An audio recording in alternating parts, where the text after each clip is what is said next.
1 minute to the deadline.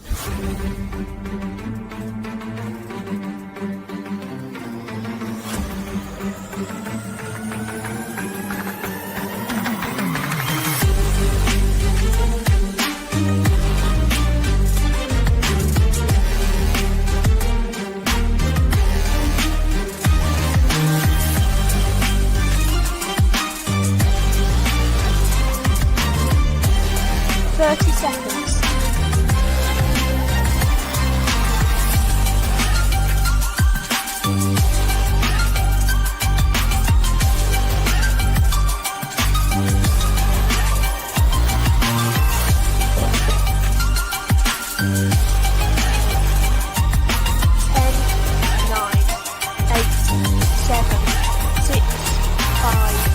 4, 3, 2, 1. Deadline.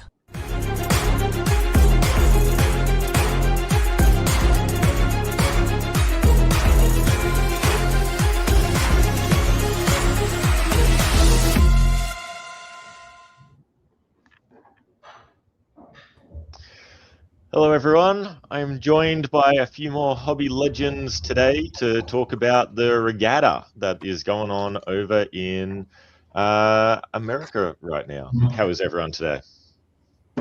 Wonderful, glad to be here. I'm great. Beautiful. Big time. Awesome, very cool. So yeah, we're here for the 2026 Armada Regatta.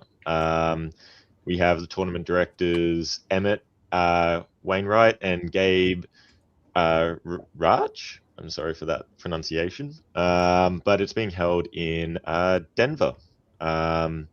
We think the first tournament was held back around 2000. Yeah, that's been going strong. We've seen some pictures of people dressing up and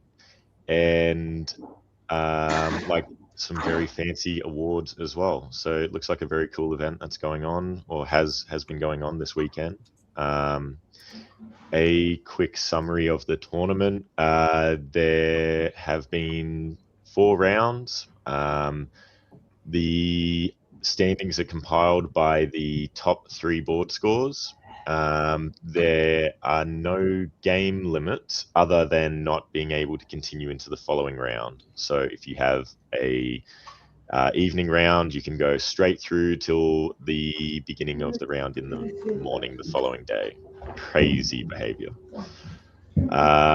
And yeah, there was no top board for this event, but yeah, we look forward to covering some of these games. I think the scoring system, Darcy, do you know much about how this one works? Yes. So, I mean, they originally were going to do sum of squares, but after the public use of protest, that was changed to a new scoring system dubbed Sum of Eber, which is basically if you solo, you get 75 points. Everyone else scores 0. Other than that, all powers score 1 point per center owned at the end, plus points for the final position. Position points are 40 points for first, 24 for second, 15 for third, 9, and then 6, and then 3, and then 3, with ties splitting those points. Eliminated powers have ties broken by the order in which they were eliminated, with those eliminated later scoring higher. But yeah, so it's basically all rank based, with minimal points given for centers. So it'll be interesting to see if that means that we'll get brutal stabs to avoid a shared top finish. If I remember rightly, the shared top, the split points is like both positions in the rank. So like a split top would be first plus second divided by 2. So I think shared tops are actually reasonably good in this scoring system. That looks like it would make sense given the examples they show here. Is 11 center 3-way shared is 37.33. So that seems like 40 plus 24 divided by 3. Yeah. Yeah, so it looks like maybe shared tops are very good. So maybe we'll see a bunch of Fogels. So it seems like a fun idea. Very nice. Before we get into the games for this tournament, we have other events coming up in our schedule. Michaelis, you have one coming up soon you were going to talk about? Or at the Yeah, end of this year? so October 2nd to 4th, European Championship is happening in Chesterfield in the United Kingdom. It is the first time Britain has hosted an EDC for a good decade and will be a fantastic event. It's being run by Chris Waldar, Gary Sturley, and Bradley Grace. And if you need any information on finding that, you can go to diplomacy.co.uk, or you can DM any of the above, or me, or any other British player, and we will happily point you in the correct direction. Chesterfield is, for those of you who don't know, basically slap bang in the middle of England, so you can get to it by flying to Manchester or flying to Leeds, Luton, East Midlands. There are airports everywhere in this country, and it should be a really cool event, and I hope to see you all there. Very nice. Pixie, what's going on over in America? Even a little bit sooner, but a little bit farther for anyone coming from Europe. We have Boston Massacre happening in just a mere 2 weekends. It's got a Friday round, a Saturday round, and a Sunday round. And the real benefit, August 14th, 15th, 16th, the real benefit being, I've heard they take you on an actual tour of Boston. I feel like a lot of these tournaments, you sort of show up and you're barely there. And, no offense to Chicago, you're not even in Chicago. But it's still a great time. But Boston, actually, you can get to check out the city, what it has to offer in the history and that sort of thing, revolution and all that. So yeah, if you're in New England, it's really not that far of a drive. Just not regular England. Very nice. Darcy, and what's going on virtually? Yes, so we have VDL, the Virtual Diplomacy League. Their next round is on the 15th of August. A post will go up soon on VWDC, the Discord channel in which it is played in. There will be 3 rounds, one friendly to your time zone, definitely. Hopefully 2 that are friendly. But yeah, we're in the middle of the season, starting the second half now. So not too late for a push. We've seen plenty of people make VDL off the back of good second half performances. Elsewhere in virtual, we have this coming weekend is the third last round of the 7 Years War, if I'm correct. And there's still definitely time left to make a push if you've played maybe 1 game or 2 games in 7 Years War. So try and get involved in that. That is European time zone friendly. So it'd be good practice for the upcoming EDC.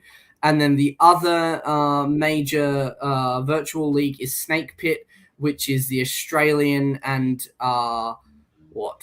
West Coast of America friendly time zone virtual league. That will happen on the 29th of August and the 30th of August. There are 2 rounds of that, one on Saturday, one on Sunday. Try and get involved in that because there's 2 game days for Snake Pit. There is definitely enough time to make the top board before the season ends. So get involved. Very nice. Down in Australia or in the Asia Pacific region, we also have our Australian National Championship coming up, along with the Fandango going on in Melbourne. That'll be in October. With the Australian Open, there has been a date shift as well. So it was on the 13th to 15th, but it is now on the 20th to 22nd of November. So if you want to come along to one of the most competitive tournaments in the Asia Pacific region or the world, those are the dates and everyone is welcome.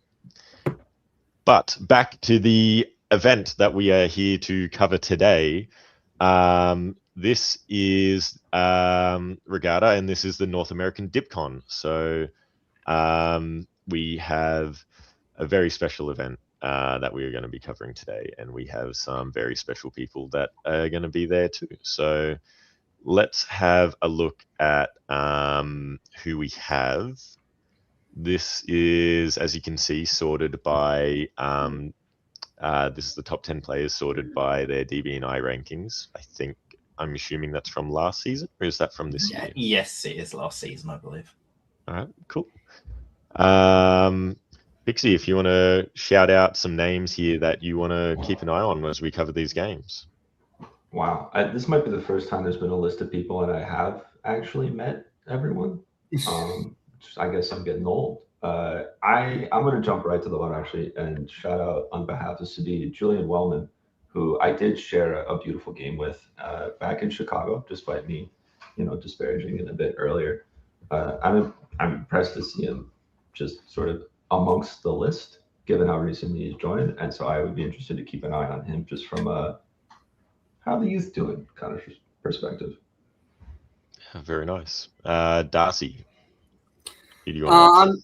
Yeah, I mean, you've got the biggest names here are probably Ed, Katie, and Karthik, all of which are currently in red hot form as well. Katie off the back of Summer Classic just the other day.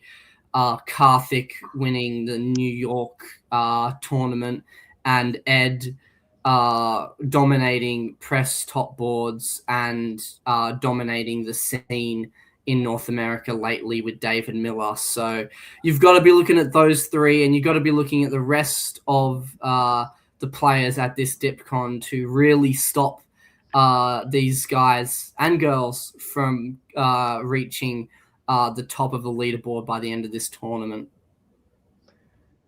Yeah, so Michaelis, do you have North American DipCon experience? I do. I've been to exactly one North American DipCon, which I may have won at DixieCon in 2023. And I think the big thing about DipCon, I mean, you see this list of players, but there's also a lot of other great players who aren't ranked by DB&I because they didn't play their one virtual game. So there would be other former North American champions like Adam Silverman in attendance. And the big thing about DipCon is that because it rotates between tournaments every year in North America, it's never in the same one. Whatever tournament hosts DipCon that year just gets like 2 or 3 extra boards compared to what it normally gets, full of really hungry competitors. And this tournament, I believe we're having 6 boards per round. Normally Regatta gets 4. It's a very big tournament anyway, but they've just got these bunch of extra travelers who come in and they all want to win it. And there's some of these players who have experience winning it. Katie's won it before. As I said, Adam would have won it before. Not sure if Andrew Wu, the reigning champion, is there or not, but if he is, then it'll be interesting to see if he can defend his title. But all in all, it's because it's a bigger tournament, you have to change your mindset a bit. The sort of let's have some nice alliances and just run to the end of the tournament with some nice safe scores that can win you some smaller tournaments. You need those extra points. If you're going to win this tournament, you have to go that little bit further, because if you don't do it, someone else will. Yeah, totally fair. Alrighty. Yeah, as you mentioned, and it's been really impressive. For all 4 rounds, they've gotten 6 boards. So an amazing attendance this weekend. So for us, it means we are going to try and cover these games as quick as possible. We've got a couple of feature games from each round that we will go into detail with as per usual. But some of the other games we will still cover. We will just flick through them fairly quickly. So I'm going to pull up our first game, which is from round 1, and it is board 5. Darcy, I might give you a break, and I'll get Michaelis and Pixie to cover this first board. Alrighty. Here it is. So this is round 1, board 5. Do you guys want to walk us through who we have on this board? We've got some big names. Sure. So in Austria, we have Marcus Edholm, more commonly known as Ezio from the Diplo Strats channel, one of our YouTube partners and a good friend of the channel. So If you haven't checked their channel out before, go check them out. They have a lot of cool long-form diplomacy content. In England, we have WDC top board appearer Jake Mannix. In France, we have third place at last year's WDC, David Hood. In Germany, we have local legend Liam Bennett. In Italy, we have a former North American champion, Katie Gray. In Russia, we have someone who is unfamiliar to me, Maple Evers. And in Turkey, we have two-time world champion Nicolas Sarugay. So this is the sort of stats board I was talking about. Yeah, you have a lot of people who travel for this event, and it'd be really interesting to see how some of them do. You don't see David playing very often, so I'm really interested to see how David Hood does. That's right. He usually likes to fill a board. So, but that doesn't change his aspect of the game at all. It's every time he got third by being like, I'm just trying to help. So. Yeah, he got third place at WDC having sat around out. Like everyone else, oh yeah, we all need to scrabble for all of our scores. David's like, I'll play if I need to. Just rocks up and comes third in the World Championship. And I've seen him fill in a board once before as France at a tournament, a virtual tournament quite a long time ago, and he got something like a 15 center top in it. So this will be interesting. Interesting. Alrighty. Well, let's have a look at the spring moves. I'll get you guys to do it by year. So, Michaelis, if you want to walk us through the beginning of spring.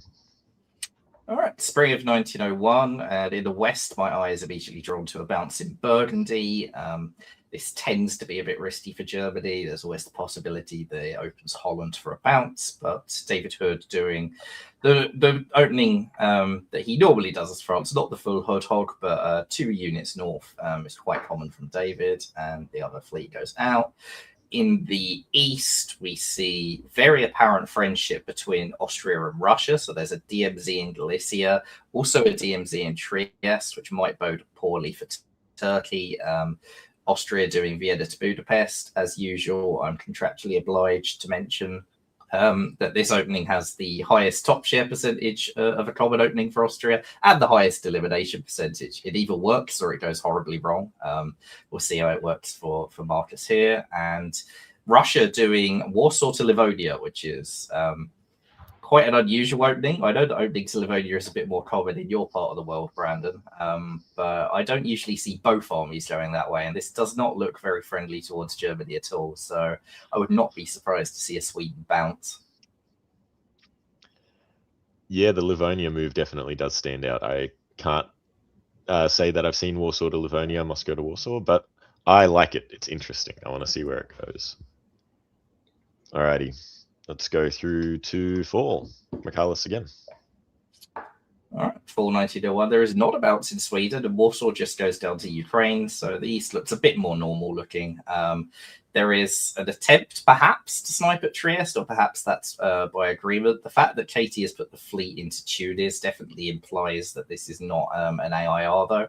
So this could be bad news for Austria. What the good news is, of course, is that Russia is in run with the fleet, so that always makes Austria feel a little bit more safe. This has come at the expense of Black Sea, so Nicolas Sarugay in Black Sea, Katie Gray not looking to AIR. Potential IT, these are 2 people who know each other quite well. They're on the NADF board together, so it'd be interesting to see. I've not actually seen games of those 2 playing together before. In the West, we see just a bounce in Belgium and everyone picking up their normal builds elsewhere. So no Holland bounce for Germany. Everything looking quite fine for them. Brandon, do you have any insight into if apparently Australia does this a lot? Why, like, negotiating convoy in Livonia versus not, like, versus getting Sweden here? Anything? Not like so it's not something I've ever really encountered myself on a board with someone opening to Livonia early. So I don't actually get why us Aussies have a rep on it, but you know, if there are any Australians watching, feel free to comment in the comments section, which is a good reminder for everyone watching to like and subscribe as well. It does help our channel go along, but yeah, I don't understand the Livonia hate, so yeah, it is what it is. Alrighty. Our builds for 01. We have pretty much all standard, nothing too crazy going on. So, Michaelis, what do you think is going on from these? The real thing that stands out most to me there is no build in Munich. You see the two German builds, Fleet Kiel, that's quite neutral, but Army Berlin instead of Army Munich, this is very, very friendly towards France.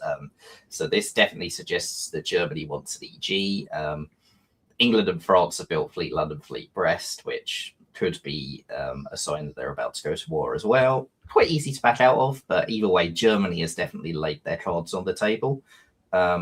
Everything else is sort of what you would expect, although Turkey building a fleet, if this is a plan to do an IT, then that's a little bit risky. That's not what I like to see from Turkey when I'm ITing as Italy, but we'll see how Katie plays this. Maybe she's hoping for a wintergreen. Maybe she is actually on board with Austria, and this was all a little bit theatrical. Possibly. All right. Pixie, if you want to take us through 02. Yeah, I was definitely worried for Katie because I think the brief times I've talked to her, she really doesn't want to go west early against France, this Italy. And so despite the FG cooperation by not building in Munich, it didn't seem like something she'd be tempted to do. But then given moving to Trieste, I'm worried about, are you going to end up causing problems? But I think she's figured out a decent middle ground here with the bounce in Tyrolia. Maybe a bit of a brave guess from Marcus in Austria to not have anything back up in case she just walked into Trieste. But I guess it's interesting. It almost looks like whatever goodwill there was between Russia and Austria has broken down, and now they're looking at just sort of a regular juggernaut style thing, which I don't. It's interesting. It's interesting is all I could say. I would have expected, given how flexible the opening was, that there would be a little more consistency. But then I guess if you look in the north at Skagerrak, maybe Russia thinks that they have a new ally that they can rely on in Germany and that they'd very quickly patch things up. And if there's ever a time to pivot, it's early rather than late. Especially, and if we remind ourselves about the scoring system, splitting tops is not a huge problem. You just got to get the dots from somewhere. So there's not a real need to move fast because all the rounds are untimed. It's just about strong alliance play. The rest of the north is, the bounces are a little odd in Belgium and Burgundy, given what I thought they were on good terms. But supporting the English channel is not a surprise.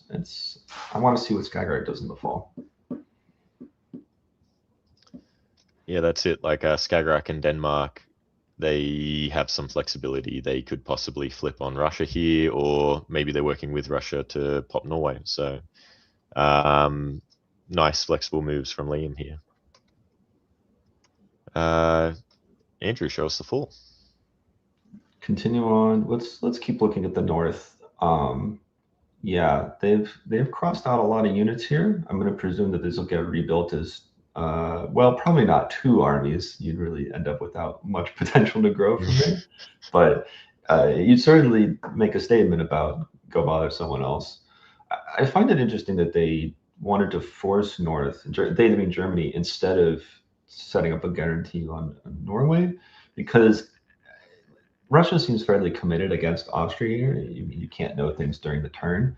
But I think Austria is not necessarily in a position that's going to die quickly. It's despite opening to Budapest and being very boom or bust. They've got 5 units, and unless it's really IT coordination, they look decently solid. I say IT because I've seen the convoy to Greece and the support from Bulgaria. But I think you have time to put Russia into Norway and crunch harder against England and maybe just try to negotiate for not having a Russian northern fleet come down. And that's how you generate equal footing against France. Because I do understand the fear. If you give them Norway and then there's another northern fleet, even if it's north coast, it could just swoop right back and you end up as the sandwich.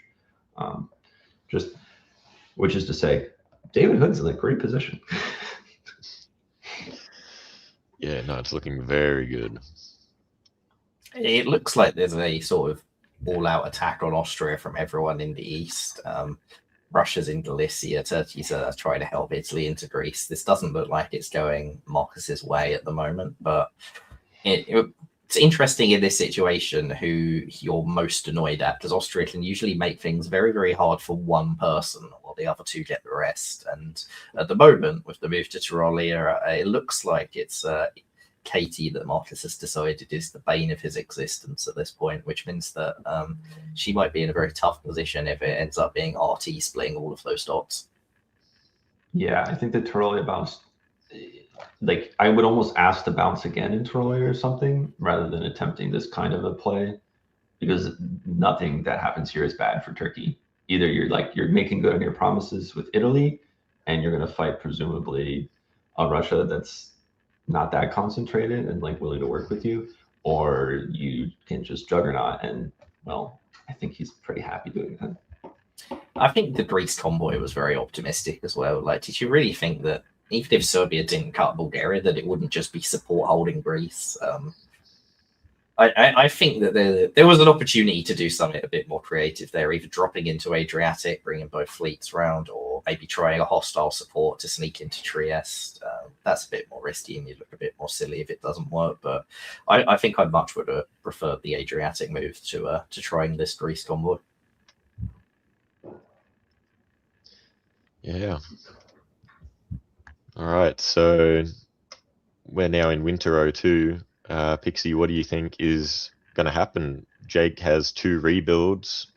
David has a build. All right, it's Jake. You know, Jake of all people is not one to shy away from making a statement. Last conversation I had with him in New York was mostly both of us regretting we didn't do more bombastic things. He could drop 2 armies and just say, try me. Liverpool, London, and just like let the Norway retreat come back, because you don't really want to end up completely fleetless, but you can make a statement. And surely it's Fleet Brest coming down here, so you might as well just say, go to something else. On the other hand, the South is such a mess that you have time. It's tough. Alrighty. There you go. Yeah, Love to see it. That's Beautiful. And this could be really, really effective. I've done this before when I was in England getting sea lined, and one of the people sea lining me was Ed Sullivan, and I dropped these 2 armies, and Ed just immediately gave up and just flipped to working with me. Like, if the armies are on the board, certainly France can still get dots because they can still send the fleets around. But for Germany, this is such a horrendous wall to be facing. Your chances of convoying onto the island, which is usually the way Germany gets dots out of the attack on England, are so much slimmer that all of a sudden this attack really just doesn't look very good to Germany. And they do have other plausible targets. They have Sweden there. They have Belgium there. So I think it's unlikely that this will flip David Hood's thinking in France. But I think that this is very much a pitch towards Liam in Germany to do something different. Yeah, but and just comes back to the note here is there's no need to force disband North Sea in that fall move. Just focus on the Norway thing, sort that out better. This is pretty rough, but all right, enjoy 1903 McCall. I'm a little jealous. All right, go McCallus. Well, so far, what we see is Germany convoying into Norway, which isn't the pivot against someone else that England was perhaps hoping for, but it does signal a sign that they probably want the dot that Russia was expecting to get. So maybe some relief coming Jake's way.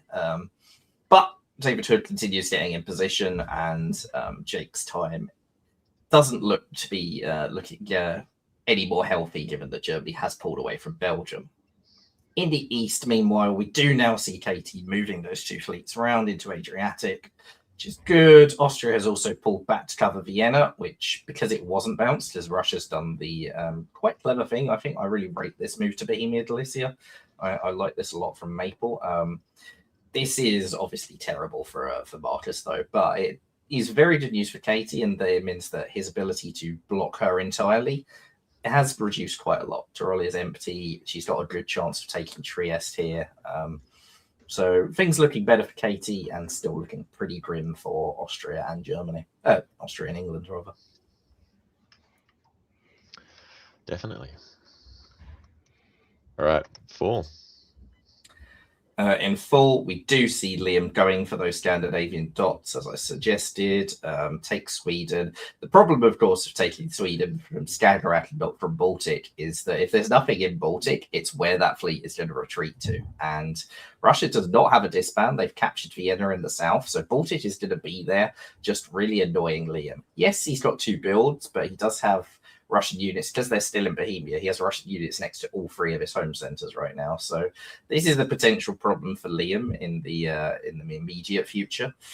Meanwhile, in the east, this is all on Austria. Unfortunate for Marcus. We've all been there. We've all had Austria games like this. They're pretty grim and depressing when it happens to you, but at least you get out of them quickly and can go do other social things. So Italy gets Trieste, Russia gets Vienna, Turkey gets Greece, Austria's down to 2, and everything was cut everywhere. Pretty painful. In the West, meanwhile, Jake, with a very, very good guess here, blocks the convoy to Wales, risks Liverpool to do it. So, really well-played defensive maneuvers by Jake Mannix. And David's convoy is blocked, and no real progression this turn. So if it wasn't for the fact that Russia is now in Baltic Sea, I'd say that momentum had shifted very strongly in Germany's favour within that alliance. But because Liam does have these defensive issues and is a bit spread out, David's probably still doing fine. I just, not a knock on Marcus. Is there any downside to doing Serbia to Romania supported by Budapest? If you figure that every single center is going to get cut, then you would like at least have a chance to save one. Trieste covers Serbia, get a little lucky. But it's a tough spot either. You're probably dead, but you can, maybe. Yeah, I'm with you. I think that when you're being attacked by, maybe not even everyone, when you're being attacked by lots of units that are around you and lots of things are going to get cut, support holds are, I think, inferior compared to making like aggressive supported attack somewhere, because if you guess correctly on where to make the supported attack, you might brace something, you might take something at the expense of something else. It certainly gives you a better chance of survival, but it's also, when you're Austrian in this position, it wouldn't be that unusual for you to have just given up anyway. Like it's a pretty rough position to be in. Maybe you don't want to survive for longer. Yeah, I think it's more interesting to read that Russia wasn't interested in supporting Bulgaria into Serbia, which would then counter my suggestion, just to flesh out that I don't think there's a wrong decision because there's no right one here. Alrighty, Michaelis, walk us through these builds. All right, so we see very IT builds this time around. So Turkey does build that 3rd army. Katie builds another army. I think in Katie's case, it was kind of necessary given the German unit in Tyrolia, but in Nicola's case, this is a pretty strong signal about where he wants to work going forward. And I think Russia should start getting quite concerned about Sevastopol. From Liam, we see 2 armies in Munich and Berlin. Munich makes sense. Completely agree with that build. I think the army in Berlin is a bit of a risky one. You don't get a lot of opportunities to build a 3rd fleet in an FG. Like the excuse to do it disappears quite quickly, and this is one of the last moments you get a chance to actually do that. And the problem with not having the 3rd fleet later on is that once England is actually dead, then France has fleet dominance over you, and always has the good stab. So I think that the Army Berlin could have been better placed as a fleet, and especially when there's a Russian fleet in Baltic that you really, really want to kick out of there. Yeah, definitely. Alrighty, Pixie, over to you for 04. Staying focused on the same area. I think that it's somewhat of a guess around moving to Prussia versus seeing if you can get Russia to cover it and then end up parking their fleet by accident. And Germany's won the guess. That's good on them. Even better, Austria's done one last screw you as he flips everyone off and walks out. And so Warsaw will be a walk-in the fall, which is fantastic news for this German position. Until I look a little closer and realize that David has taken a page out of the Ed Sullivan syllabus and decided to just go right on around, which now with the bounce in Burgundy, is he trying to sell that diplomatically as not a stab? Because I don't see a world in which this is good for me as Germany. This just leads to all sorts of problems and downsides, and I'm going to get hurt later. And I'm never going to be allowed to grow. This is pretty close to game ending, especially with those armies. Yeah, okay, no, argue, guys. Tell me. I mean, I agree. It's a terrible position. Like, I think it is agreed. I think it's because Germany was pulling out of North Sea, so David's been able to say, well, I need to get my English dots, so you've got to let me take it to do that. And he does now have a guarantee on Edinburgh. But I would say that normally this is very bad for Germany. However, Germany does now have 2 free Russian dots. They have walked into St. Petersburg as well as this guaranteed war to Warsaw. There's some guesswork around there's not even guesswork around Scandinavia if you use both fleets, because Baltic is no longer there. So it's going to be quite easy for Liam to take those 2 Russian dots and to recapture Berlin. The one downside, of course, is that he's almost certainly not going to be able to build from those 2 Russian dots. At least one of them will be blocked, and possibly both of them, depending on what Bohemia does around Munich. So this is the danger for Germany when they have builds they can't put down, and everyone around them actually gets to use their units. It's quite easy as Germany to end up in this position where you're still growing, but you can't put any units down because you're just too tied up at home, and it really precludes a lot of your topping potential if that's what happens. I hear you. I'm just like, if I'm David Hood, there's no reason not to bounce Holland and probably maybe even try to like steal my way into Denmark. I think if I'm on side, it's Clyde instead of Norwegian. That's what I'm seeing, because I can, if they try to do a brace, Jake tries to do a brace somewhere with one of those units, I can cut it. I can tap Liverpool, right? But right now there's no guaranteed English dot. It's still a 50-50. All right, no, I'm done. There's Edinburgh. Never mind. You can guarantee it. Let's see where North Sea goes. Show me North Sea. Oh, even better. Well, David Hood is the most honest, nice, kind man I've ever met, and he continues to show up. With the convoy over, that's excellent news, and this will eventually lead to the end of the island, because then next year they'll tap London, they'll take Liverpool, etc., etc. Interesting though that Germany didn't fully trust everything was going to work out with the move to North Sea, but that could be one of those. I said I was going to move, come backfill, and then you realize later that a convoy is more pleasant. So I'm not reading too deeply into that. I think it's excellent that Germany moved into Moscow instead of trying to perfectly cover everything in the north. It's still a dot. If they take one back, it's just one. You're still up. It's all going to work out. I think I'm going to read a bit into the signals about Berlin coming off the board instead of retreating, which is to say, and Romania. So is Russia going to build 1 back? Maybe 2? Well, they only have Sebastopol. They're +2, -2. So they have pulled 2. Oh, that's true. So yeah, they do get to build 1.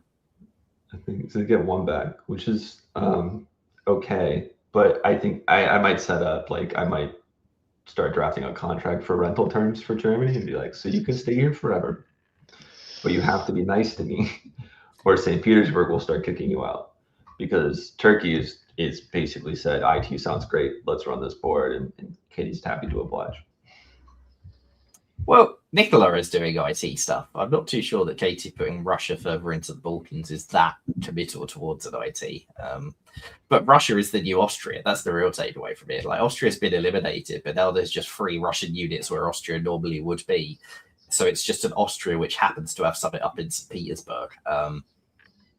Interesting to see how that dynamic approaches. I'm not quite so generous towards David's intentions in not moving out of North Sea. I think that the agreement here was that he tapes Eddie from North Sea, Liam backfills, and that's how they divide the dots up, and David's instead gone for himself and just wants all those English dots for himself now.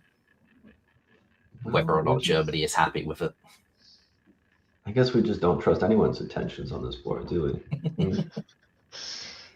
That's just we send the player list. We don't actually know how long this game goes for, but I figure this is a good spot to ask you guys, who do you think is going to win? Who's your favorite? Michaelis? France. I love David's position here. As I suggested might happen before, Liam's got nowhere to put his builds from this year. David's getting another unit down, and David will get all those English dots. Germany is likely to be enmeshed in a war in the east. So I think David will have free rank as, I can't see Katie charging west on this board either. I pretty much agree. I was just trying to sit there and think about like if Nicola could somehow carve out some sort of a deal. I think moving Adriatic to Ionian is at least there's an idea of an option of going west of maybe tempting, but like I don't even know what the concessions would have to be. What I want Turkey to be on 6, and I'm also getting Bulgaria for now because it's like stuff that I'm gonna lose later when he stabs me, but at least to get enough units to have like a real shot at taking Portugal, Spain, Marseille. But if another army comes down in Paris, it's just not a pleasant attack either way. I should be able to be Fleet Brest. I think Fleet Brest makes more sense. You think you can negotiate that out of Germany? I think it's quite easy to say that I need it to cover the south. Okay. All right. There we go. But it's just a much more flexible build. And to be honest, if I'm Germany, I think I prefer Fleet Brest to more armies coming down, because where are those armies going to go? At least Fleet Brest, there's the vague chance it might not cover me. It's worth hoping a prayer. All right. Well, go manage Katie's armies. Okay, Michaelis, 05. Spring of 05, and David Hood is getting all the English dots. So he's in London, he's in Liverpool. Does have some guesswork on Eddie versus Liverpool in fall. He's also up in Barents Sea, ostensibly probably to help Germany take St. Petersburg. But this is all David, all coming up exactly how he wants. In the east, meanwhile, we do not see Katie flipping hard against France as suspected. Instead, she is convoying to Albania. Russia and Turkey are both sending units north, as Katie is as well in Tyrolia, but I'd love to hear the excuse if this is supposed to be an actual RIT, just why you need to be in Albania. I think that Katie is looking at more eastern dots. The question is whether those are Russian or Turkish. All right. Full. David does not get all of his guesses correct, covers Edinburgh rather than Liverpool, but England is still losing London. And Katie, why take Russian or Turkish dots when instead you can take Russian and Turkish dots? Like, let's just race France. I love it. So Katie takes Vienna and Serbia from Russia, whilst Germany's taking Galicia and getting good position over there. But Katie also forces GNC. Katie's not in an IT. Katie's not in an IR. Katie's in an I. And I want all those dots. That's what Katie is saying here. So she's going to put up a race against this FG in the West. And given that David hasn't got any units to come and trouble her, she's got a good chance of at least getting second place out of this game, if not challenging for the top. And it will certainly, if FG breaks, Katie's opportunities are going to be very, very big. FG breaking is just going to be really hard though because of how much is committed east in the position. Like, I don't know where the stab comes from, unless it comes from France. In which case, it sort of depends on like what Turkey throws down here and if he can put up a real defense, which I think he can. I think it's going to be pretty hard to move past. I don't think you can't capture Bulgaria next year. You're not getting Romania. You can at least toss over Moscow, but it's 1 for 1. It's difficult. Yeah, I mean, Nicola can build fleet con and kick her out of Aegean, but he will lose Bulgaria, I think, in the process of doing that. Depending on what the other moves are, is whether she would be able to hold it afterwards. Yeah, I would probably just do army. Like, I'm not that concerned about Aegean. I can be a little bit weird tactically, though, so I'll leave it there. I don't hate it, Army Con. Like, I think Nicola's best hope of a good result in this game is to not go to war with Katie. So if Army Con can get you out of a war with Katie, even if you have to give up Bulgaria temporarily to, let's say that she puts the fleet in it and you peace out that way, convoy over to Sevastopol and start taking some dots up, trying to compete for the Russian dots. What do we think David will be doing? Is this his time to build a southern fleet? Italy's building too. I don't think you would provoke Italy into coming west. I'd love to build Fleet Brest again. I think there's a lot less of an excuse this time, but I think probably an army if you can't do that. All right. Let's have a look. Mm, There we go. fair enough. The danger of building Fleet Marseille is that it can cause the problem that it's designed to prevent. You build Fleet Marseille, you scare Italy. Italy might actually come west in a world where they probably wouldn't have come west if the fleet wasn't in Marseille. But see whether diplomatically David can get away with it. You can always park it in Spain, start arranging some bounces in Western Med. That's it. Alrighty. Pixie, if you want to walk us through Spring 06. Yeah, so starting in the north, I think that's going to be the end of Jake in England. There's not really a guest left, and they're just sitting around. It's a shame the armies didn't work out, but it just didn't have anyone that was willing to work with them. I think maybe next time pitch David harder. He's so kind. Maybe he'll open his heart to you. Let's see the rest of it. Oh, okay, so Russia's gotten a little bit of a Marcus-inspired end of the world tour, putting the Barons, moving to Ruhr. Is it a stab if it's really just picking up the strings to control the puppet fully in public instead of doing it behind a curtain? It's just fundamentally, I think you were so far committed to the East that this was always going to happen, either indirectly through profit sharing of centers or directly through he's profiting from taking your centers. I wouldn't get that much worked up about it. I would see actually if there's anything I can take as far as Warsaw, Moscow, Sebastopol, because even though it looks like there's some peace between the IT, they've left a little bit of a tactical opportunity. And I mean, with Bohemia and Silesia, that's kind of the right approach, but I think I care much more about trying to get Russia back on my side, sort things out, figure out hey, can I help you live? Can we work this out? Because then maybe I'm not going to lose absolutely everything. All right. Paul, David Hood's position is looking good. Okay, unable to sort things out between Russia and Germany. And it's too bad, but it's a hard conversation, especially at this point in the game. And you've attacked them, and they attacked you, and there's a lot of history. It happens. So David's actually going +3, and he'll have everything open to build. Yuck, in the most complimentary way possible. Standard David Hood. Wow. Maybe EJ next time. Not much else to say in the north. I think pulling back to Kiel and Munich it shows you're of two minds, which again, it's understandable, but you kind of have to pick one. You've committed to the Moscow, which is great. You might even get a play on Ukraine if there's still problems between the IT, which they're very much right at each other's necks still. And such are the Balkans that it's going to be really hard to pull back in a way that's comfortable for both, especially requiring Ionia to stick around to support whole Greece. Budapest probably comes down as Fleet Rome, but then that's matched by Fleet Marseille, right? So more organized bounces, very fun, very exciting. So there is, I think, an opportunity tactically to sort of negotiate / force yourself into Seb as well. And then maybe there's a conversation you can have with Italy, and you can pull David over and be like, killing Turkey?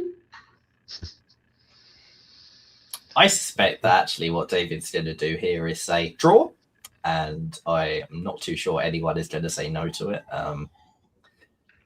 But this scoring system, right? David won't play because of the scoring system. David will play it as any normal game, but David has secured his top on this board, and based on my experience of playing with David at WDC, once he's got that top, he's quite happy to end the game there and be like, "Yeah, I've done my job. Let's all go and have a drink together or whatever." And it's really hard to make a good argument for anyone else on this board to veto a draw. Germany, their prospects are only going downwards, and Turkey and Italy are sort of trapped in this war where neither of them is really likely to make any progress. So I wouldn't be surprised if this was the last turn of the game and David has just gone, job done, see you all later. And what Katie will sneak in a second then. So she's cool with this too. So this is excellent. Yeah. All right. We have the 3 builds from David. We go through to Spring 07. Michaelis. Game does not draw, and David is getting even more position. So maybe David has gone, there's a much bigger result on the cards for me here if you guys are all going to keep fighting each other, and decided that screw it. I can count to 18. So David drops to Hellland, David drops to North, David gets into Ruhr, and IT do absolutely nothing to block David essentially anywhere because they don't trust each other. So let's count dots. Let's say that Kiel, Denmark, Sweden, St. Petersburg get you 15 easily. Munich, if the East don't come back, Munich's there for 16, and if Munich falls, then Berlin's there for 17. Is there a world David can get the 18th out of Tunis? Right now, I'd say no, and I find it very unlikely that Nicola would throw to David by attacking Italy if that was the dot that made the difference. But maybe there is. But IT cannot just sit here on a fence looking at each other. That's not a winning path for either of them.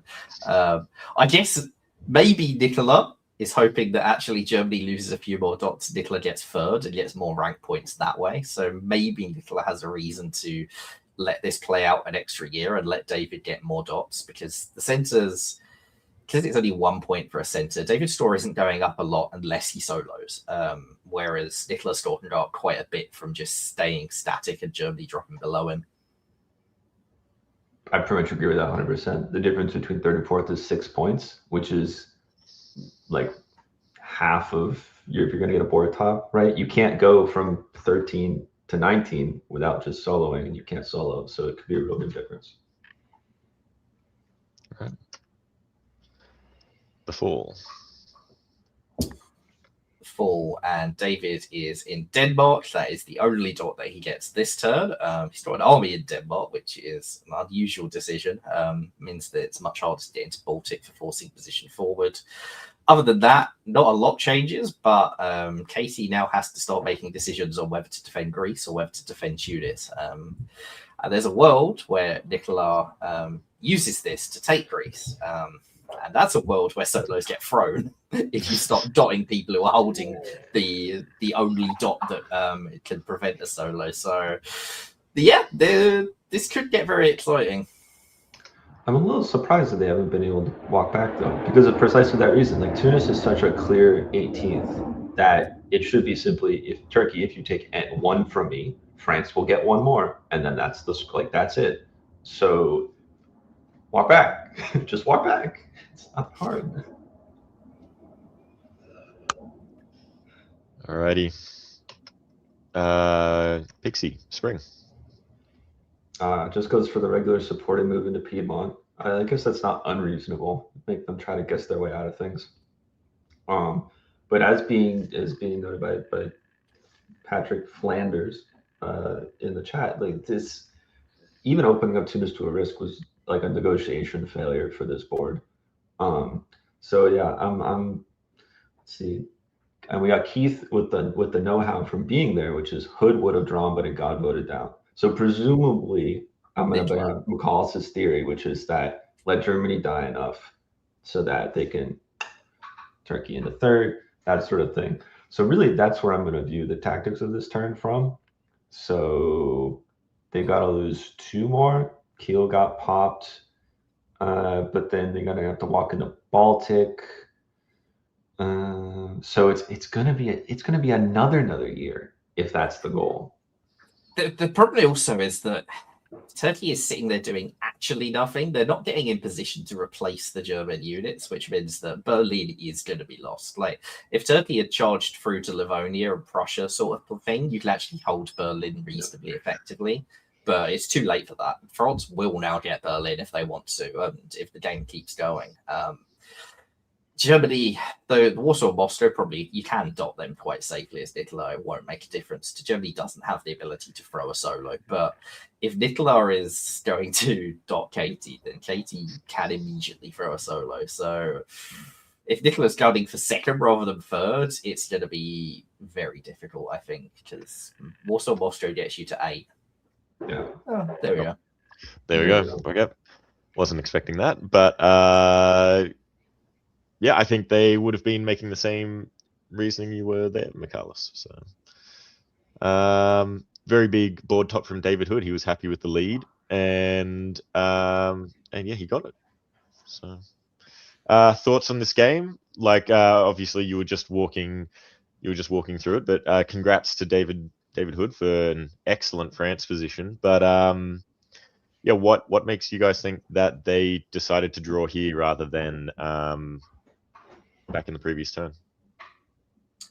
David isn't interested in pushing for more dots just for the sake of it, like I said before, and I suspect that solo threats started being made in terms of Nicola, draw this game or else, and I suspect that's what went round, because I think it would have been entirely reasonable for certainly Katie, and Liam didn't have like, I don't think Liam had the ability to throw a solo, but if you send all of your armies east, there is a world you could possibly do it, and he has nothing else to do, so of course he should be threatening to throw a solo. He should be doing anything to get this game drawn. So I suspect that might have been what convinced Nicola to accept the draw. And yeah, this is another classic David Hood game. Like, this is exactly what he does. He sits there, he joins late on. Oh, I don't really want to play this.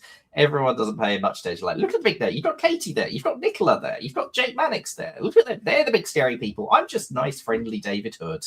I wouldn't hurt a fly. Oh, I've eaten all your dots and I've popped on the board. This is how David plays. And if he played more often, he would be in the conversation for one of the best players in the world, because he does this consistently when he does bother to play. I think there's an excellent lesson from there's a lot of cool situations in this game. At the very end, let's reflect on the value of, from like a pure tactical gumbo perspective, this is like a horrifying mistake from IT, right? To even allow the possibility that tunes could be dropped. From a diplomatic perspective, this is exactly what y'all need to be doing. You need to be threatening to throw a little bit politely on, just pointing it out there. Everybody who's smart can see that there's guesses here, even just around, if you kick out Piedmont, it could retreat to Tuscany. So you have to cover Tuscany. So Leon has to maybe move there. It could move there supported. So then Tunis could cut west. But then Tunis is, right, there's technically the ability to lose Tunis. But what's more important is that you're forcing a draw situation. I think that's like a pretty sweet lesson from this end situation. How about you, Darcy, watching from the sidelines? Anything of note? I just think it was said in the comments by Patrick, but Liam's crucial mistake here was leaving North Sea to take Norway and Sweden in the same turn.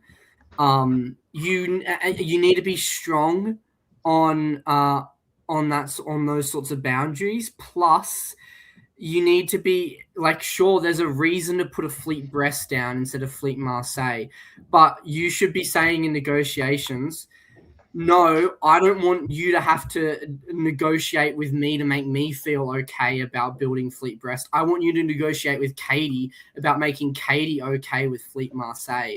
So you need to be making sure that the emphasis on where David's fleets are faced is put on other people. And I mean, Liam played a pretty good game. It's hard to outfox someone like a David Hood. But I mean, and they got the third place instead of Nicola. So overall, it's not awful for Liam, but there's definitely little things that if Liam tweaks and does a little bit better, would make these games finish much better for him. I think that the reason he pulled out on North Sea was because he didn't build a fleet to kick the Russians out of the Baltic Sea. So he had to bring the other fleet back to do it, which... But that's because he also took Sweden at the same time. Yeah, But I think you could have got away with taking Sweden and staying in North Sea, and then the next turn, if you built a fleet that turn, because then Sweden and Berlin can kick Baltic out, and you don't have to bring that fleet out of North and give all that position up. So it's about when you're Germany, if you can find an excuse to build a fleet, you build a fleet. Like the fleets are what actually keep you safe as Germany and give you all the options. Armies just draw more units towards the center of the board, as eventually happened. All right. All right. Well, so that was our first board covered of round 1. I think we should jump now to the next board of round 1, which is this one here, board number 6. This one will cover in long format as well. Michaelis, I think we give you a break, and Pixie, if you want to stay on for this one with Darcy, we'll cover this, and we'll go through this one. Yeah, I can jump us off looking at the people. So we've got Beautiful. highlighted from the top 10 DB9. We've got Wes, we've got Karthik. But let's see, highlighting who's actually here with us today. We've got Patrick in the YouTube chat. So heads up, we might be able to get a couple of insights. And then it's lovely to see Matt Krill. I missed Matt Krill last year up in Vancouver in BC for the annual Cascadia tournament. I think he was moving house, if I remember correctly. And now I have my answer about where he is and where to find him. So this is excellent for me. Wonderful. Who are you going to keep an eye on for this game, Darcy? I mean, I'm going to keep my eye on Wes. I've played with a lot of North American players. I've never played with Wes. I've heard things from Switzerland through to Chicago about Wes. I saw the legendary Germany game in DBNI, but I'm yet to play with Wes myself, so I'm definitely keeping an eye on him for this game. Alrighty. All right, let's pick up the pace with this one a little bit. Pixie, if you want to walk us through Spring 01.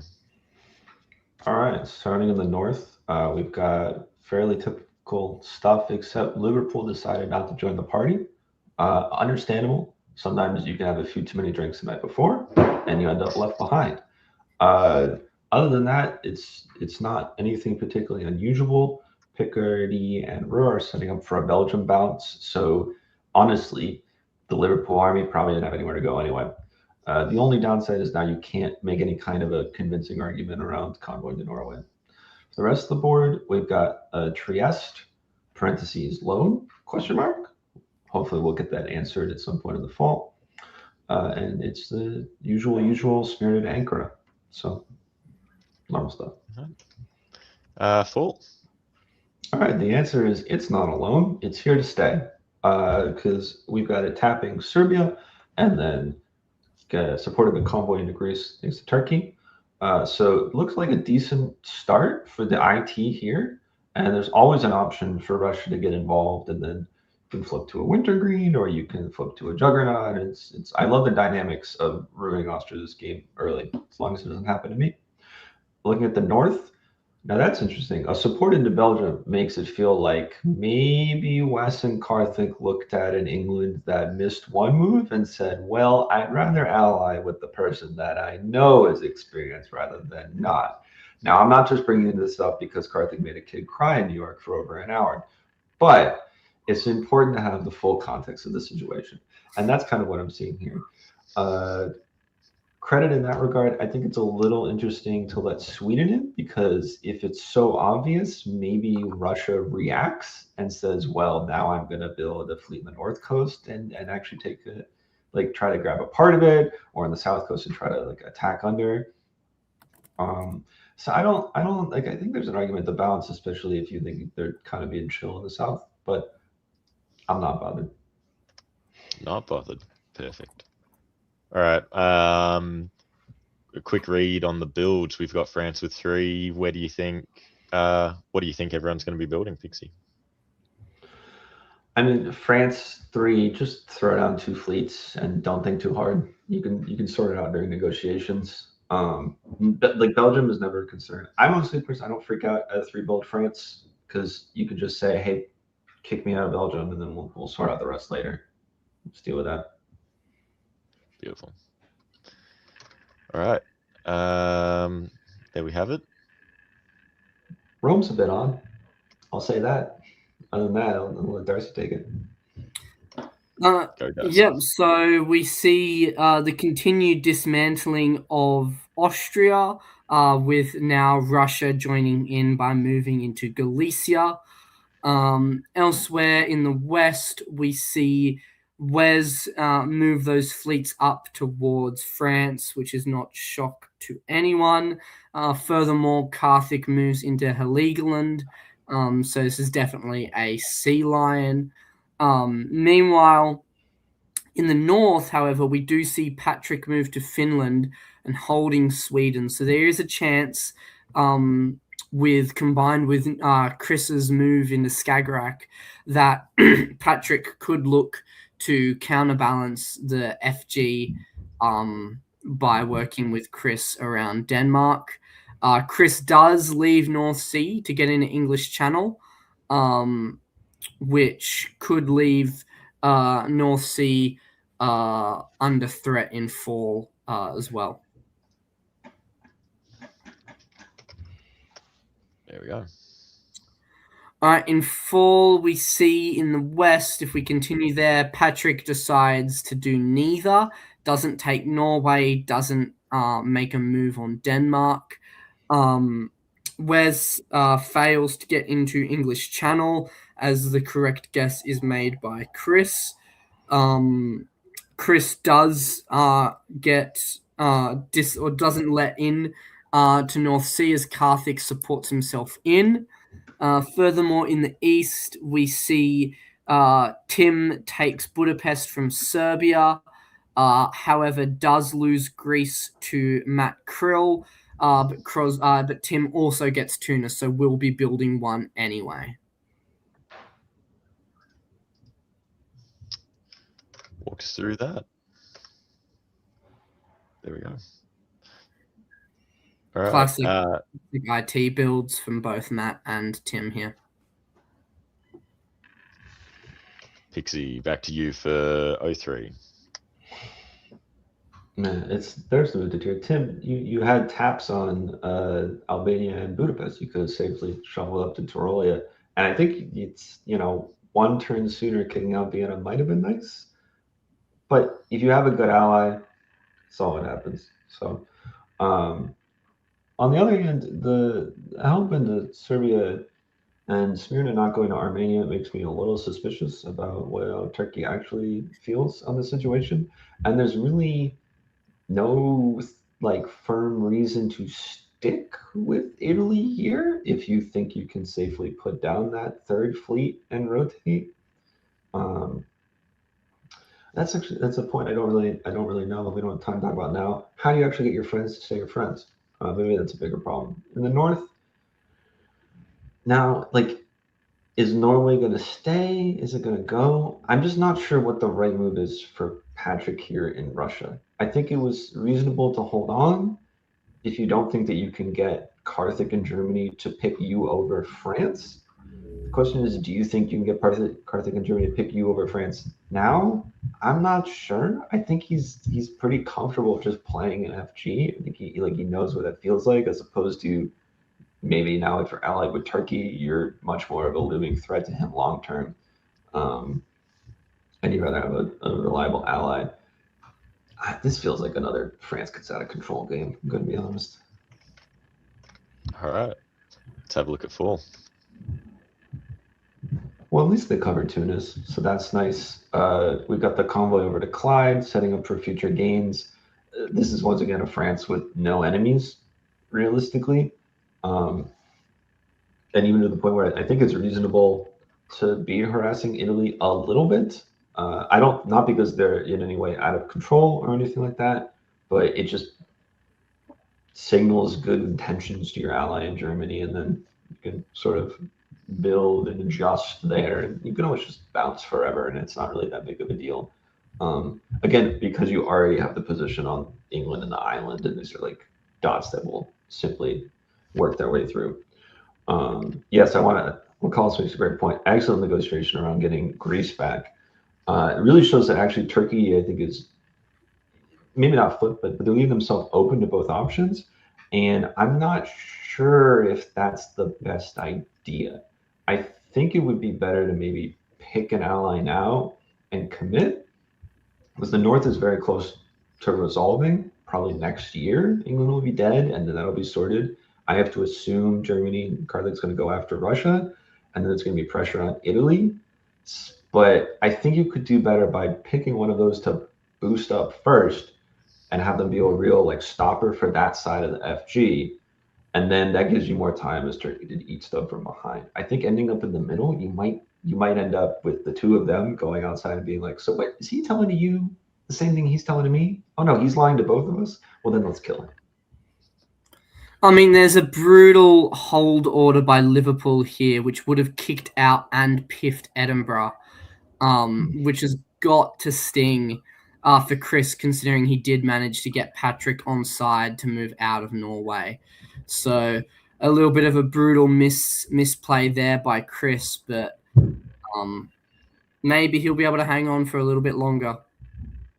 It's tough for West too, because I'm sure he would have loved that to get blown up. Guys. All right. Winter moves. South Coast, Yeah. baby. There we go. Coming to a head. We are back to Darcy. Spring. All right. So we see the IT pushes on here. So Matt has made his decision, and it's Tim to work with, which could be a reply to the FG forming and seeing that Patrick isn't beefing up too much in the north. And England's dying quickly, which means Patrick will be under threat. Furthermore, we see Wes do a bit of a similar thing to what David did last turn, moving into last game, moving into Norwegian, moves Mid-Atlantic into English Channel. So just being a little bit fleet dominant in the north compared to in the south against Tim, who is moving towards France in the south. So a little bit of a cause for concern for Karthik. We'll have to see. Tim moves up into Tyrolia as Karthik goes to cover Bohemia and Silesia, which did not end up being moved into. But yeah, so Wes's move up north and the IT consolidates. Cool. In fall, we see the IT pushes Romania into Budapest here. So Matt's going up +2. And curiously, we're going to see a disband from Italy, which I'm not sure was necessary to give Matt 2 builds, but well done to Matt. Tim pushes into West Med. However, Ionian doesn't backfill Tunis. So still keeping a little bit of caution over there. In the north, we see Karthik gets put into Liverpool. However, does lose Edinburgh in the process as Wes takes London. So Patrick may be losing Budapest, but is going up Norway and Edinburgh, so is actually building. Combined with the cooperation between Karthik and Patrick in the middle here by Silesia moving to Galicia, it suggests that there's some sort of agreement between RG potentially.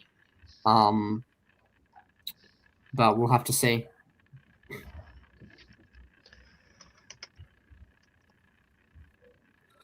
So Patrick puts down 2 armies, which must be because of the piff that happened in the south. So they put down 2 armies.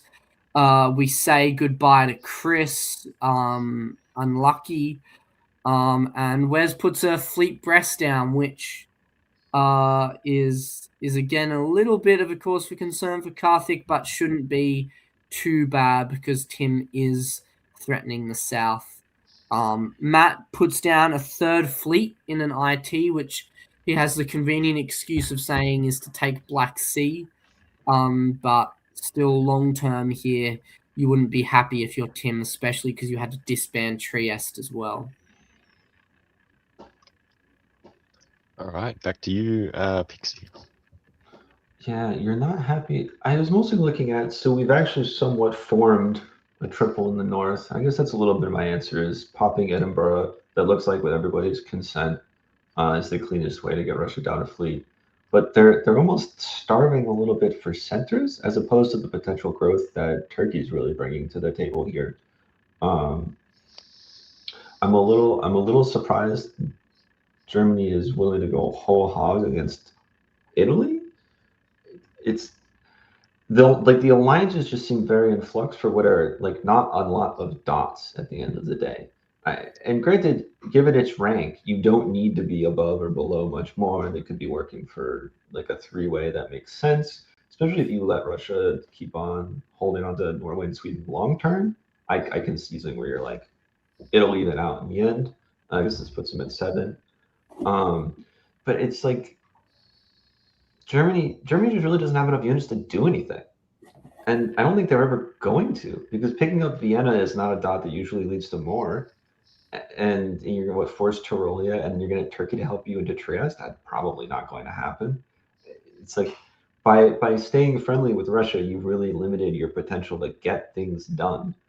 And also, Russia's kind of getting a little bit, under the belt from Turkey here. So it's porque no stab. No stab. Especially Norwegian. That's my last point for the turn is just have Norwegian hang out one more turn and then stab.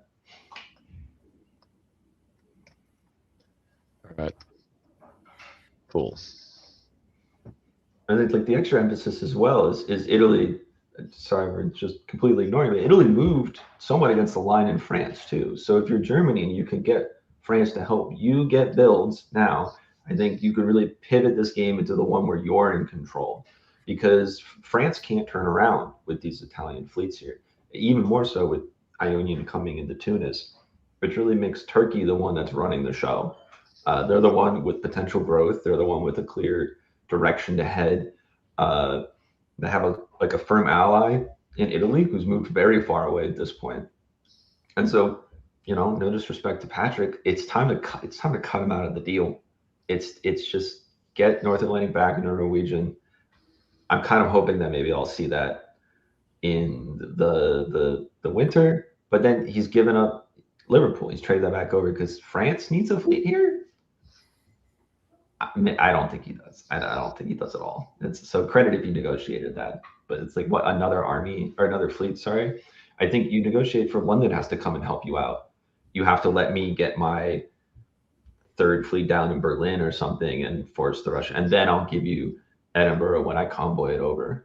Right? Like I think that's how you progress this to get some real builds on this board. But maybe it comes down. So show me winter, I guess.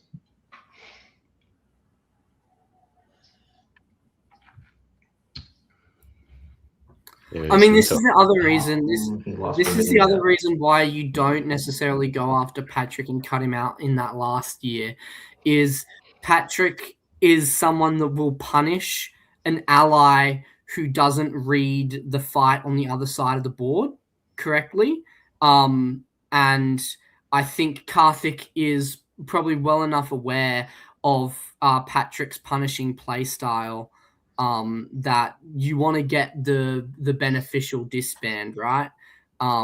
So I think it's also a bit of man management by Karthik to sort of maybe slow play it and give Liverpool and stuff over to Wes already. I mean, the one concern you would have if you're Karthik is Army Paris coming down isn't necessarily the best for you.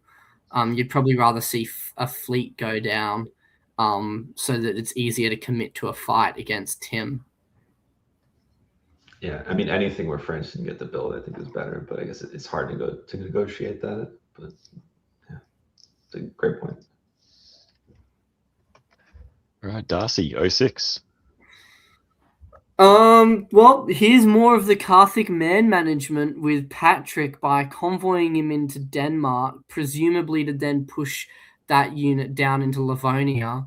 So that's well done for Karthik here. Karthik also pushes into Tyrolia successfully. And there's not really any movement on the line in the Med. So, I mean, again, this comes to the point about Karthik and Patrick also see the board in terms of tactic and strategy very similar, and knowing and understanding that you can trust that your ally or the person that you're relying on not to kill you is someone that sees the board the same way you do, would make it so much easier for both Karthik and Patrick to form the solid defensive line that's necessary against Turkey here.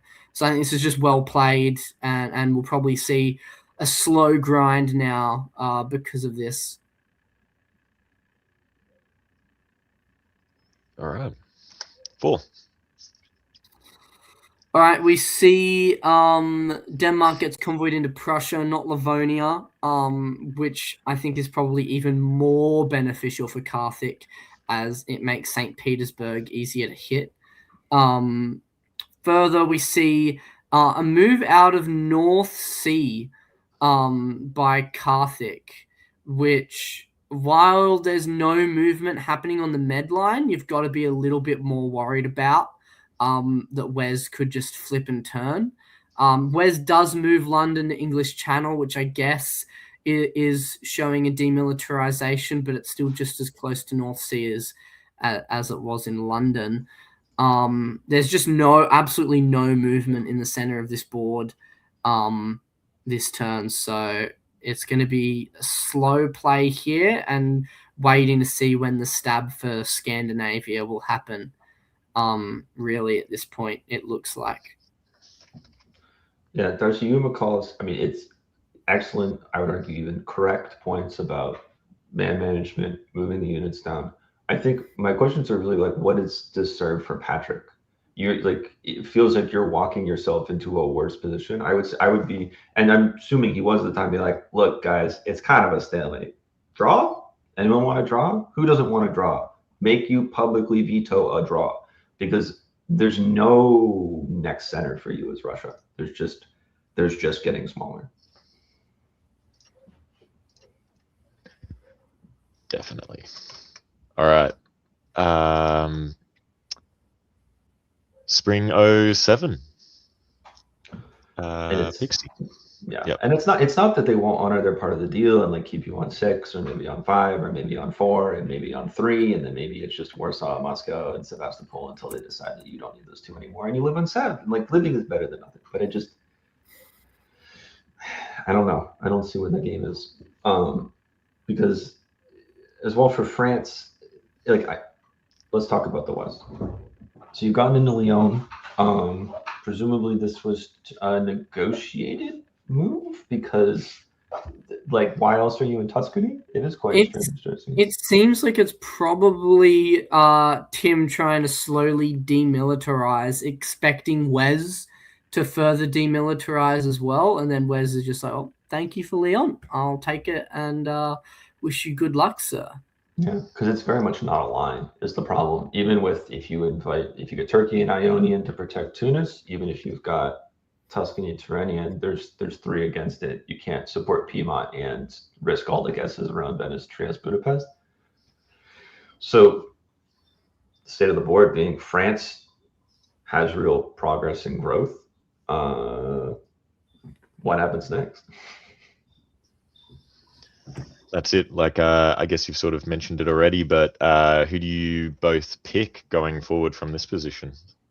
Oh, this is a pretty hard one. But it's kind of hard to pass up Turkey's position, because even if France makes progress over there, they're going to have to split that 50-50 with Germany, presumably. And at some point, Russia asks, what am I doing here? I think. I don't know Patrick that well. I learned a lot of NASCAR from him. Patrick, now I know what tire heat and tire wear are, thanks to my YouTube algorithm. Very exciting. something to talk about next time. But I don't know what his perspective is on what's satisfactory from this game. Which again, this may be where my little frustration comes from. Is I don't know what he wants. I just wish I knew what he wanted. Can you tell me what you want? Can you in the chat? I mean, I'm going to go with Karthik here because I think Karthik can race the initial dot grab of Matt Krill. I think it's going to be easier for Matt to get dots off of Italy because Italy's just going to give them to Matt, and I think it's going to be harder for Wes to get that. And I think Karthik doesn't continue this game and just lets a draw take place if he wasn't going to go for the lone top, right? Like, he would just be like, yep, well, I'm not going to take Patrick's dots, so let's just draw. So Karthik's definitely, and it's DipCon, it's Karthik. It's a position where he could have drawn. He's not drawing. He has 2 dots in front of him. It'll probably be an easy third out of St. Petersburg. I believe in Karthik to push with the momentum of those 2 builds to get the position necessary to top this board. All right, Pixie with 407. Yeah, I think my focus is mostly going to be on what's forced and what's the state of the line, or I guess the defensive, because there's not really a line. I would at least to note that Norway's gotten handed over, so presumably Silesia is the one that comes off the board then. That turns into Army Berlin, walks down. That's what I would expect here. As far as France goes, so yeah, they've gotten the Tyrrhenian, Tunis, Ionian, rough support idea, but again, with Piedmont lost, its guess is that there's no downside to take for France. That's the thing. They have another fleet coming with English Channel to mid-Atlantic, and then it will end up in North Africa. Tim, thank you for the note saying it's 12 a.m. at this point. Yeah, I would just be hammering. I would hit the draw. I'd be like, are we not drawing? Are we not drawing? I actually don't know what the draw vote rules are about public hit-in for Regatta. I will sneakily look that up on the side. But if I'm anybody except Wes and Karthik, I'm just saying, can we go to sleep, please? And then making him say no to my face. All right. Yeah, we see that Silesia disband and the Berlin rebuild as predicted. And Darcy 08. All right. Well, we see Tim gets into Wesmed with Matt Krill following up into Tyrrhenian Sea as Wes gets into North Africa in exchange for the loss of Westmed. I think overall that is a trade I'd take if I'm Italy here, especially if it's midnight. You're not going to top this board. Who cares if Matt is the guy that takes your centers at this point, really? And I mean, there's a failed attempt to get into Tuscany here via convoy, so well done to Tim for figuring that out. But yeah. All right. In full, we see Matt takes to Trieste, which could be by agreement. I do not know. Tyrrhenian Sea supports Gulf of Lyon, supports Westmed into Gulf of Lyon, which was probably an attempt to pivot. However, that fails, and Spain gets into Westmed, and Lyon retreats into Spain. Karthik decides not to take the stab on Patrick for Sweden or St. Petersburg just yet. However, that's probably just a matter of time. All right. Winter, we see an army from Matt down in Com. And back to you, Fixie for 09. So that was the straw, Patrick. Thank you. This is helpful to know. Russia has now covered St. Petersburg, walked up to Prussia, let Sev get blown up, and said, I've had enough of this. It's really time. Pillow's call. I really love to get any kind of a rest before tomorrow, and presumably double rounds tomorrow. So let's get this over with. You should have just stabbed me sooner. was this Cumberland? It's still going -2 for Russia. I think basically no matter how this turns out, and you're looking to just be like Warsaw, Moscow, St. Pete. But again, that's like where you kind of were in the position anyway. And, I think this is very much. I'm now seeing it as Turkey's game to lose, especially after negotiating or taking Trieste the previous year by force and just saying these are my centers. Tough. And if Italy is even willing in the fall to tap Tyrolia, you can force Vienna as well. And really, that negates immediately the pickup from Russia, and you'll be going +2, confidently on 11 with, Warsaw, Moscow, 12, 13 as threats if they don't just end it where it is. As far as the West goes, France has not won a guess that rivals what Turkey has actually captured. So not much to report about, in my opinion. All right, full. Tunis continues to be held, does walk into Lyon. Mid-Atlantic leaves, which I don't think is ideal, gonna be honest. Maybe there's something about you're trying to negotiate for I get Edinburgh because you're picking up Sweden and St. Pete now. But if I'm France, I don't really have the units to sort of commit to a game-changing stab on Germany, nor do I want to, because I don't think Italy's going to be super thrilled with how I've treated them in the second half of this game. I think they would be content to try to hold 4, but they would probably be willing to stay in Tunis and give everything else to Turkey at the end of the day. So I don't see a bunch of the point unless it's for just Edinburgh. I'm going to be honest. I wouldn't fuss over Edinburgh that much because I don't think there's much negotiating to do. I'd rather just do like Burgundy, Belgium, Holland, and be like, look, you owe me something like that. It's a fall turn, so you're not picking it up anyway. Or just ask Edinburgh to leave and just be like, them's the stakes. So in the south, we've got the force of Vienna, like we said. Again, Italy willing and Venice to tap Tyrolia means they're willing to do basically anything that Turkey wants them to do. Walks out of Sèvres, importantly. Fair enough. The second book in the series, Tim, which is going to remove because you don't need to take units off Russia. You're going to get having them work forward. Patrick, one of the best forward janissaries that there is out there, as we've seen from the first half of this game. So it's looking up for Turkey. It's looking great for Turkey. Looking very good. All right, there we go. We get a Fleet Smyrna and Army Munich from Karthik. Makes sense. Darcy, 1910. This is a Oof. long game. Bad turn for Karthik, as Bohemia and Tyrolia are piffed. Just gotta hurt. A good turn for Wes. Wes gets to go on a Norwegian, which Karthik can't really do too much about. And also gets into Tyrrhenian Sea, which should finally mean Tunis will be Wes's.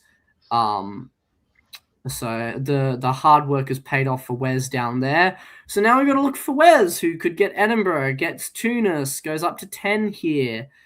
And then if Karthik is annoyed enough, maybe Holland and Norway are in the picture, stuff like that. We do see Matt Krill keeps on pushing the line as both the Bohemia and Tyrolia piffs are given to Turkey now. So it's looking like it'll be a big result here for Krill, who does also get a retreat into Rome when they get kicked out of Tyrrhenian. So overall, this is looking very good for Krill, but Wes is still in there. That's it. A lot of incentive for a couple of players to keep going, and it's getting late at night for them too. So fatigue is a real thing now. And Wes decides to misorder Tunis and lose the opportunity to take Tunis. This is what happens when, if it was midnight, if it was midnight in maybe like 07 or 08, it's like maybe like 1:30, 2 in the morning now. So this is what happens at 2 a.m., 1:30 a.m. in the morning. Wes has got to be kicking himself, going up 0 dots and having one less guarantee has got to hurt. However, he does convince Karthik to convoy into Norway and completely commit to taking St. Petersburg. So it's looking good for Wes in terms of being able to hit Karthik from behind for a few dots towards the end. And Karthik retreats into the middle of the line, retreats back in a row to save Silesia. So we're looking at maybe a stalemate. No, it's a guarantee on Berlin for Matt Krill now as well. So this is just win after win for Matt here at the moment. Krillionaire. All right. We have a magical third German fleet coming down. No, that makes sense. You gotta go to Baltic. Oh, okay, he gets the rebuild. Okay, yep, that makes sense. Cool. Karthik's not a tactical idiot. Sure. Confirmed by Darcy. Get that Thank for you. you. All right. Yeah. Let's see. Pixie, It's time to drop the hammer on Patrick in Russia. This I wouldn't say that this was always going to come. I think there was a chance this board draws and you get your position. At this point, you would get tied for fourth despite having 5th place points, and it's honestly not bad given how it's gone. But they've decided you're no longer useful. Thank you for hanging out. It's a shame because I think there was still a little bit of pressure to be had, but it is technically a full defense in the middle of the board with the rebuilding keel, and so that's that. The rest of the north is mostly with picking up St. Pete. I do wonder if any will be handed over or not, and if that will be by choice or not, depending on how that goes. In the south, I guess Krill is just doing sort of a Thor swinging in both directions. As he also decides to hammer Italy at the same time, which for a spring move is okay. But the issue is that all those armies in the center are now no longer in the center.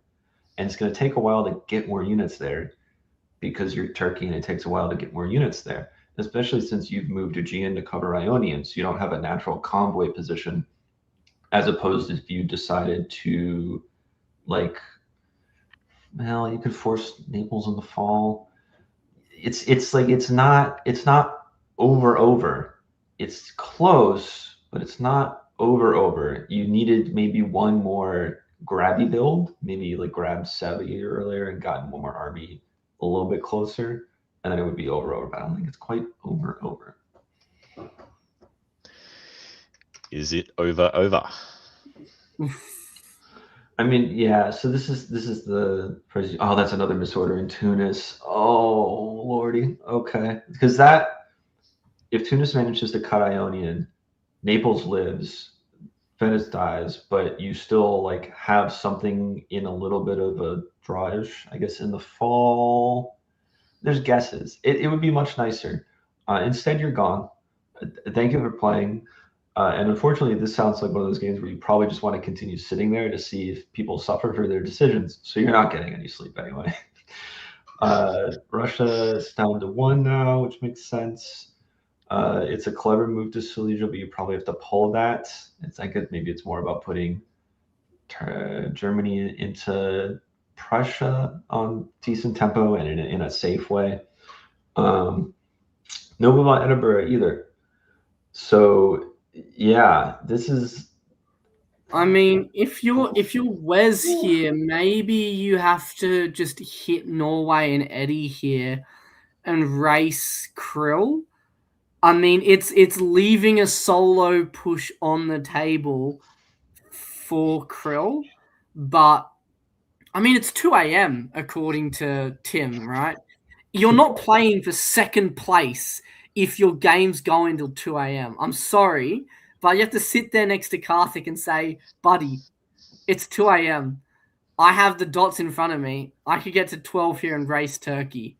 If you're going to throw a solo because of that, then we can have a discussion. But I mean, you can't blame me for going for it. I was shaking my head, and then you started getting me to nod, Darcy. I started to see the threat of time, and just because with Tunis locked up, and you're you're going to lose Rome, but there's fights there. So he has to throw Munich and Berlin. I guess maybe St. Petersburg. He has to throw 2 of the 3. The problem is the 3 German fleets, right? That rebuild of Kiel is now making us to have a lot harder, because before they were both up there, nowhere to help the center of the board, nowhere to get back to hell. But now it can walk into Denmark, it can do things. Also the flip side is you are building too. So you don't need to force it because Marseille is occupied.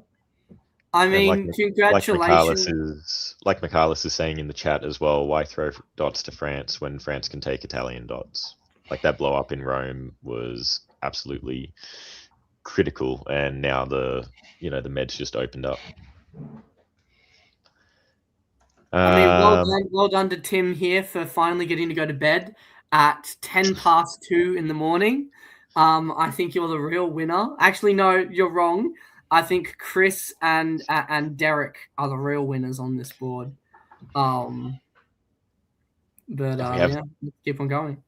All right, so winter 1911, we have the typical Turkey problem of 5 builds and only being able to build 3. So we see what they are. 2 armies from Karthik, an army and a fleet from Wes, and 2 armies and a fleet from Matt. All right, Darcy, spring 1912. And now, I mean, the top is really out of the question for anyone other than Matt, as Wes moves back away from the north, with Norwegian moving to North Atlantic Ocean. We see Karthik pushes into Livonia, pushes into Silesia. Rome is lost to Turkey as France gets kicked out of it. Plus gets to backfill Venice, which is another crucial piece here. And we see what could have been a taking of St. Petersburg left hanging,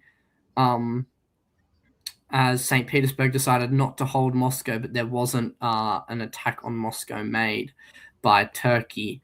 I think now Warsaw is under threat of being lost as well.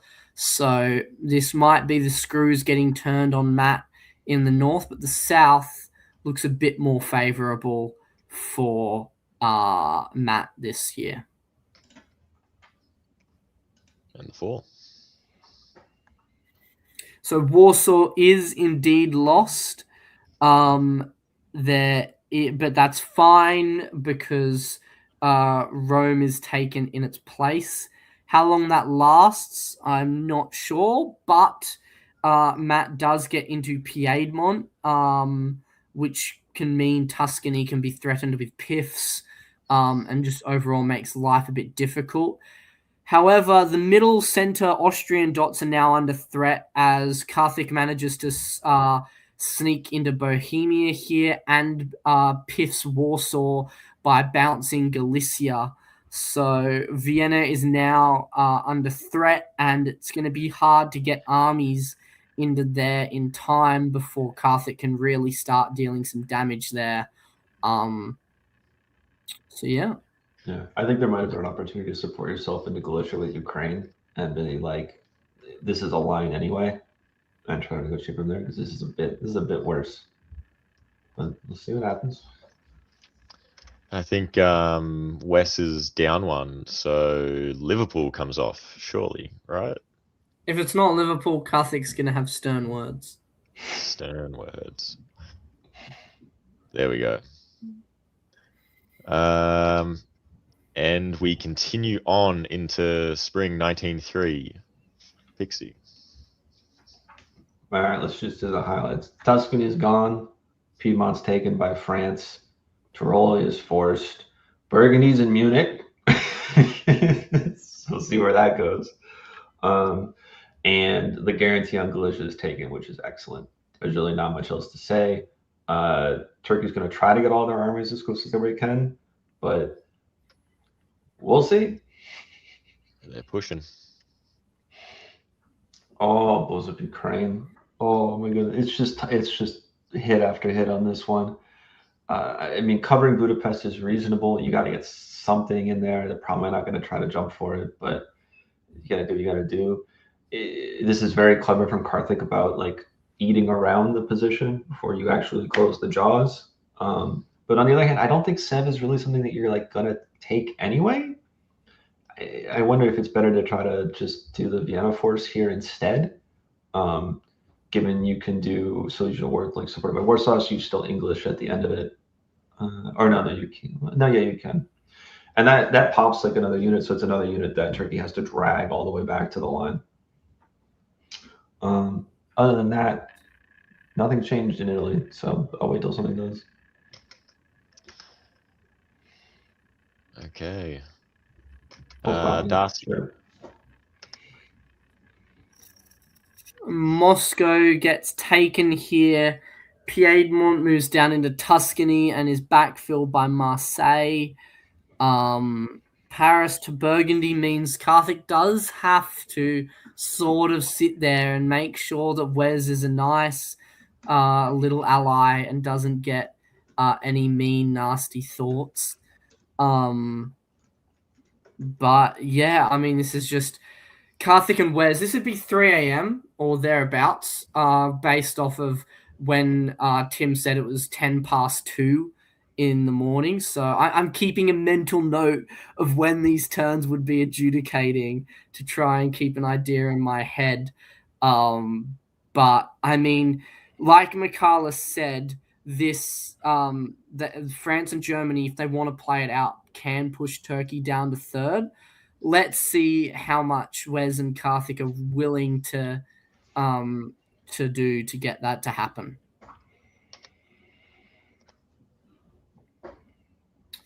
Well, there's Karthik pushing back to make sure Kiel doesn't get taken, so just good, cautious play here. However, it looks pretty locked up here now, so maybe we will see a draw with Krill seemingly making the right move by pushing for those dots when he did to be able to keep a line just in time. All right, Winter, Karthik with a rebuild. And there we have it. Spring 1915. Absolute monster of a game. Well done, everyone, for having the patience to play a board game for that long. Yeah, congrats to everybody that stuck it out. Congrats to everybody that got to go to bed a little bit sooner. I think what's really interesting is at the FG, excellent demonstration of how to stick together and keep fighting. But ultimately, when a Turkey has that much position, and in Italy that's willing to do anything for them, I think you just got to try a little bit of a different tack and try to figure out if we can keep Italy on 4 and prevent those 4 from going into the 14. Because 10, like Darcy was suggesting in the middle, maybe France had a stat where they can get that 12 and say, well, look, maybe let's go to bed at 1, something like that. So it'd be interesting, if I got to talk with the players, the FG, about that. It'd be interesting to see what they saw on the board. But ultimately, excellent job. Krillionaire, he's loaded yet again. I think there's a perpetual guess on Vienna here. Actually, well, between Vienna and Venice, there's a perpetual guess. Because I swear the draw line is actually 13 centers. And I was trying to figure out where's the extra dot. Yeah. I think it's Vienna or Venice falls.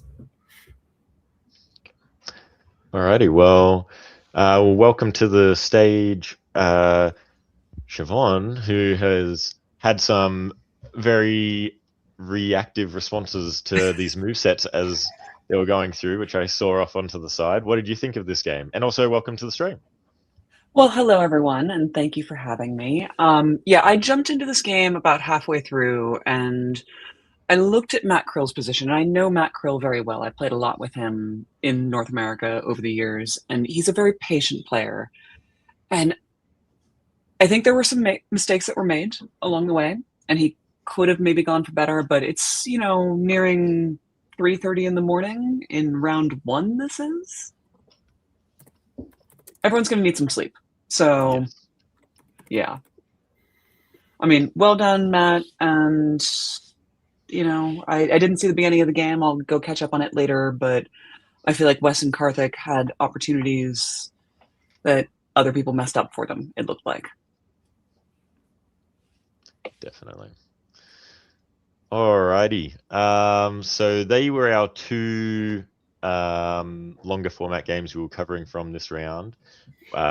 We are almost 2 hours into the stream and only 2 games in, so we're going to fly through the next million games that we have to for 8-hour the rest of stream. this Here we tournament. come.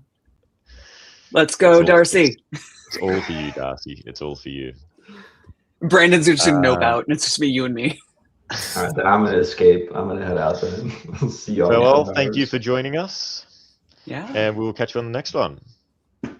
All right. So quick format for these next few. I am going to just fly through it. And if you want to just shout out whenever you see something, feel free to. I mean, this is a good board. Justin, Stephen Hogue, Keith, Adam Silverman, decent players on this board. Rooting for my California players, Justin and Adam. Beautiful. Alrighty. 01. I'm not going to assign you guys anything. We're just going to flick through it. So there is that. I'm just going to look for when the Justin Law stab is going to happen. All right. Ooh. Never. 3 build France. Germania. That's 3 fun. build France in an early game AT forming. Looks like an AIT. It's an AIT for sure, yeah. AIT versus what in the West? I do not know. I don't think they know either. Maybe a Western triple because 2 army build Germany that decides to go nowhere against France. So interesting. Okay, AT, I see you. AT has a German friend. I mean, not AT. Russia has a German friend. So looks like early game response by F and G. However, whether Stephen cares about the AIT is unknown. Yeah, that move the channel is interesting.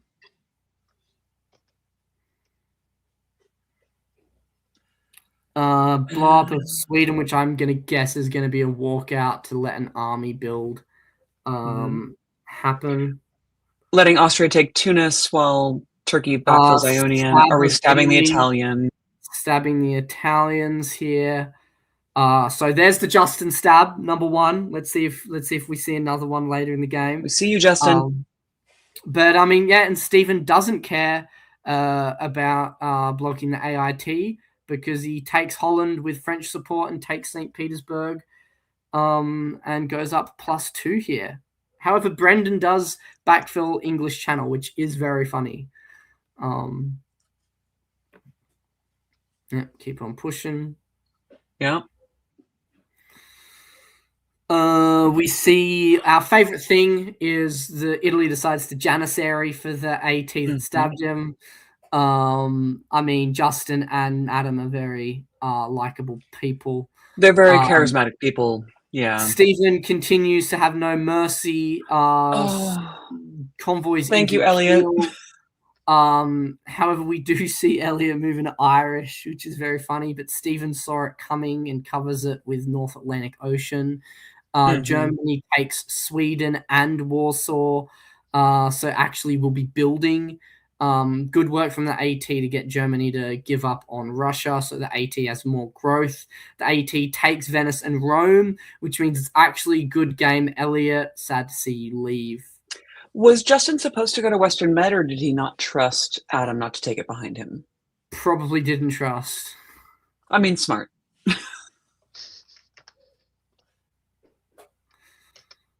All right. Stephen takes Denmark. France takes Munich. EF is on. And, I mean, we see the AT just pushes to the line. Turkey gets into Moscow here. England moves into Baltic, convoys Yorkshire into Denmark. Yeah.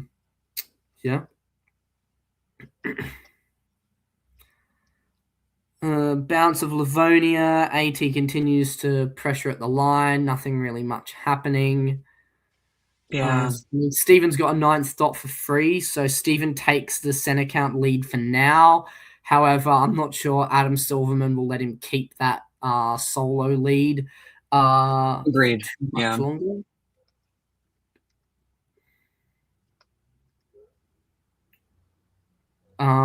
We see what may be an arranged bouncing channel, probably. You'd hope Oh. if you're anyone other than the AT, you'd hope that it's just a bounce. Okay. And then, There we go. Adam decides not to take Warsaw. Wow. Feeling generous at DipCon. Adam. He's won it before. Who cares? It's lame. Who needs a second one? He has questions to answer when he gets home. That's all I'm saying.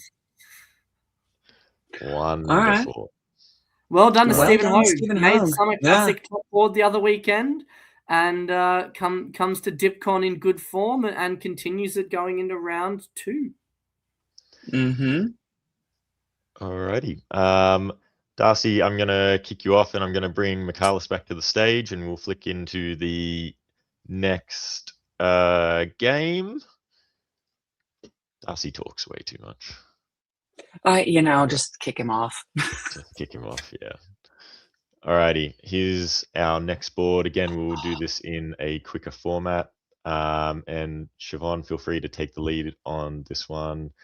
As we go into Some of my field. favorite people here: Cameron, I love him; Alex Amon, obviously from California; David Miller, known him for a long time; Kayla Silverman, Adam's daughter, and some newer names to me. So I'm curious to see how that will play out.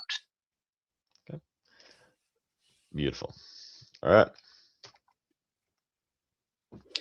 All right. I mean, out of the gate, I'm not seeing anything terribly surprising. We got a bounce in Burgundy, hold in Venice, bounce in Black, and yeah, they move it along. We try to convoy to Belgium. It's bounced by Picardy. France picks up the Iberian Peninsula. Italy picks up Tunis, and all the normal. Munich to Berlin was a little bit weird there. Oh, Munich to Berlin. I missed that. Yeah. You're right. Potentially lining up an early charge east into Russia if you're going to Baltic, Prussia, Silesia here. Yeah. All right, let's see what happens. No. And the answer is not yet. So just full west for the German. Russia takes Norway right out from under Alex Amon's control. And what is even happening in the east? It's, I guess, an AI? Yeah, it's an air. That's what's trying to happen. We'll see what goes. And Noah is falling prey to that. Does convoy Con to arm, which I do love to see, bringing Bull back to Con and a retreat. And meanwhile, England does manage to take Belgium after a couple of attempts, but loses Norway for the effort. And then they move to the Irish by David Miller. Oh, and England's and not building because they're losing Norway. So David Miller has essentially got rid of the defender that could protect Liverpool and just opened it for it. That's just beautiful. It's so smart. And I know that Alex and David know each other very well, so I would love to have been a part of that negotiation. Yeah. Nah, that's brutal. Well done, David. All right. Armies from Austria and Russia. Russia's doing its best to move down south for the air as we take out Noah in Turkey, losing Khan. Lots of retreats and backsliding. Up north, David does a beautiful double convoy up into Liverpool, uncontested. I mean, Alex, and takes Belgium too. England's on Janissary, right? He's got a Janissary now for anyone but David. That's my bet. I'm pretty sure he is Janissarying for David. I think that's why he's done that walk. Oh, is he? Okay. That's why he went to Holland, Yeah. I think. Down to Denmark. Doesn't get rewarded for it. Yeah. I love David Miller. He's one of my best friends, but you don't get rewarded for Janissarying for him. And David's going to run away with this game. +4 for France. Austria is in a really good position in this era as well. And if Russia starts Honestly, fighting in the north, I really like Cameron's position too. yeah, Cameron's a great player. People sleep on him, but he's really good. So we'll see what happens as we go on. Show me the moves. Austria does their best to protect what they have and keep moving forward, putting Dylan into Smyrna to kill off the last of the Turks. David just keeps taking dots. Yeah, if you're gonna have a war with Russia, that's not so good for Austria. But this is better. This is what you need. This is what you need. And Kayla's holding her own amongst this chaos, and I want to point that out here. Yeah. Okay, back in, a lot of shuffling around David and Alex, and I'm less clear whether Alex is janissarying for David anymore, or just. I don't think so. I think he's just dying. Yeah, he said, I want sleep too. The interesting thing is what Italy does. Like, if Italy doesn't go west, yeah, okay. So Italy has now finally gone west, but it's a little bit too late. Someone convinced Dylan to go west finally. Yeah, but then David, meanwhile, is dropping to Lyon and west. Yeah, you could have bounced at least one of those moves, and you didn't. Now, oh dear. Yeah. Oh dear. Oh dear. And David keeps taking dots and taking names. We got Kiel, we've got London, but does lose the temporary ownership of Munich. I like Cameron's position though. I like it. I don't think he's got a chance of topping anymore, though. I think David's getting too far ahead. But I'm very unhappy that AI aren't moving more fleets west more quickly. So if you lose Tunis, there's a world David can just start pushing for 18 here. Oh, if David doesn't solo this, I think he kind of fumbles it. Am I wrong? Interesting. Very on. Yeah.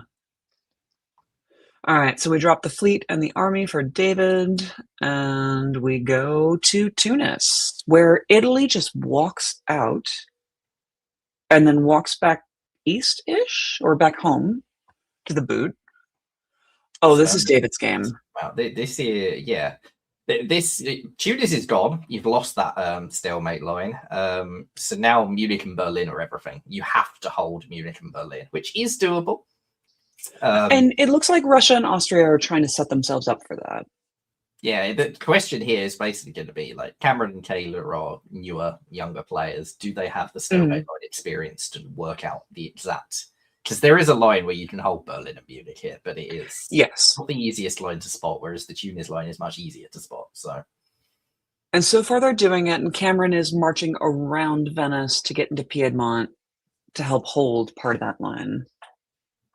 They finally walked out of Smyrna and realized they need that extra fleet there. How you can take Turkey in the meantime. Well, it took that long, the next but... problem. All right. And David still has a... There we go. Wow, okay. David's prioritized sleep. Okay. I mean, I'm going to guess the rest of the board finally figured it out and was working against him. And he said, they probably I can told fight him. Like, if they tell him and we know the stalemate line and show him that they've got the moves, you can save 4 hours of this nonsense and say, we're going to go here and hold this, here and hold this, here and hold this. I know what order to put in forever. I know what order to put in forever. And David's a smart player. He knows what it looks like. Yes, there may have been another dot or two, but this is a great score for his first game. Yeah, 13 centers in round 1 with second place being on 8. That's a massive game. And very well. It's huge. 3 points banked, and you get an early night's sleep. You've only played 6 years of this game, so you're fresh and ready for Saturday. So, David, you're ready to get up in the morning and do a 10-mile run or some nonsense that you like doing, because. Alrighty, we will jump on into this next board.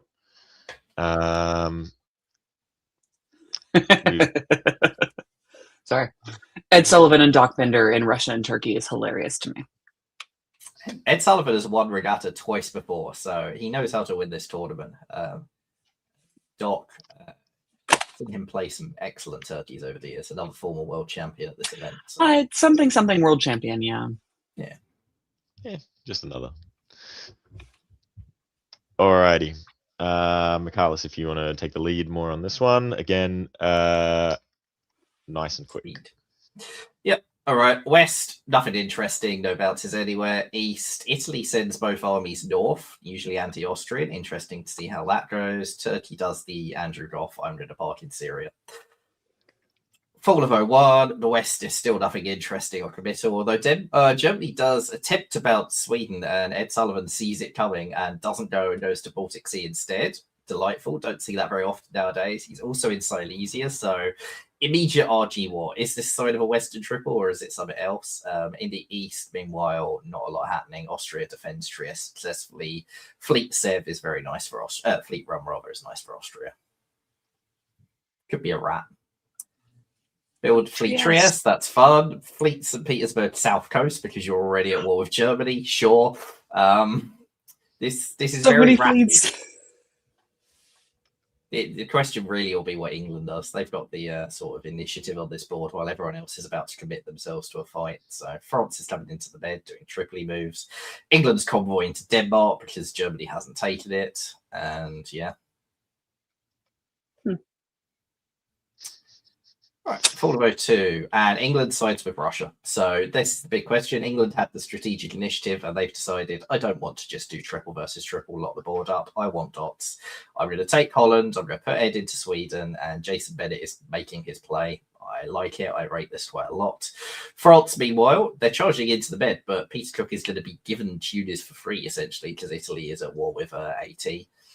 Mm-hmm. There's some interesting tactics in the south where Austria is putting to Ionian, losing them Greece to a walk from Turkey, who loses Bulgaria to a walk from Russia, because really what we needed to do on this board is give Ed Sullivan 2 builds. That's how to balance an Eastern alliance, is to just give 3 dots to Ed Sullivan. I mean, always. Yeah. Yeah, that fleet Albania, it really needed to be an army Moscow instead. That makes all the difference for the East. All right, Spring of 03, they blow up Bulgaria by agreement, sure. France takes Tunis, sure, and England gets position. Mm-hmm. Now we wait to see where the next stab is. And the next stab's on Austria. So Italy gets Trieste, Turkey takes Serbia. Nice year for Dot Binder going +2. And in the West, we see the continued carving up of the German dots. And France trying to help Austria to defend them from Russia. So not clear exactly what France's position on this is. They've got nothing out of this carve up of Germany so far. And I'd be a bit concerned when there's very clear ER cooperation about that. Yeah. Everything sort of as you'd expect with the builds. And here we go. Yeah, and I'd be even more concerned about France now. Like England, what do they need to be in Ruhr for? What do they need to be in Belgium? Like all of these. Either in Belgium and in Ruhr. Like you might think you're safe because England's not been putting fleets down. England needs exactly 1 fleet to walk to Channel when they make their stab, and all the other units can be armies. So. That's dangerous. You will be happy to see too many armies on the mainland, Peter. Too many armies on the mainland. Yeah. Well, Russia going back to Baltic does at least, there's a potential for an ER war, which is what you're desperate to see if you're France. But I don't like we're putting Mid-Atlantic to the med here. You're not making any progress anyway. Keep it there. Keep yourself safe. Bounce in Channel.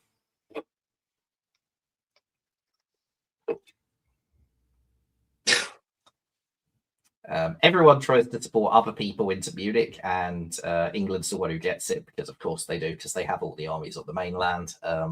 Russia's gone back to Baltic. Yeah, this looks like things are about to go south for France, I think. But Turkey stabbed Russia. Probably a stab on Rum. Do you think this is? Imagine that's agreed. Do you think this is going to be bad for France, or is Jason moving Ruhr to Munich more indicating that they might push towards Ed? Well, France has twice moved to Munich and not received support from England, and England's gone for it themselves. I think this is going to be ER, and I think that England will stab France and Turkey will stab Russia, and it'll be a race between England and Turkey. It's the witches for sure. Yeah, fleet act. This was a stab. Stab. England's back in row because that's where they really need to be. Bring a fleet back, Peter, please. Peter, what are you doing? France does walk into Venice, which is fun, but I doubt they'll hold it. Yeah. Yep. Okay, so England doesn't stab. England does go for Russia instead. I guess well negotiated, except there's still 3 English armies all next to you, and now they're into Rolia as well. England's got Berlin, but Turkey does a beautiful convoy into Sev, and takes Trieste, and takes Adriatic, and gets back into Ionian behind. Doc is really getting the upper hand. This was a beautiful year for Doc, who has England had like the head start, and Doc was caught up. Yeah. And now that England has been, unless Ed invited England to Berlin, which is possible, it's going to be hard if Ed is annoyed at Jason for dotting from behind, although these builds suggest not. So maybe Ed is just more annoyed at but I think the only other thing to point out here is that Peter seems to be janissarying for Jason at this point. Like, Peter said, let me live, I'll do whatever you want, because he was supporting him, Jason into places, so... The problem is that there's only 2 Russian dots for England to take, really, Sweden and St. Petersburg. It's very hard for England to take Warsaw and hold it from here. So, if that's the case, how many dots are there for Turkey? There's 3. There's Vienna, Warsaw, Moscow. That's even ignoring what's happening in Italy. Yeah. So, if you want to actually rival Turkey, then you're probably going to have to take some French dots. I mean, I think Peter's cooked at some point. Not for the pun, but... All right. This is all against Turkey in spring, so Italy takes Trieste and takes Ionian, so that's a setback for Doc. Mm. And then Italy turns around and takes Venice back and takes Ionian back. So setback, what setback? What are you talking about? Hold my beer. Yeah. Oh, a lot of holds besides Denmark. Uh-oh. Sneaky. Are we done? Are we accepting England's going to top this board, and we're just going to do it to speed it up? Doc. No. Doc. Yeah. Yeah. Interesting. Hang on, I gotta go text my friend over here and ask him what the heck he was thinking. No, I'm kidding. He doesn't. If they do all stick together against him, there's no hole in that line really. Yeah, there is. You should have something in Silesia to support hold Gal. That's an oversight. If they had something support holding Galicia here, then this line would be locked. They don't, so there was actually a chance to progress. But if Russia is really going to feed their dots to England, and France doesn't care, and Italy doesn't care, and they all want you to lose, then you don't really have a chance of racing England successfully. yeah, True. that's fair. And again, good night's sleep. Second place is reasonably good in this scoring system. It's not like a terrible result. 34 points for a 10-cent second. That's fine. Mm-hmm. You need to top some other games, but this is still a decent banker score. And we got 4 rounds? 4 rounds, yeah, with a drop round. Okay. Oh, with a drop round. Okay. Well done, Jason. All right. Really nice game. Congrats. Okay, this is the final board for round 1. Again, we will fly through this one. We have a few names on here. Siobhan, you had a reaction? I had an immediate reaction. Yep. Jason Massbaum, obviously my best friend in the hobby. Love to see him succeed. Can't wait to see what he does. I'm familiar with Ian Rednick, Craig Mayer, Eddie Brisson, Cameron Higby. I'm not so familiar with Julian or Victoria, so I'm curious to see, are they locals? Are they... Julian's a weasel. And Eddie Brisson is the classic newbie whisperer, so if they're newer players, I just want to see Eddie work his magic. Eddie, another former North American champion as well. I guess Eddie is like important in this game or something. Something like that. Yeah. All right, let's see it. All right, Siobhan, if you want to take us, take the lead on this one.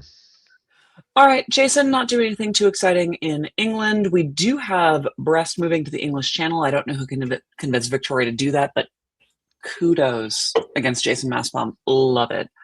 Bounce in the black, no bounce in Galicia. Eddie Brisson doing standard things as Russia. Yeah, push it along. No move to Tunis from the Italians, so Craig is foregoing that for now. We do have France picking up Belgium. Jason protecting London while, oh, yeah, we got English supporting Denmark to North Sea. I don't know who convinced you to do that against Jason Massbaum, but... Textbook sea line, yeah. Yeah. It's all kinds of sea lion. I just hope they keep it. There's two triples on this board already, right? It's FGR and AIR, and Russia is it's got to be AIR, those yeah. triples. And it's an AIR where they said, I'm going to forego Tunis as Italy, but you let me take Trieste and we'll trade it back later kind of moment. And I love that for them. So I think the builds are as we would expect. Yeah. So I'll be from England. Jason's going to try and be defensive and hope that people break because of that. And it works. It does work, yeah. So, Julian doing well in Austria, kicking Italy out of Trieste, whether agreed upon or not, shall want to be seen. But I imagine Craig will take Tunis in the fall, and Austria walks out of Trieste, leaving Craig with that extra build. That's a lot of trust that's happening in that air. And I love it. Chris Strelly pointing out that Eddie, maybe he suggested the sea line because Eddie Bassard, of course, invented the sea line. So love to see that. He might not love to see this year quite so much, though. This is quite the turnaround. Oh, Eddie saw Jason across the board and just said, you know what you could do to Jason Massbaum, right?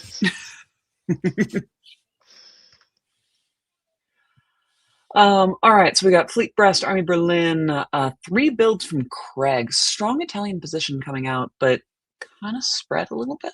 So we're going to see where that goes. The moves. Doing all right, some bounces. Eddie is moving in on Armenia, soon to make a move on Ankara or Smyrna next in the fall, I presume. Jason is doing whatever defensive stuff he can do. Loses London.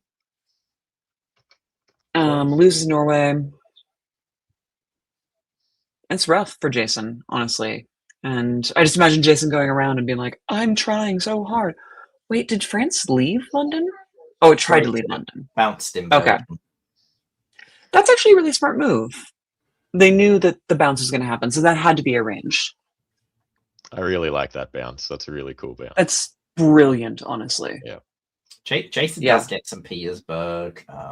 It's unclear exactly because Germany's put Jason into St. Petersburg, so it's unclear exactly who Ian.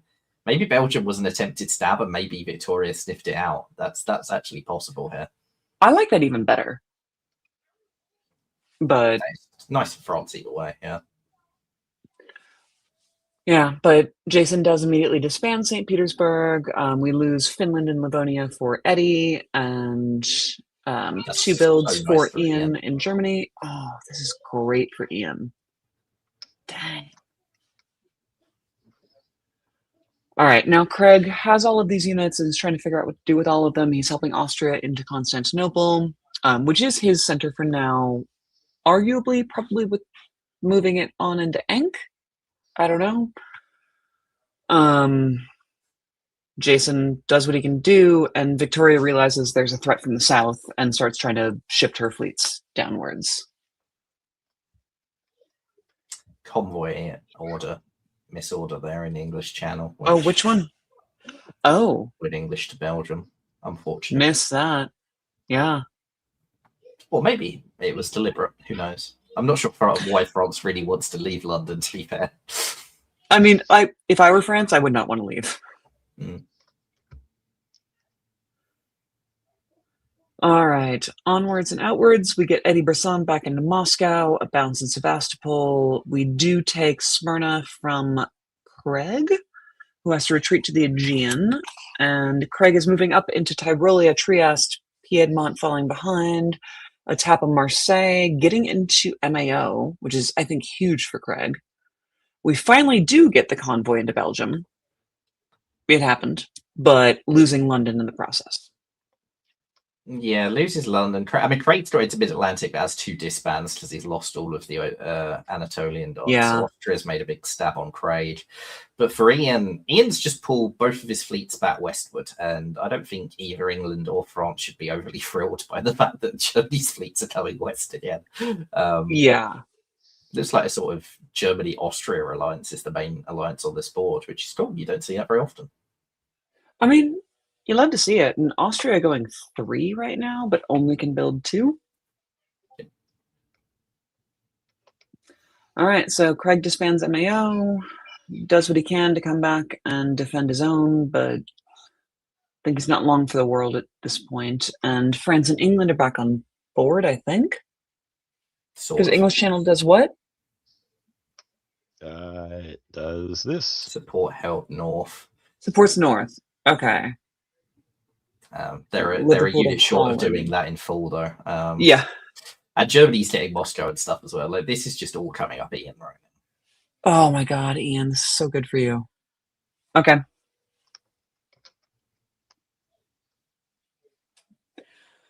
All right, Ian self bounces in Ukraine. Julian tries to support Eddie into Ukraine, does not happen. Got a whole bunch of bounces, a whole bunch of red arrows everywhere, except for Helgeland gets into North, and Bohemia gets into Munich. Oh, and we take Trieste. And Julian takes that back from. Oh, he takes Vienna too. Yeah. Yeah, so actually, Craig is +1 this year. Julian's been outguessed by Craig across the year. So Craig gets Greece, holds on to Greece, and gets Vienna. Craig's a little wily.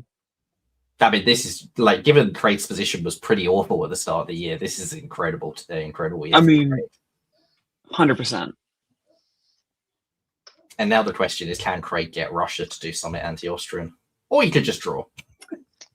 We like these early draws. I think Craig wants a draw. And there it is. Yeah. There it is, yeah. I mean, I think it was quite clear Ian had the top in the bag from here. Like, Austria, that setback, I think, was catastrophic for their chances of being able to rival Ian. So I understand why everyone else would take the draw. And nice job, Ian. Banking the points again. Yeah.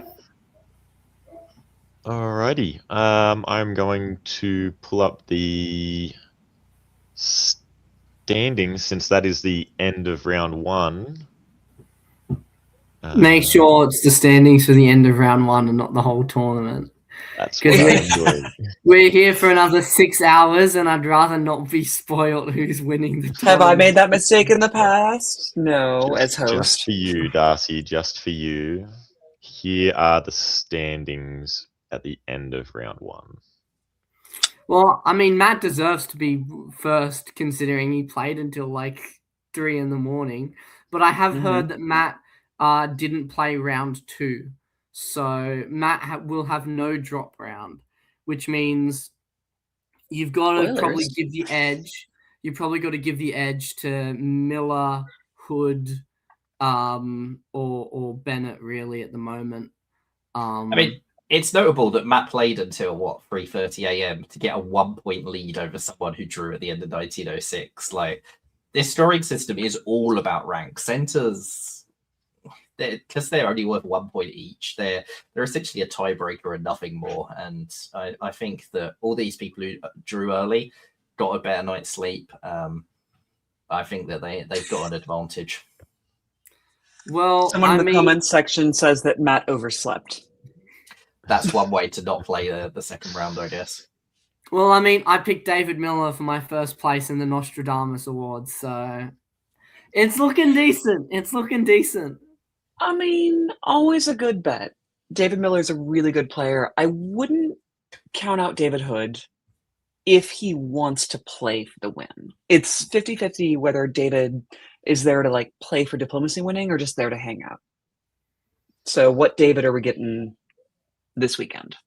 And all these people on like mid-30s to sort of around there on score, these are all perfectly decent first round scores. Like, yeah, you're going to need to top some games, but it's unlikely people are going to top all 3 games in a thing. And there's a drop round, so you could still do that even if that is what's needed. So everyone from sort of 7th to whatever places on the 30s, and maybe even the 20s, these are all acceptable first round scores. They're just not the high score that's going to win you the tournament, but these are the sort of supplementary scores you need along the way. It's very unlikely that someone tops 3 games to win the tournament.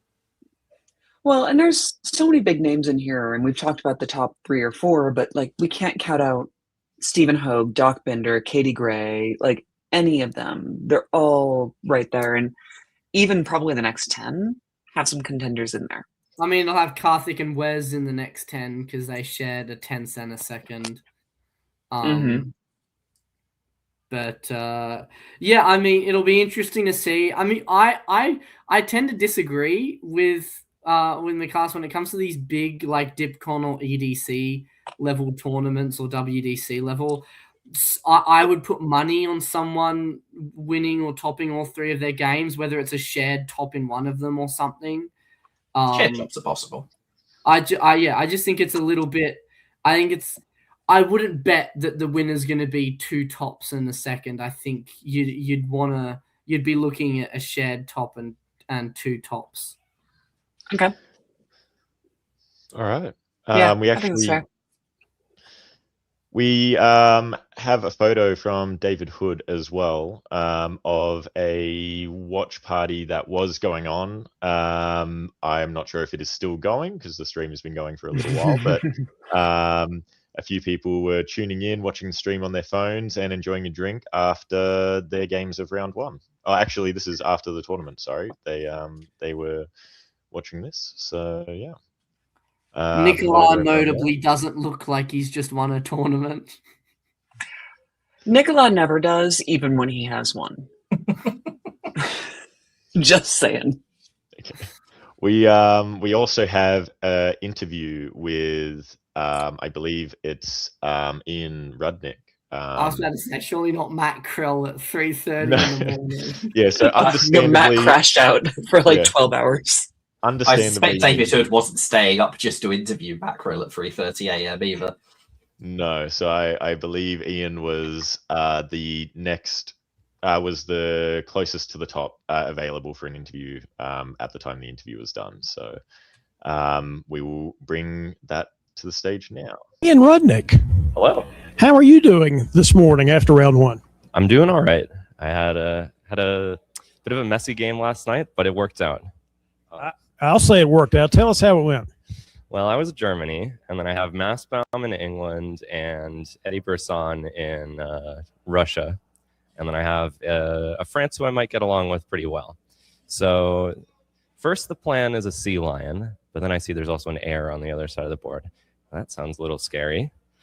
So then Jason pitches that he's going to be the junior partner in our Western triple as England. So, okay, you go up in Scandinavia and deal with Eddie, get Eddie out of the way so I don't have to worry about that air. And then I don't know if it was me who got France to do it or if France just really wanted to do it, but then she just full sent into England and chaos ensued. And somehow I, found the opening here and there. I kept a good relationship with Russia, Eddie, as he was falling and got most of his centers. So. Isn't that pretty important when you're one of the people trying to top the board is to have a good relationship maybe with some of the powers that are declining? Absolutely. Absolutely. If people are not doing so well, if they won't have a chance at going for the top, well, what else are they going to play for? Well, they're going to defend against the guy who they're more mad at and who they don't trust, right? So if you have good rapport built up over the course of the game, you can get into an arrangement where they're going to defend against your opponent for the top, and you can do what you need to do to put your foot on it and take the win. Hey, that's good advice for you out there in diplomacy land. Let me take one more question for you, Ian. How you thinking going into round 2? Come on, tell me how confident you are. Well, I'm kind of playing on a house money at this point. I'm not the most consistent player, but I'm just trying to relax and get in a good mental state. I think that's the biggest thing for me. So as long as I'm relaxed and I play my usual game, I think I have a chance. That's more good advice for you out there. Stay as relaxed as you can. Play your game. Don't let the situation take control of you. You take control of the situation. Ian, any final thoughts? No. That is perfectly fine. All right. Good luck in round 2. Thank you, David.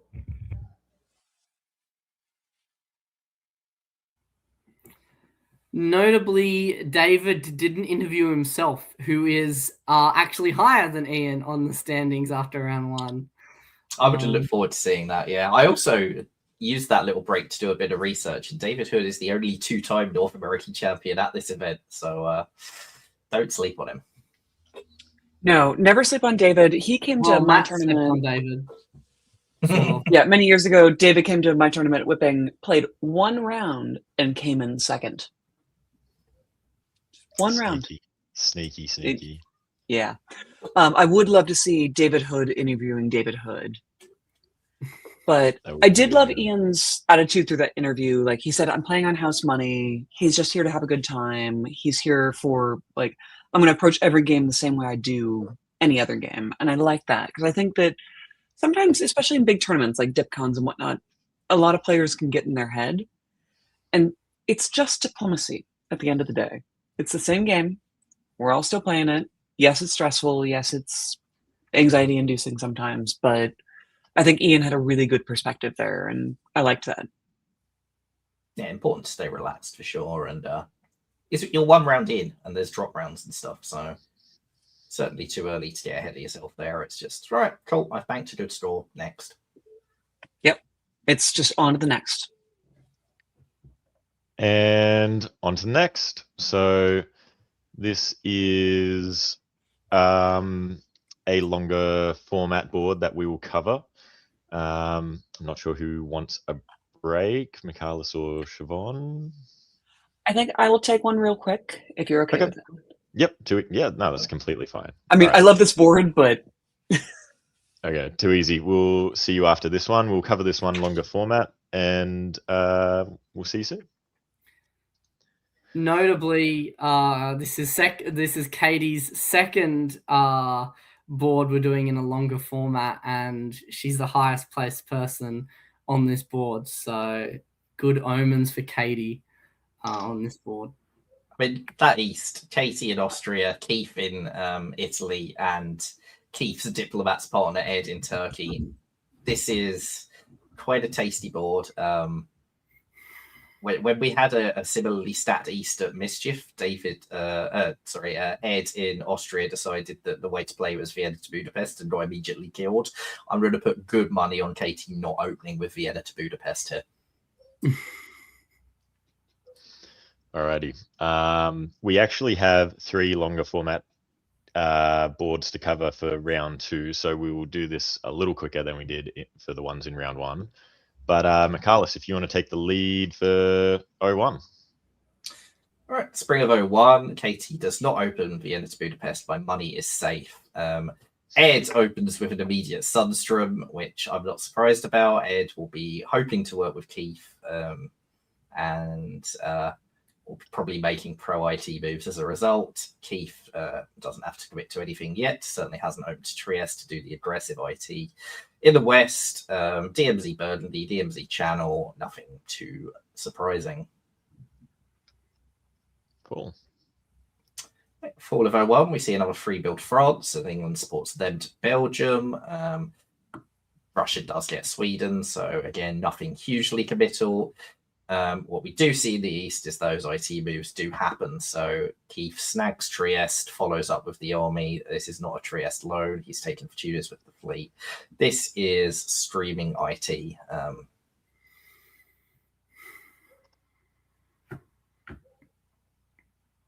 Yeah. Winter Army builds. Smyrna, 2 fleets from Italy. This is all what you'd expect from an IT. Russia build using their only build to build a fleet north coast is interesting. Go for it. Why not? Darcy, tell us. 02. All right. IT, Katie manages to turn into what I assume is a let's fight the Western Triple alliance as Keith moves everything possible westwards. So well done, Katie, managing to avoid just getting squished between the diplomats. Meanwhile, we see Dylan manages to get into Norway as Norway is moved out to Norwegian Sea in an attempt to convoy Eddie into Norway instead. Another interesting thing is Craig decides to move to Skagerrak rather than Baltic with the fleets. So usually, to me, that screams I'm actually going for North Sea. I'm not actually going for Sweden. But again, it could just be a ruse to fake out Russia.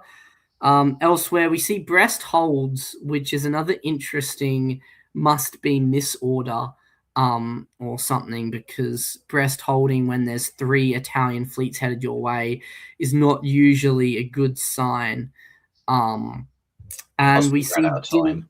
Yeah, and we see Dylan does get supported into Romania here.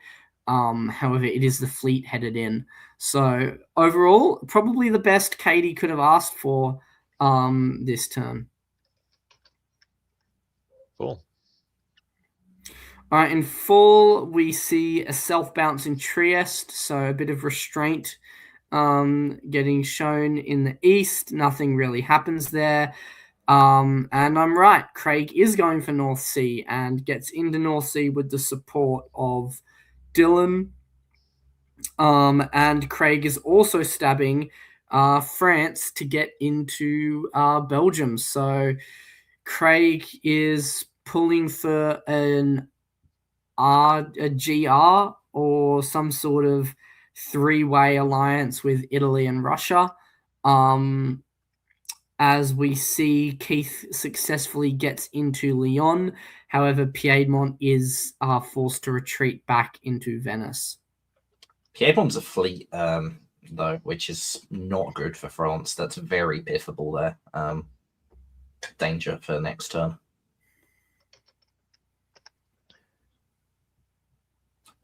Which is probably why it's the sensible disband, I think. When you had a disband anyway. North Coast fleet for Dylan. Yeah, Dylan is all on board this. I guess GR, Craig has stabbed both France and England, so this would be fun. Interesting. All right. Take the lead, Michaelis. All right. So Katie takes Romania, blowing the Russian fleet up. Be interesting to see whether she walks straight back out in fall or not. But beyond that, this is still just Italy pushing to the line, Russia pushing forward with German support, and Germany. It's essentially, at the moment, everyone against EF on this board. And that's obviously not a stable long-term structure, but right now it's all that's happening.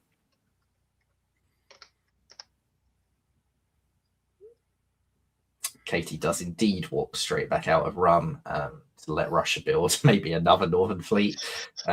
Italy takes Marseille with the support of the Germans when they cut Burgundy there. So nice work. Did it by convoy as well, which couldn't be blocked, but did put the army in, which is much better than the fleet. So good tactics by Keith.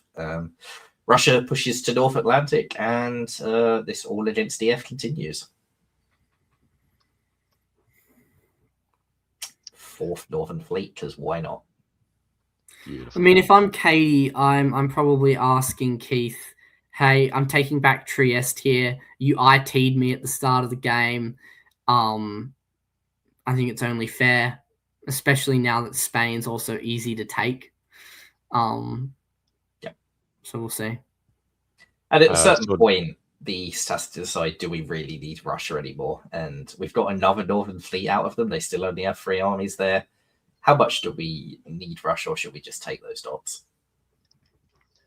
It's sort of reminding me a little bit of Summer Classic the other week as well. Jason Gray's game as Austria, which he played excellently. He played a very patient Austria and sort of let Italy and Russia do their own thing for a while. So maybe Katie's taken a page out of his book for this one.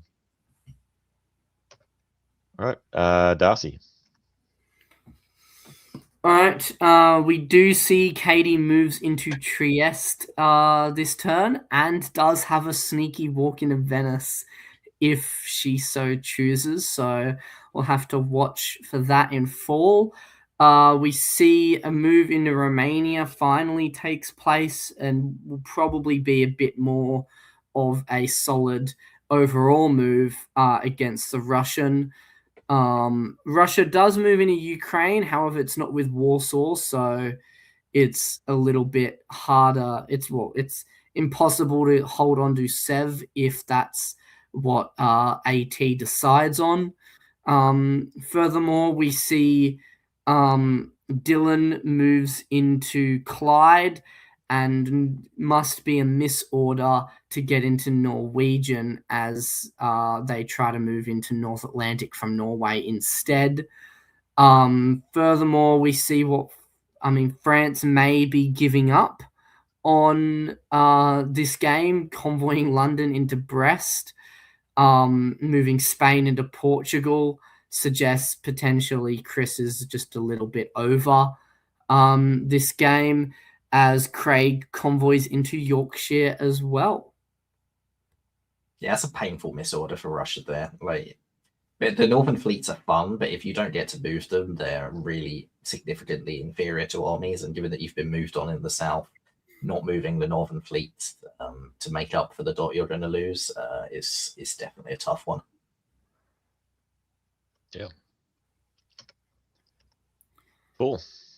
In fall, we see Italy gets into Paris, gets into Spain, meaning they will be building one. Katie decides not to take Venice, but gets Romania instead. So Katie's still going +2. So that's fine for Katie. Ed gets into Sev.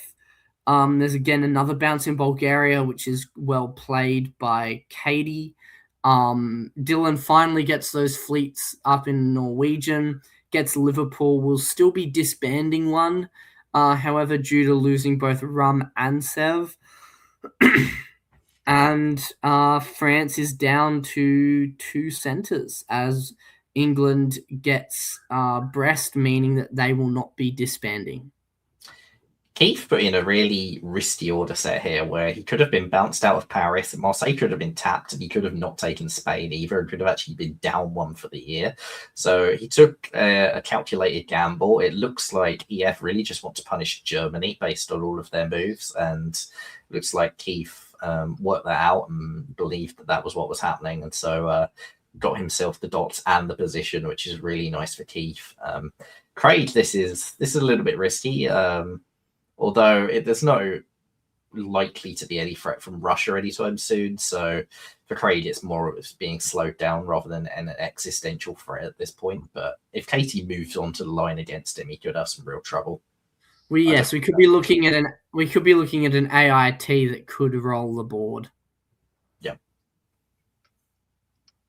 I'm not sure Katie will do that though. Doesn't trust the diplomats to triple the whole way?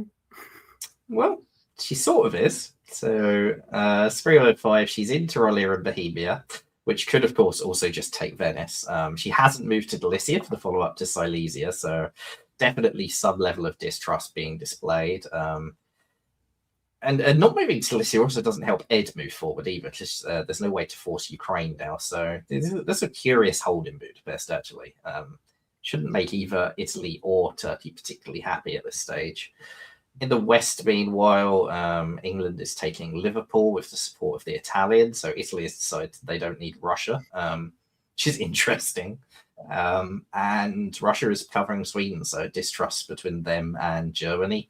This is looking a bit risky for Craig now, especially as a second convoy goes onto the island to take 1 dot so far. And England moves to Picardy to continue janissarying against them.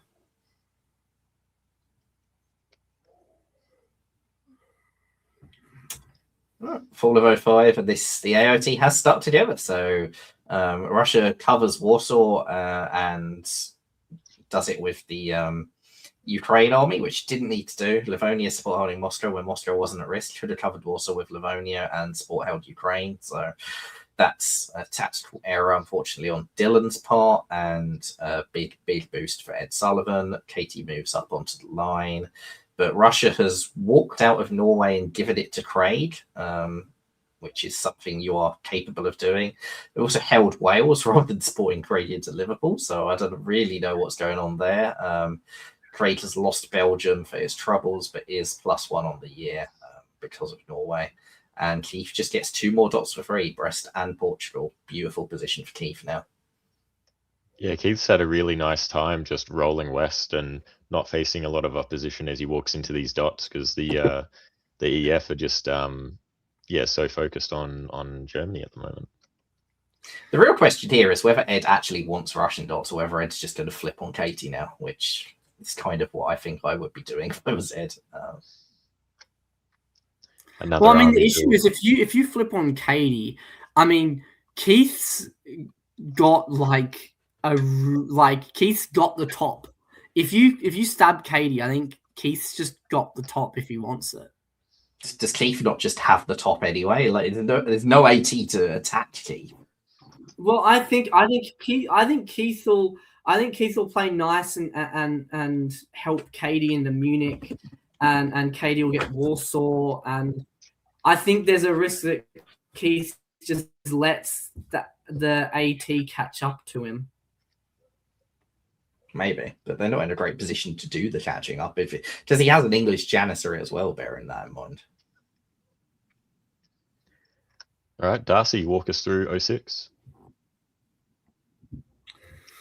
Well, Keith gets into Liverpool, gets into Belgium, has a threat on London now as well. Katie does get into Munich. Ed doesn't stab Katie just yet, instead takes Moscow. Warsaw is at the mercy of the AT as well. And we see Germany just pulling back from everything. And I mean, this is like the quickest sort of like triple just kills everyone that I've seen in quite a while.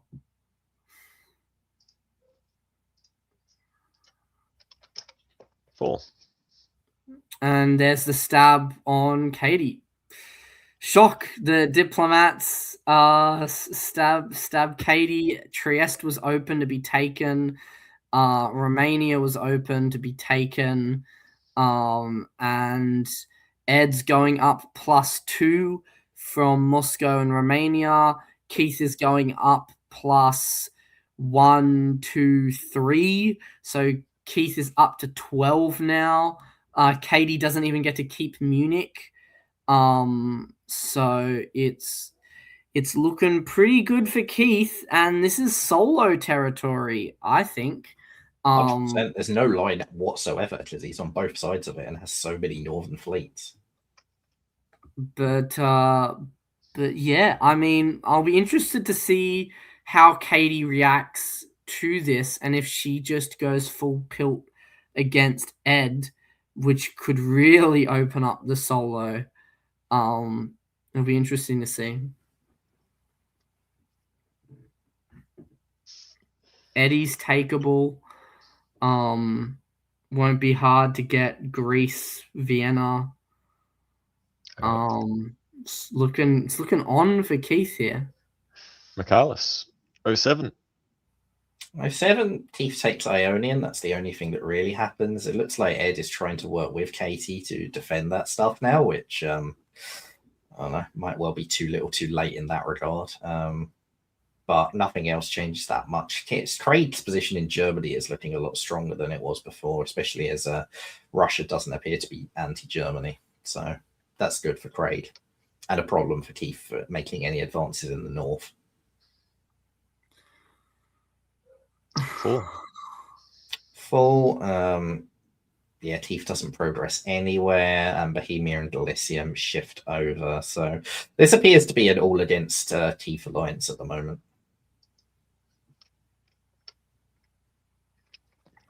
No adjustments with that phase, and we're into 08, Darcy. Katie gets back into Trieste here. However, Ed does take Greece. And Keith does have an ally somewhere, however, as Craig convoys back into Denmark from Eddie. So that might be crucial to have Keith hold the line in the south if he doesn't have to worry about the north. But yeah, I mean, this is sort of how games turn in Ed's favor sometimes. Is everyone focuses someone else, and he gets to slowly push up. So he has Warsaw in pocket. He's already in Greece now. So, I mean, it's still going to be hard to whittle down Keith, but it's not looking impossible for Ed to surmount this. I mean, if Craig takes Sweden and St. Pete, that's a real problem for Ed playing for second, though, right? Like, that's going to make it much harder. And Craig has taken Sweden with that convoy and now moves over to line up on St. Petersburg next, I think. Yes, so Ed does take Warsaw, holds on to Greece. Craig does take Sweden. Keith continues to move away from Craig, moving down into Piedmont, and moves Irish down the Mid-Atlantic Ocean.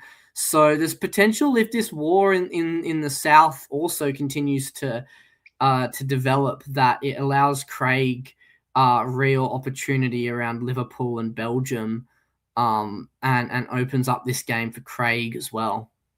Yeah, I actually think I like Craig's position more than I like Ed's, because Ed would have to stab Katie again to take the top, and I just don't see that being viable without Katie throwing it to Keith to punish him for it. So Craig has a much easier path to take a few dots and then take some dots elsewhere. I mean, Venice was lost until Tyrolia, but got pulled off the board. Okay. Spring 09. Michaelis. Spring 09, and Craig has decided to shift the other way again. So Craig is taking Belgium now. Keith's pulled too many units back. Probably more units back than he actually needed to. I don't think that fourth unit in Western Med makes much difference in the Med. So Keith's going to go down on both fronts. Craig has bounced Silesia, and so the Turkish army that's in Bohemia isn't a threat really at the moment. And Ed gets to push into Apulia.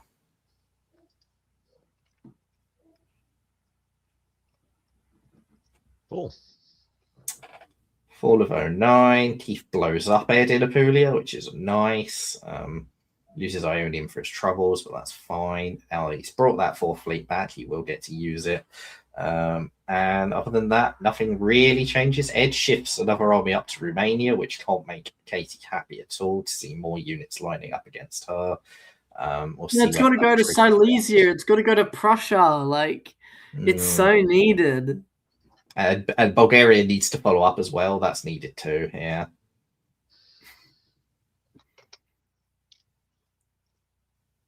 And Con's needed as well, because you have to go after St. Petersburg. Of course. And it has to be in Con, not in Ankh. You definitely want it to come westward to go around. All right, Darcy.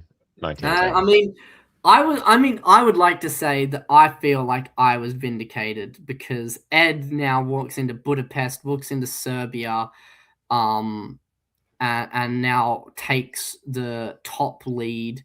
I mean, shares it now actually with Craig, who takes Liverpool up in the north, and suddenly this game looks very much in the favor of Germany, Turkey, rather than in Keith's hands. So, I mean, this is a brutal stab on Katie here, who just holds everything. So it's not even like making any offensive progress anywhere. So you gotta feel a bit for Katie here. And now it's a real race, I think, between Craig and Ed for this top. But you've got to give the edge to Ed, I think. And this is 19... I think it actually depends where Keith fights, because if Keith doesn't really fight Craig, then Craig, I think, has an easier path.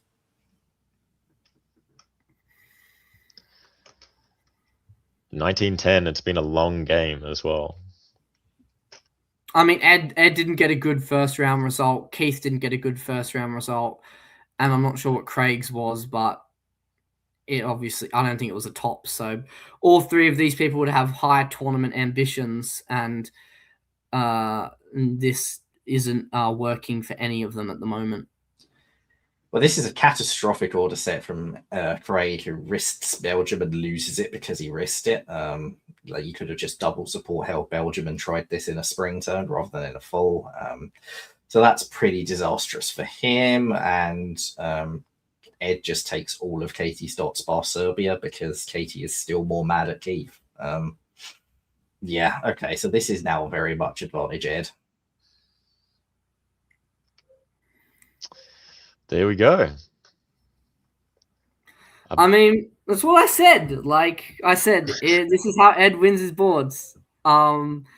If Ed isn't the focus of everyone on the board to stop him, and he's got allies or janissaries pushing forward the other way, Ed will top like 80% of boards like that, especially if he has a decent position. And Keith got off to a big start. Keith probably shouldn't have stabbed Katie, especially with the northern position Keith had.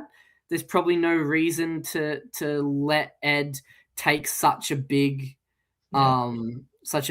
position against Austria. Katie was a great middle ground buffer between the two of them, and not finishing off Craig in the north as a result of that as well allowed someone that is very good at diplomacy the ability to push back into the game, and I think that was probably the biggest mistake. But I mean, again, really well played from Ed. Thoroughly deserved top in the set from the middle point after the Katie stab. It was just extremely well played by Ed. Yeah, I think Ed was always going to stab Katie in that position, and as Keith, you can just wait for Ed to do that, and then you can probably get given some Austrian dots afterwards. I think that there was no need at all to make that stab.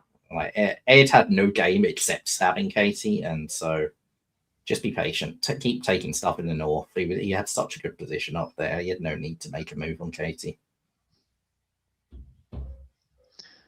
Alrighty. We're on to our next game. This one will be longer format as well. Michaelis will give you a break here. And this is how this board is looking. Another Ed's playing two. Ed's double boarding. Okay. If I see Ed get two tops, I'm sorry. Okay, let me just break down this board for all y'all. Ed Sullivan, who we just saw, Cameron Higby, amazing. We saw in round one, had great result. Nicolas Ahuge, I mean, I guess some of us have heard of him or something. Justin Lohr from California, like, don't sleep on him. Jennifer from the Bay Area, familiar with her. She's pretty good. Alex Amon, always rooting for him, one of my best friends. And Patrick Jacobson, also from the Bay Area. And now I don't know who to root for. An IRT, I guess. A Bay Area alliance. A Fogel. A Fogel. No, I never root for a Fogel. All right. All right, Darcy. I think you're taking point. We'll see which board Ed invested his time in this round. All right, Darcy. Let's see if Ed can do what Brandon Austin does and do well on both boards in a double board round. But okay, so we see early game cooperation between two Bay Area players with no bounce in the Black Sea and Patrick moving into con with his fleet. So early game cooperation between Alex and Patrick. We see normal openings from Italy and Austria, normal opening from Justin in Germany. We do see an English channel bounce between Cameron and Nicola. So Nicola's got his sights set on Cameron, and it'll be interesting to see who comes out on top over there. In fall, we see a bounce in Belgium, which has got to hurt Nicola there, considering he wasn't in Mid-Atlantic Ocean. So Nicola only building one. Further, we see a convoy into Norway by Cameron, which is a little bit strange if you're also going to be committing southwards towards France. You don't want to be opening up a fight on two fronts, especially if you're only building one unit. So a little bit interesting. We do see what could be the reason why Ed got a top on the other board, as Trieste is taken and followed up into by Venice. However, there is an Aegean bounce, so maybe Jennifer is just saying, I'm working with you, Ed, but I'm also not going to lose Trieste anytime soon. We will have to wait and see.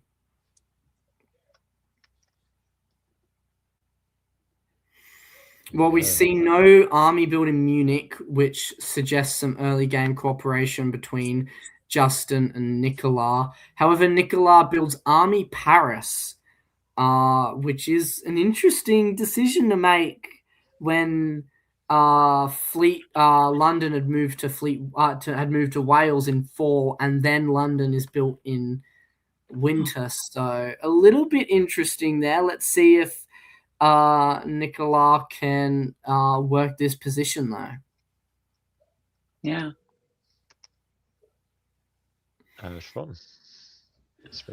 Yeah, so we've got the English fleets moving north. Alex Amon, having built Army St. Pete, is holding there to hold his position. And then moving the rest of everything south. Does lose Barents to the Germans, which does not bode well for him, but he does have support from the English, so we'll see. And Jennifer moves in on Ed Sullivan with his own support, taking Serbia. Okay, Ed. What's your play here? I'm not clear. I mean, Ed can sometimes be very much upset and angry when there's an early game, like locked in alliance, not really negotiating with him. Mm-hmm. And he can sometimes be like, okay, the only person that's being nice to me, take all my dots, do it by the end of 03. My person. It's yours now. Yeah, that's fair. And meanwhile, Patrick Jacobson turns around and takes Serbia back out from under. Albania goes up to Trieste, so Ed does get that back. Oh, that's very calculated on Ed's part, and he gets Ionian for the work, but Jennifer does get Tunis finally.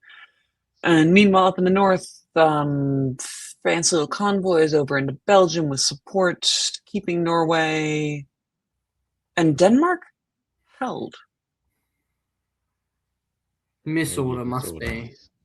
Misorder or a late change in decision. There's no way that Denmark just held. When you moved to Baltic to take Sweden, unless someone sweet talked you out of it. And I love Alex Amon, one of my best friends. Sweden was going up to Norway with support. Maybe.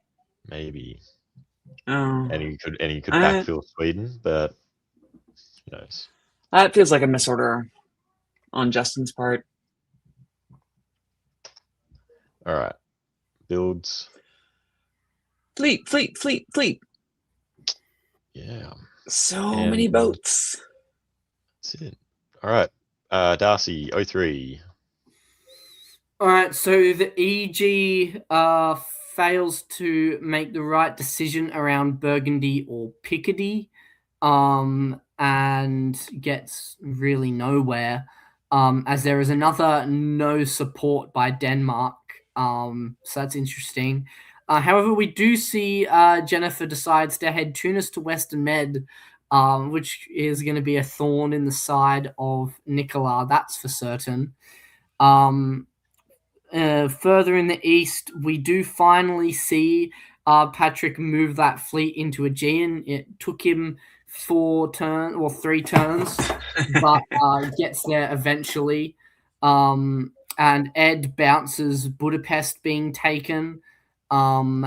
So I mean, I think Ed's time is almost up still, but defends for one more turn here.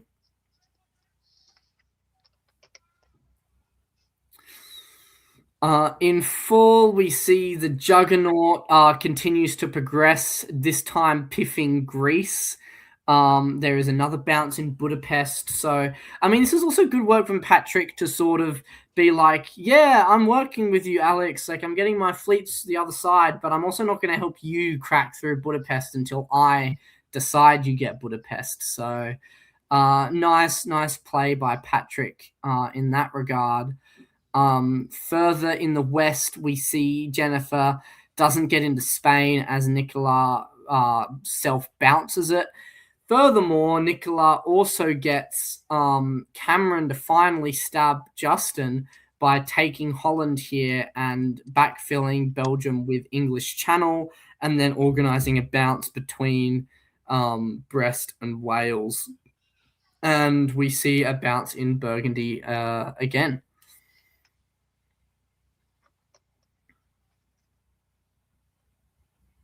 Patrick coming out good after Again, that year. Cameron.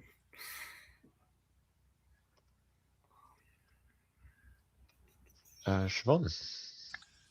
All right, so I mean, we do have Nicolas going back into Burgundy. I think this is arranged. I think England and France are back on side as Cameron moves north to deal with stuff. Alex does take the opportunity to take Norway out from under because Norway was supporting London North, wasn't needed.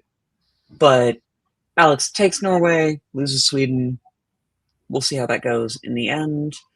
Down in the southeast, however, Alex is making some progress into Budapest. What is happening around Aegean? There's a convoy. There's the convoy swap. Oh, it's a convoy swap. That's what it is. Okay. Yeah.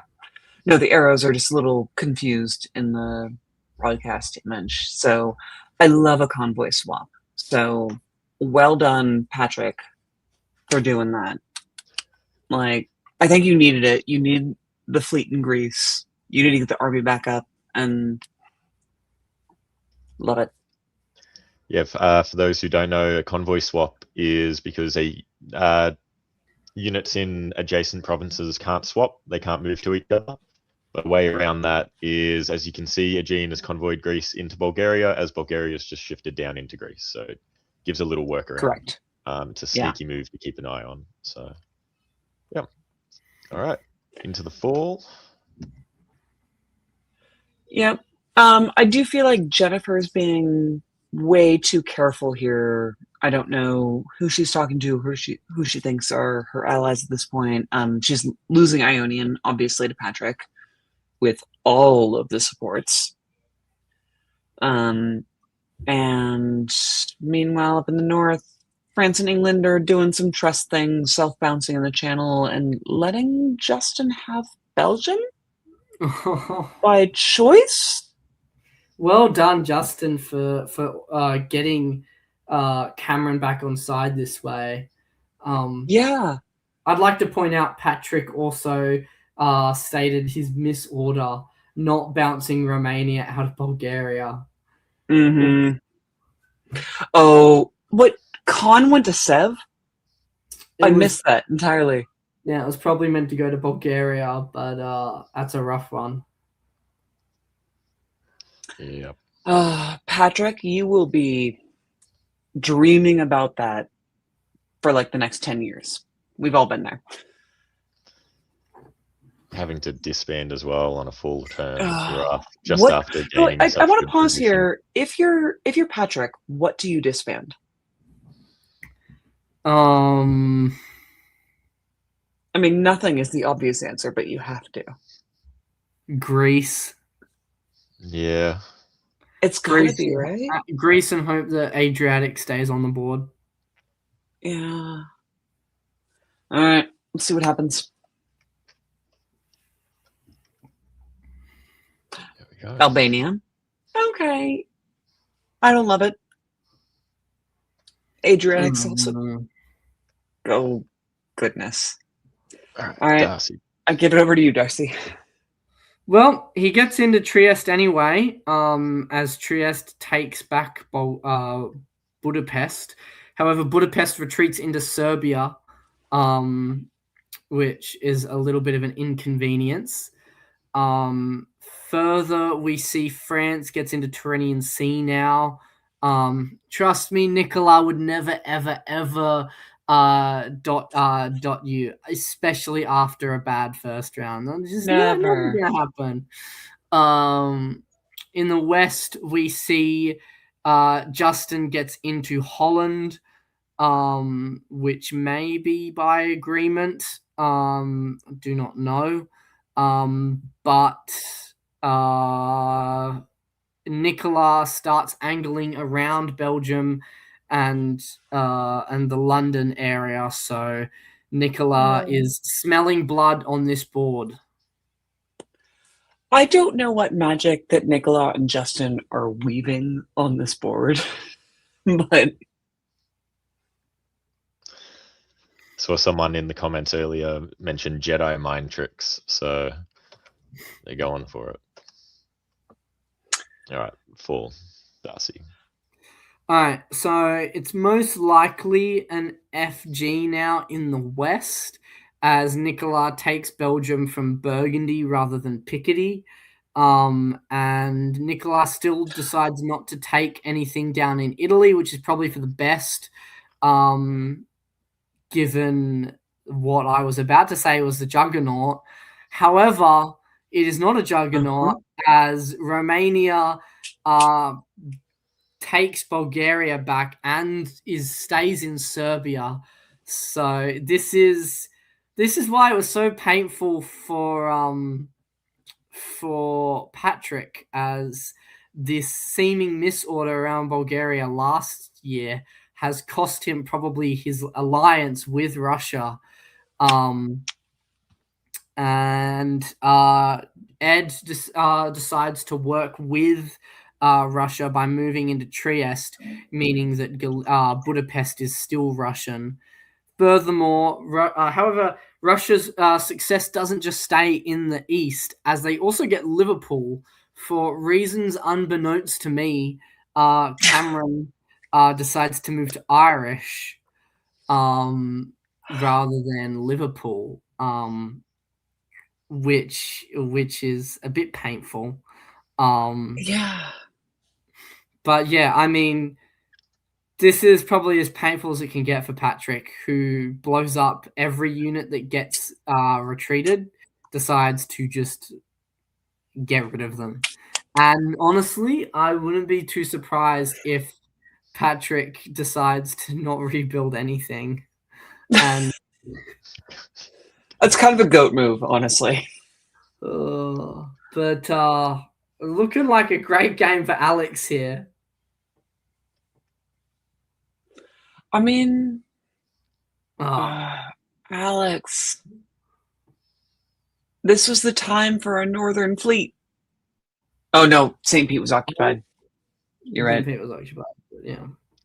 Someone else No, already used Patrick up all decides- the northern Russian fleet builds this tournament, so Patrick decides not to do the base. There's only so many in any tournament. yeah, that's it. Patrick decides not to do the base move and waive everything, and instead decides to play the North American Diplomacy Championships, probably the way you're meant to play the North American Diplomacy Championships. Oh, boo, playing them for skill and scores and whatnot. All right. 06. Sean. All right, so Liverpool goes up to Clyde while Eddie and Denmark bounce north, and a bunch of bounces around English, Mau, Burgundy, Ruhr, Piedmont. The Italians. Oh, Jennifer does get Greece. That's Loses cute. Tunis. Loses Tunis.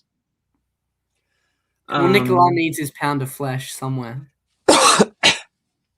And Justin does dot Cameron for Norway.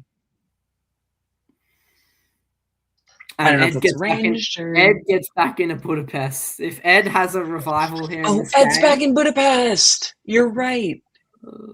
I think Ed's just been moving Trieste to Budapest back and forth for a little while now. Hey. Yeah, we all miss that. We're just like, oh, there's so many other things going on. Just that back and forth. What a legend. And he gets the build. And he gets Very the nice. build. Nice self bounce in Trieste for that. Justin does take Venice. Well done. Jennifer gets back to Tyrrhenian Sea, keeps Tunis, obviously for a build, opens up Naples, but loses Venice. So, and meanwhile, Cameron's desperately trying to take back his homeland. It's cute, but Patrick's given lots up. of bounces. Yeah, Patrick, I think, is just like, I want to go to sleep. I mean, It would he's have been based to do the supporting. waves. He's It would have been supporting Alex based to into do it. the waves. It would have been based to do the waves, Patrick. It's a shame that the end of the game for you happens this year rather than. I mean, but I will say to Patrick, you know, Alex Amon, love him. You couldn't have done it for a nicer guy. Let him on into your home. It's fine. He won't take advantage of you. Alrighty. Darcy 07. All right, so the FG continues to push forward, and this time Ed has another ally, and Ed's game continues to slowly creep up in potential chance, as he gets Justin into Galicia, as Justin also moves into Prussia and Silesia, so Warsaw will fall to Justin. Denmark finally gets into North Sea, which should mean London will be taken. Or perhaps not if Cameron is janissarying for Russia, especially with the move up to St. Petersburg and into Norwegian suggests. Further in the south, Nicola gets kicked out of Tunis, and Patrick gets into Greece and into Con. So maybe it's not over for Patrick. Who knows? But yeah, looks like a good turn for Justin. Let's see if it continues to go that way. And got to give a shout out to Ed as well. Like, double boarding is hard, and Ed hasn't just been doing like minimal movements as well. Like, it looks like he's been talking to everyone around him and shifting when need be and still trying to up his game. So double boarding is unfortunately a reality needed in some tournaments. So it's really good to see someone playing it properly as well. But yeah, Darcy, fall 07. Patrick has had the most upsetting game I have seen in quite a while. As Alex walks into Ankara and Smyrna, Patrick walks out of Con, meaning Patrick only holds on to Greece this turn. So Alex could have had Greece, though. Alex could have had Greece. That is true. But Alex is being nice this game, right? Anyway, Nicola gets into Rome, gets into London, is losing Tunis, so only +1, which is not as good as his ally, who is going +2, as Justin gets into Edinburgh and into Warsaw. Furthermore, Ed gets into Galicia, so I'm still not going to count Ed out for getting a decent third place sort of thing if the grind out of Russia continues. I mean, it's unlikely, but it's Ed Sullivan, so it's never out of the question. But as Patrick is stating, there's an agreement that Greece will be taken once Italy is dead. In true Patrick fashion, I admire it. So yeah, let's see how far this FG pushes. All right. Back to you, Siobhan. All right, we're back. Alex does not take Greece, but he is in the spring at least losing Serbia while trying to do some cutesies. I do love that he takes Galicia, but the retreat to Vienna is rough for Ed. A lot of nothing in the north, some bouncy bouncies around St. Pete, Norway, and around the English homeland as well. But Nicola does sneak into the English Channel, so we'll see what happens with that. And Germany, Justin, just creeping a little lower into Tyrolia. It's a good place to be. I when you mean, can walk into Trieste. if you're in Tyrolia, I guess you must walk into Trieste. Don't As you even do. don't even need to support it with Venice. You just walk in. Yeah. It's chill. Don't worry. And Alex says, "Oh, hey, Nicola, you're in the English Channel. You're going to go to Wales anyway. I'll just walk back up into Liverpool, protect that for myself. It's fine." But Nicola is cementing some stuff on the homeland in England, which is the obviously French native homeland of England. Meanwhile, Ed is losing his army in Serbia. Down to 2 now. And Jennifer getting just walks into the Aegean as well. Oh, that's right. Yes. So Eastern Med goes to Ionian. Ionian goes to Aegean. That's an interesting swap. Yeah. Okay. We have the FG building fleet. We get that third German fleet. Boats. I mean, And- yeah, Justin's no sucker. If Nicola's going to continue to build Fleet Brest and keep fleets up in the north rather than in the south, then you need to be aware that you're playing with 2-time world champion Nicola Sahuge, and he didn't have a good first round. So I don't love this many fleets in the north, personally, but if you know who you're playing against and what the battle you're doing is, it's probably right. I mean, the issue is if Nicola and Justin fight, this Alex just tops. It's as simple as right? Like there's no other result that can happen if those two fight, because Warsaw, Budapest, Vienna, Greece, Trieste all become Russian very quickly. Oh, Alex is a smart player, and people underestimate him most of the time.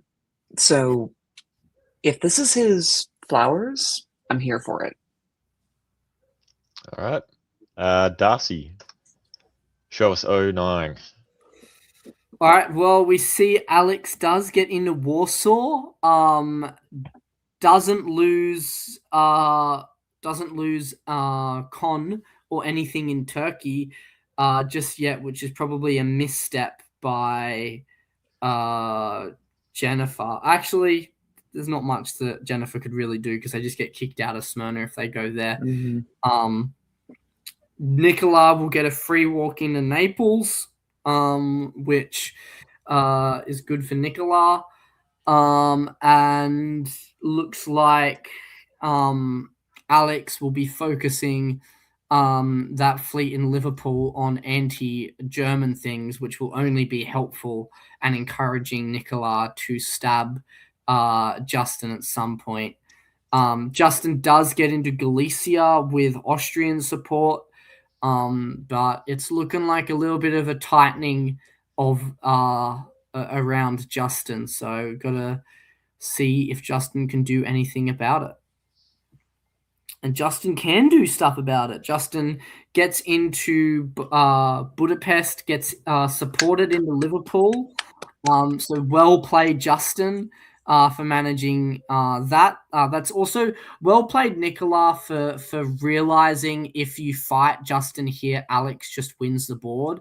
And when you're going for a top, you need to thread the needle, and stabbing Justin now is not worth giving up the top to Alex, really.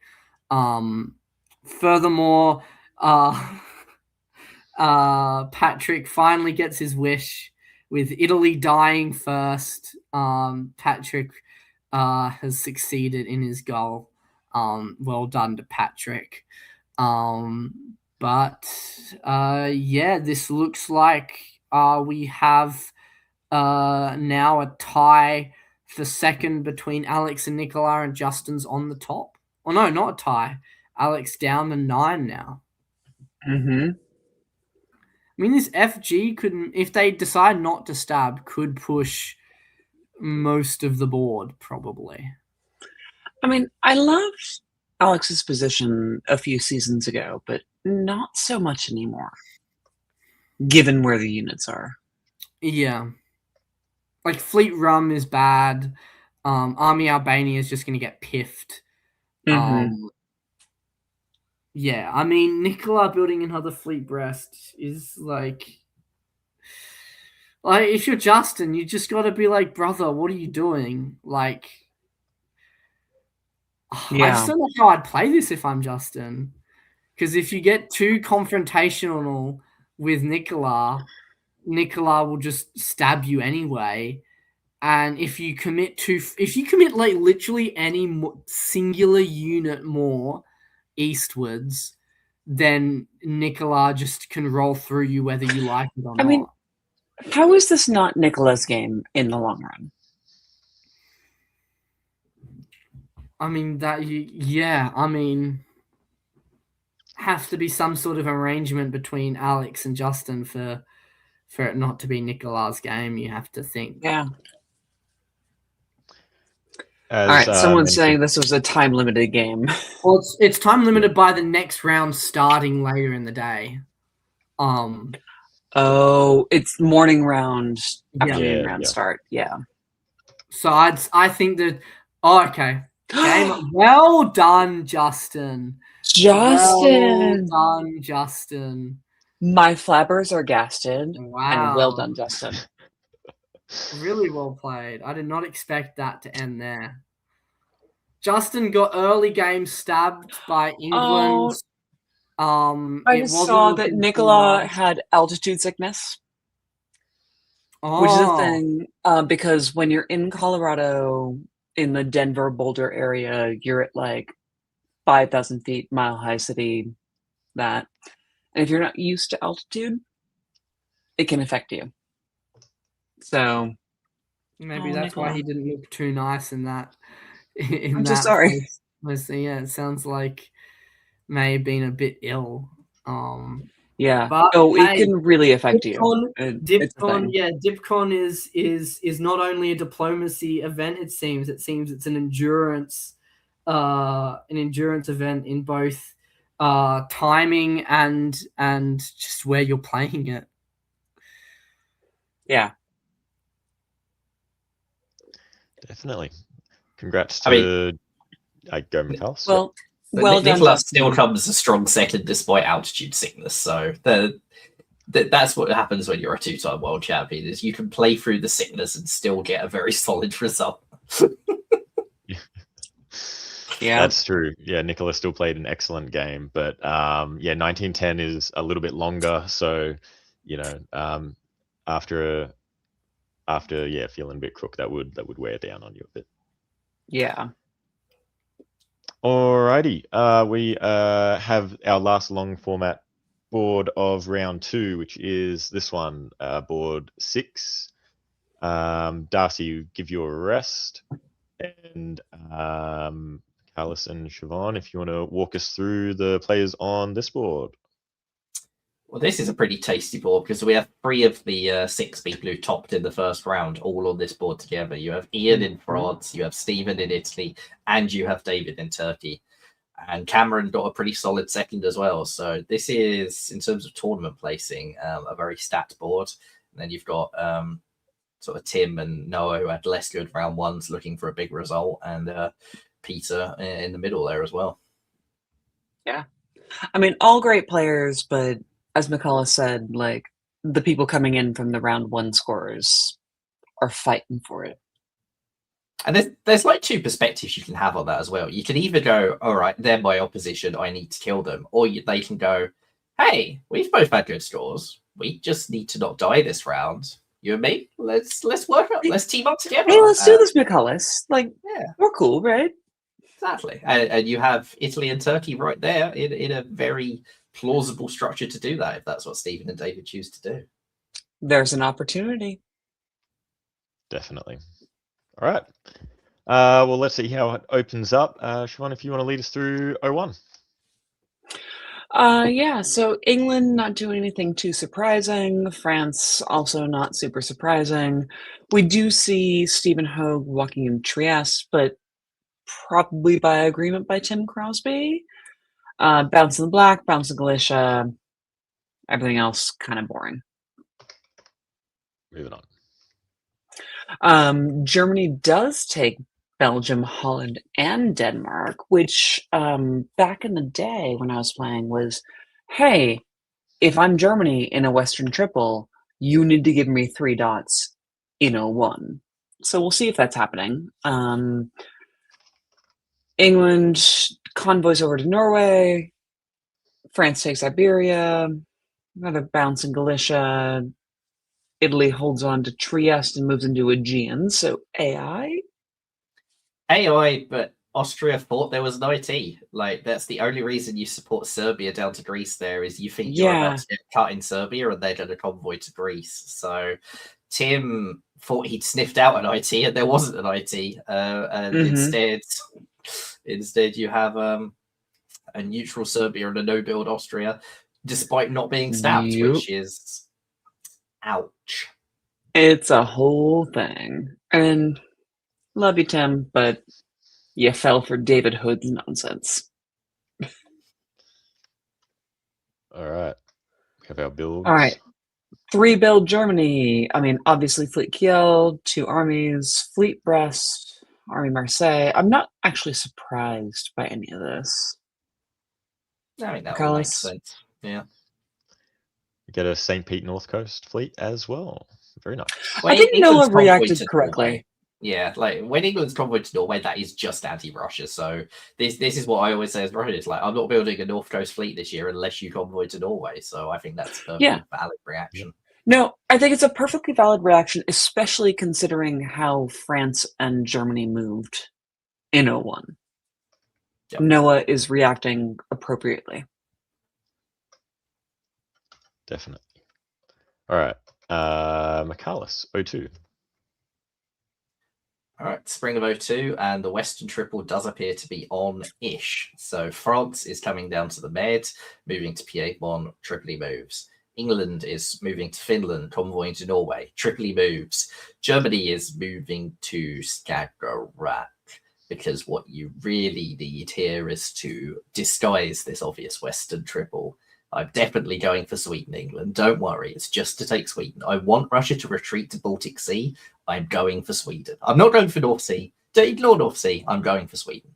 And a bounce in Silesia because Russia sniffed this out. And I'm in Bohemia rather than Prussia with my 2 units because this is just, I'm being helpful. Sure. We're helping. Yeah. That aside, the East is looking a bit more normal. Austria's managed to shift their units into the places they really should be.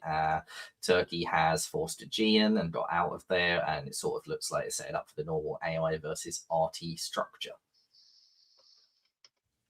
Full.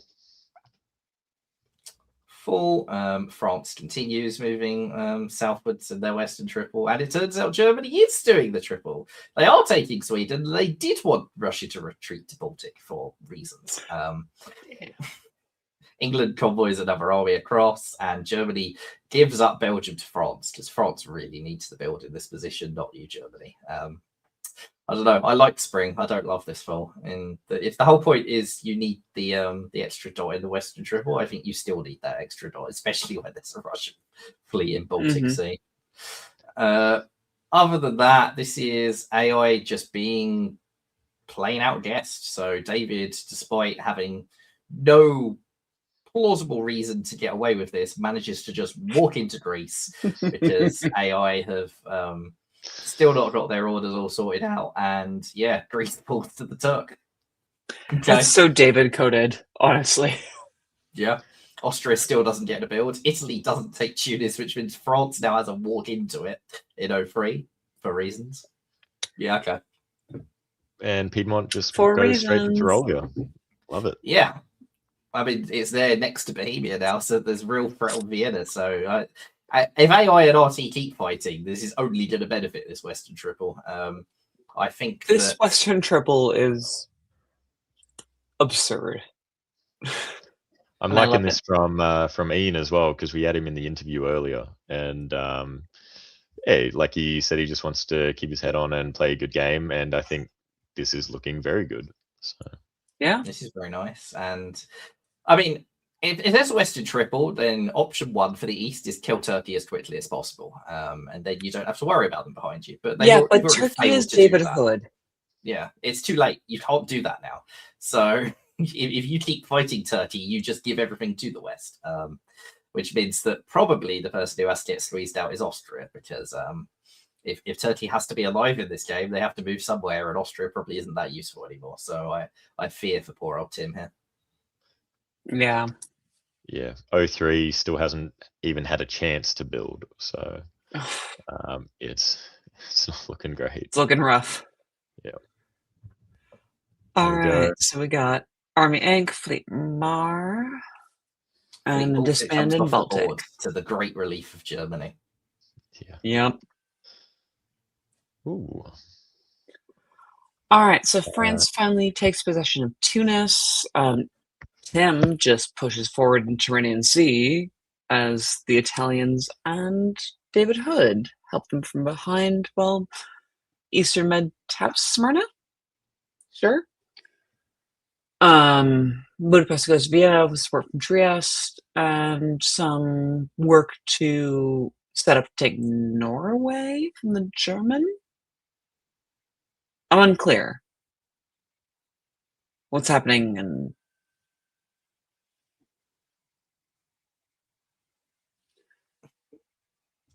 Shenanigans. That's what's happening. someone decipher these moves for me.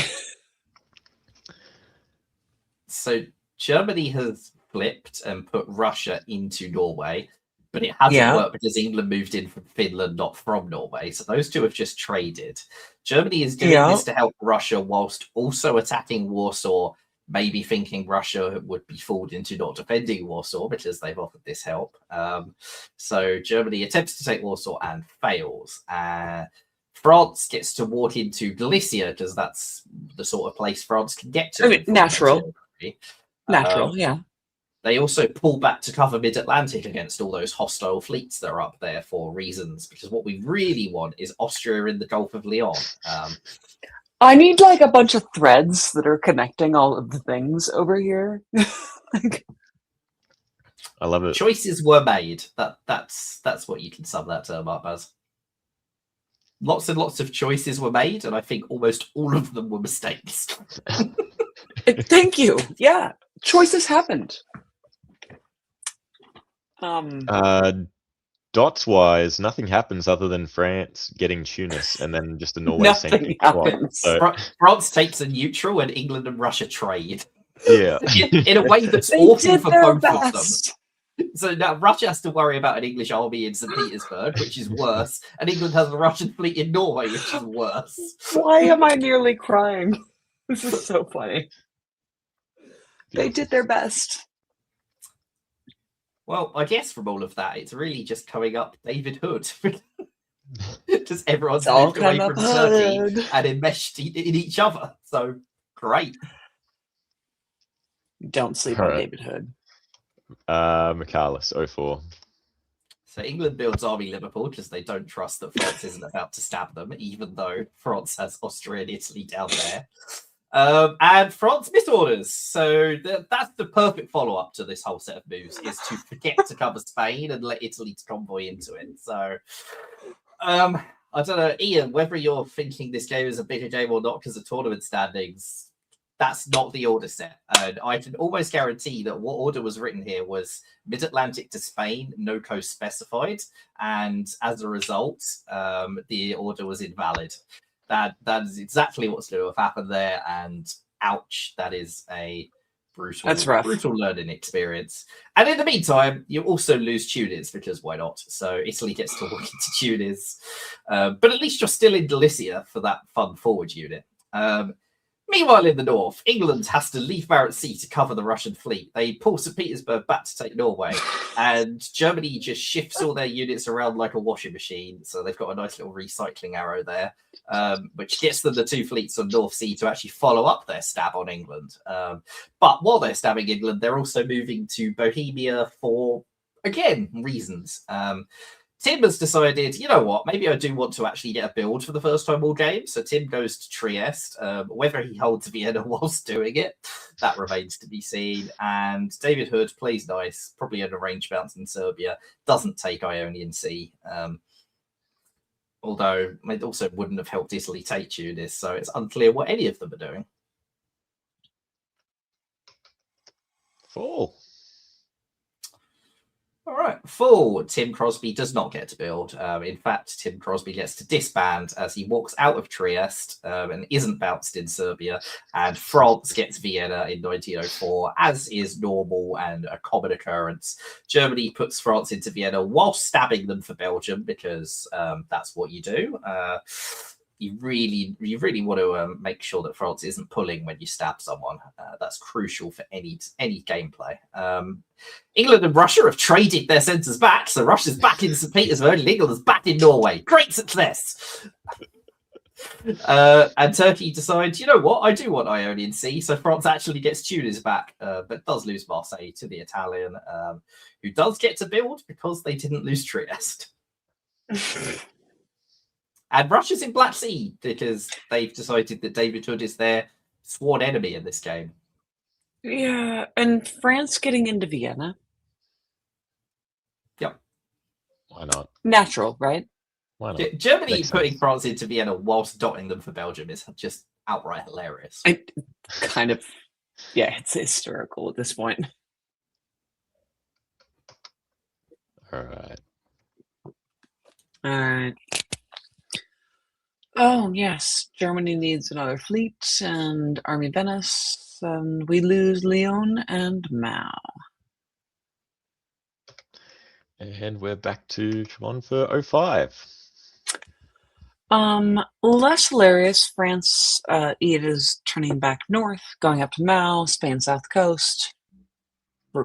Reminder, everyone, when you're going to Spain from a sea province, always specify the coast. We try to convoy Yorkshire to Belgium. Belgium tries to support Kiel to Holland. I'm not even sure if England and France, Cameron and Peter are even talking at this point. But aside from Greece to Serbia, not much changes hands. Can't wait to see Port Mid-Atlantic sail up to Irish now. Oh, but it goes to English. And Cameron does lose the North Sea, retreats to London. So all of those German fleets weren't in vain. They really, really wanted to control the North Sea. And Ian is taking back Marseille. Stephen is like, cool, I'll head east too. It's fine. But I'm also going to lose Trieste. I'm also going to... That's rough for Stephen, I think.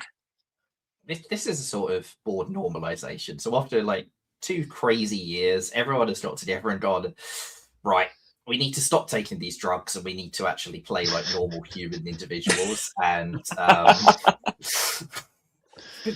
this is what's happened. They've gone, you know what? Marseille is a French dot. Trieste is an Austrian dot. Serbia quite often is a Turkish dot. So aside from French Vienna, everything has sort of balanced out to look like the last couple of years hadn't happened. And in fact, this is a Had never happened. Yeah. All right. All right, here we go. Here's Back the to you, McCullis. winter season. All right, spring of 06. Germany forces Galicia because why not? Russia attempts to convoy to Ankara because why not? As you do. That we found the pile of drugs again. So everyone's back at it, and Turkey's in Ionian and Eastern Med because France went to support Italy to Ionian, but Italy decided not to move there. And France gets Belgium because they're convoying Germany forward. This is all by agreement. Like that's why you only move with one.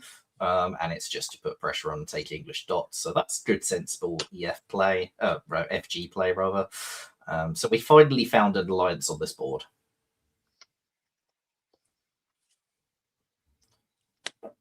fall of '06, more sensible play. So Italy now gets Trieste with French support, even though France is following up to Piedmont, because why not? But that's reasonable.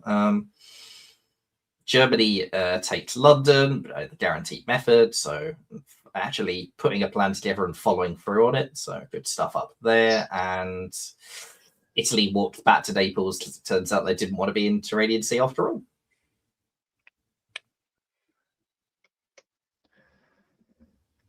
All right. Get another fleet in the north and a fleet in the Jesus. south. Why are there so many fleets on this board? There's one English fleet, so France definitely needs another northern fleet to contain that one English fleet. I mean, I learned from Eddie Brisson, who taught me this game, there are no dots in the water. It certainly wouldn't make me very happy if I'm Germany and I see that. We'll put it that way. Yeah. All right, so we're taking over the English homeland up there. We've displaced Yorkshire. We're doing our thing between Ian and Peter. Well done, you. Why, Ian, are you marching back to Marseille and down to Western Med, I guess? But we've put Naples into the Ionian, who is retreated to the Adriatic, but you're fine. You're good. David is holding on for his dear life. And I feel like if I see David in this game, he's just like, why is no one listening to my good reasoning right now? Germany forcing Yorkshire looks like a perfectly ordinary move until you realise they've just forced it with a fleet. What does Fleet Yorkshire get you that was better than Fleet North Sea? Right? There's too many fleets. Germany built too many fleets. I'm just going to say it. And Yorkshire goes back to north while we arrange bounce in Yorkshire. Ian takes Liverpool. And concedes Belgium. That's probably by Noah takes Norway while Norway goes to Finland. I'm confused. I think Cameron is punishing FG here and has said, like, I'm dying anyway. Russia, I'm the one who kind of started our war, so I'll just give you this and see if you can follow through on that punishment. Tim Crosby, for the first time in this entire game, is building. In 1907, Austria is I love that David Hood is like, Tim Crosby, you build, boy. Because David has cut Venice and put him in there, and nothing has walked into Budapest. Beautiful. Love it. 08 being the first time you get to build. Well, end of 07. What would be the most hilarious thing is if Tim Crosby waived the build. It won't happen, but it would be hilarious. He's waiving it so that he can build a fleet next year. Yeah. I mean, obviously. Of course. Keep it in pocket. Yeah, and congrats for hanging you're on afraid until... if you have to build in pocket. Now that he's put the build down, people are going to be worried. He's just doubled his center count in a year. That's true. All right. 2x2. Michaelis, 08. Spring of 08. And Tim Crosby continues taking centers, moves up into Vienna. Trieste is backfilled by the Turk for now, though, so probably not a third dot, but maybe. Any GR cooperation has immediately died as Germany shifts over to Finland, Sweden, Skagerrak, and North Sea, lining all the units up against Norway, and also puts France into Galicia, but Russia takes Silesia. So I guess France realized that Vienna was sort of done for and decided, well, I might as well make it an offensive unit, which is fair enough. It's really unclear who has the upper hand in this game between Turkey and France. I think it's probably not Germany because they're sort of in between everyone, but France and Turkey both have quite nice positions here.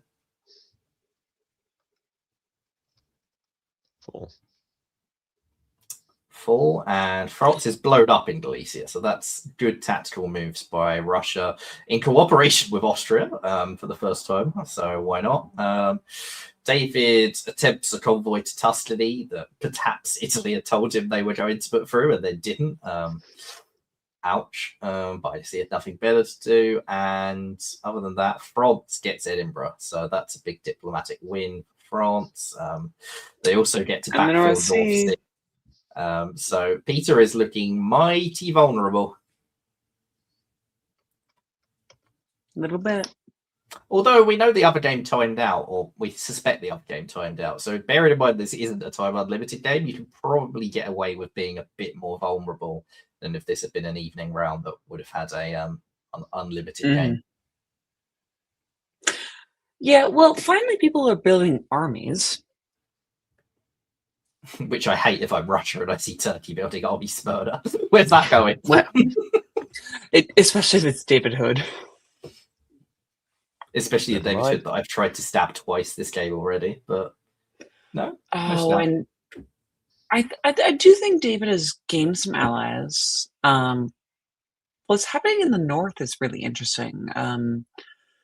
We're supporting Norway to Norwegian. Skag is supporting York to Norway, which is convoyed by North Sea. Oh, this is actually really smart by Peter or Ian. I love that. Yeah, that gets Yorkshire away from Liverpool. It means London and Belgium are back on the cards. And I love this for Ian. yeah. And Peter's essentially betting that Ian won't stab him before the time limit. But it's not a hidden time limit, so it's a risky bet to make. Like, they obviously know what time the next round starts, what the cutoff is. So I don't know. I think that if you're going to stab as France, this is probably the turn to do it in this full take. Like In the fall. Yeah, That's what I'm saying. So let's see it. And the winner is we take London, I think presumed. Barents takes Norway. Oh, this had to be coordinated against Germany, right?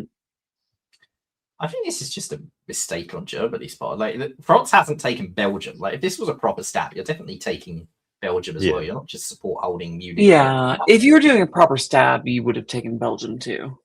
So I think this is just an oversight by Peter that Russia made a guess on Barents to Norway.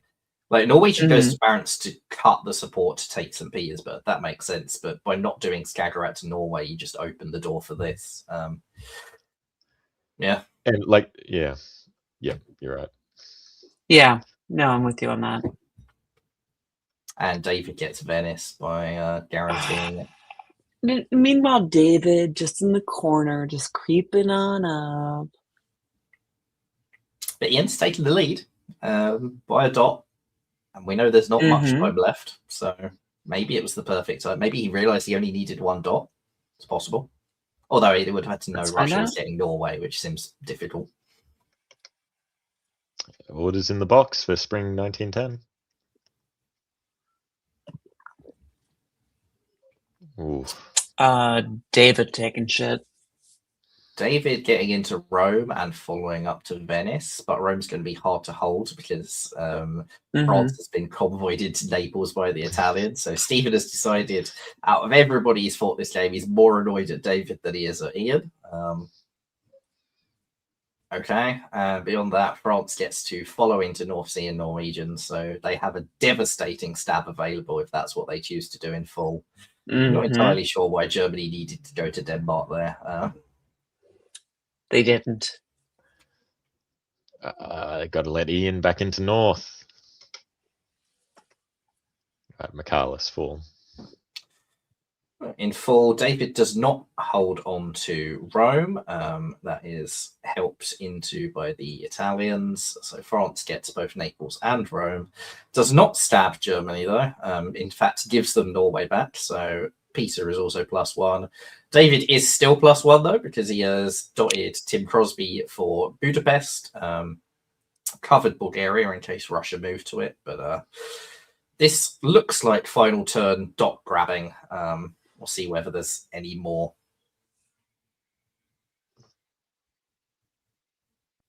Does Austria get into Warsaw? No. Because Russia cannot dislodge its own unit with the support, so that's why that didn't happen. What a shame. Russia tried. Alrighty. Oh, there we go. Very nice from Ian. Very nice. Yeah. And a lot of dots still on the table for him as well. Mm-hmm. Yeah, I Very mean, nicely played. he got knocked back in the early game and had a really good turnaround, and has played it very effectively. Not only to get the top there, but also by giving Germany Norway at the end, he pulls David's score down a little bit by making them tied. So David, who also had a good round one score, doesn't get to have the lone second place because of Ian's move. So that was very nice. Well played. Yeah, very good. Yeah. And yeah, shout out to Tim in Austria as well. 1910 is a long game to play when you've had the game that you've had, just having a couple of centers. So Yeah. good on you for hanging in there for the whole thing too. Love you, Tim. All right, so we have 3 more games of this year, and we will do them in quick format. So I think I will bring Pixie back to the stage and give you a break, Siobhan. And we will fly through these ones. Here we have round 2, board 2. David and Jason. Yeah. They're both in contention, David being in second place at the end of round 1. And both of them got lone tops, and Julian got a decent second. So 3 people with good first rounds to watch on. Definitely. Pixie, if you want to take the lead on this, we will be flying through this one a little bit quicker, but we gotta see how it goes. All right, I'll do my best to fly quick. I think the only thing that matters here is Italy opening to Tuscany and Apulia. I can't remember the last time that I've seen that. I don't think it really matters, but it's a lovely change of pace. Beautiful. Here, it looks like an FG forming in the north. That's what I'm drawn to immediately, because at least North Sea attempting to move to Holland is definitely not a friendly move. We'll see what David builds in Russia coming from that, and see if he wants to get in on a kind of a sea line action. That's what I would have my eye on, except of course for the move to Silesia, which very much does not indicate that. But I think that's something that the two of them could negotiate out of the way, and it wouldn't be a big problem. They wanted to bounce in Armenia again and didn't. We'll see how that one goes. It's looked very airy, right? So you've got Bohemia, Silesia, potentially fleet Sevastopol about to come down. Yeah. I'm innocent. I've never run an evil triple, so you tell me. All right. We get these builds. No fleet Sev. No fleet Sev, but Turkey expected it, which is why they built fleet Ankh. Yeah. No fleet Berlin. And no fleet France. That's a choice. Very cool. Going into O2. O2, this is in fact EF attacking Germany. So France attempts to take Rouen, then gets held land. Everybody is attacking Germany. Italy's in Tyrolia. Russia's in Prussia. I don't know what Jason Bennett did to people this game, but he has upset people as you get the classic 5-power attack on Germany in 1902. Seems like Avery's on side though, so. Oh, besides Holland. Never mind. On side in Munich, but not in Holland. This is just, I want my side to be the one taking the dots. David Miller gets Denmark. Very well negotiated. Not sure why that's happened. And big arrow to Bulgaria as everyone supports Tunis to Bulgaria. Never trust big arrow. They're always trying to sell you something. Yeah. All right. Interesting builds. Here we go. They're pushing through. Okay. Blowing up arm. Yeah, because that was the only thing. Is like if you know Armenia is going to tap you, you have a chance to blow up that fleet now, and then maybe like renegotiate your situation in the fall and maybe be able to keep Khan and Smyrna, have a much better defensible position. But I kind of think that Turkey's just going to get chopped up by Italy and Austria, and it's not going to be much about it. Rotating Venice for the defense, it just simplifies the attack on Germany anyway. The real question is Spain going back to mid-Atlantic. Maybe they're like England's growing too much too quickly for their tastes, and I think they would definitely find a willing friend in Russia. Yeah, or maybe the Fleet London sort of spooked him a little bit as well. Certainly, Cool. and yeah, I mean we've got somewhat excellent. Is it still a triple? I don't know. At what point do you just cut out Russia because they're not really making much of a gain? They're keeping England plenty occupied, holding Baltic, keeping Berlin -2. I don't think they're going to get a rebuild then, which is too bad. That feels very much like they're done messing around with that part of the board. But I think there's no time for Russia to turn around and attack Austria here. It's like too late with the build that's coming down. They needed to walk in. Austria could also decide to cut Italy out. Like, it's not guaranteed that Russia's the one they go for.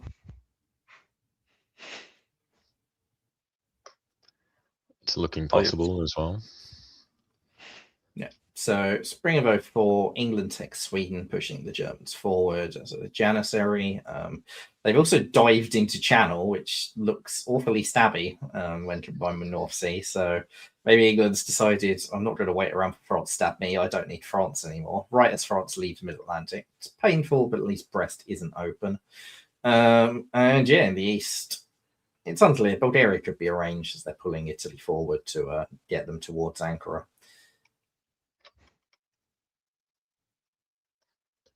Cool. Fall of 04, definitely an English stab. They convoy to Belgium and France pulls everything back.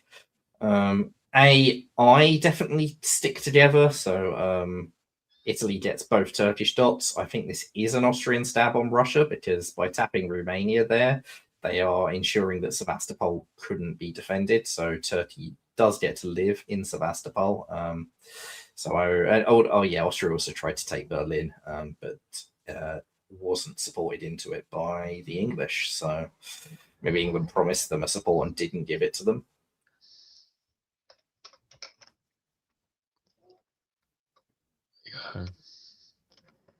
England just climbing the ladder there, doing really well. I really like Army Rome here. You have the excuse of needing to cover Tuscany from Piedmont, but realistically it just makes you, well, I mean, you're leaving Venice, but it makes you a bit harder to kill, and it gives you a bit of an opportunity if you feel you need to leave something at home. But it looks like AI have sorted their things out, and they're just going to keep on rolling. Turkey does everybody a courtesy by pulling instead of retreating to Armenia. They didn't have to do that, but good for them, I guess. Kind of, not really. Russia puts England into Munich to punish the Austrian there as well. Yeah. Oh, and I mean, the highlight of this, I feel like, is Austria in Ruhr giving support into Belgium for France. It's not something you get to see every day. A pretty selfless act. I gotta say, I'm just honored to be, watching a game where the South is so kind and just thinking of what's best for everyone else.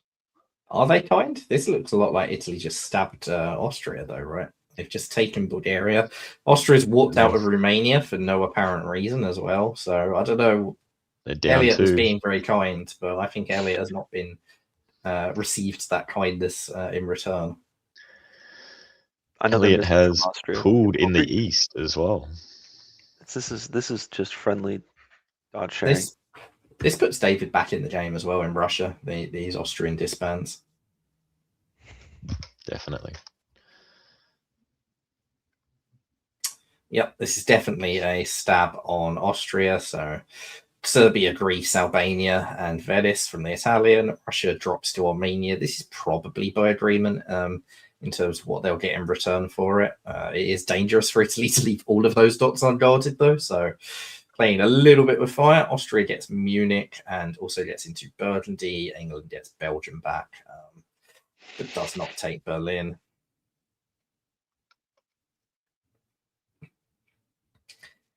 All right, terrible turn for Austria continues. So they lose Trieste, they lose Budapest, and they don't even maintain Munich. So Austria goes from 5 to 1 with just Vienna left. Ouch, that's a rough one, Elliot. Italy also gets Marseille, so Italy is +4 for the year.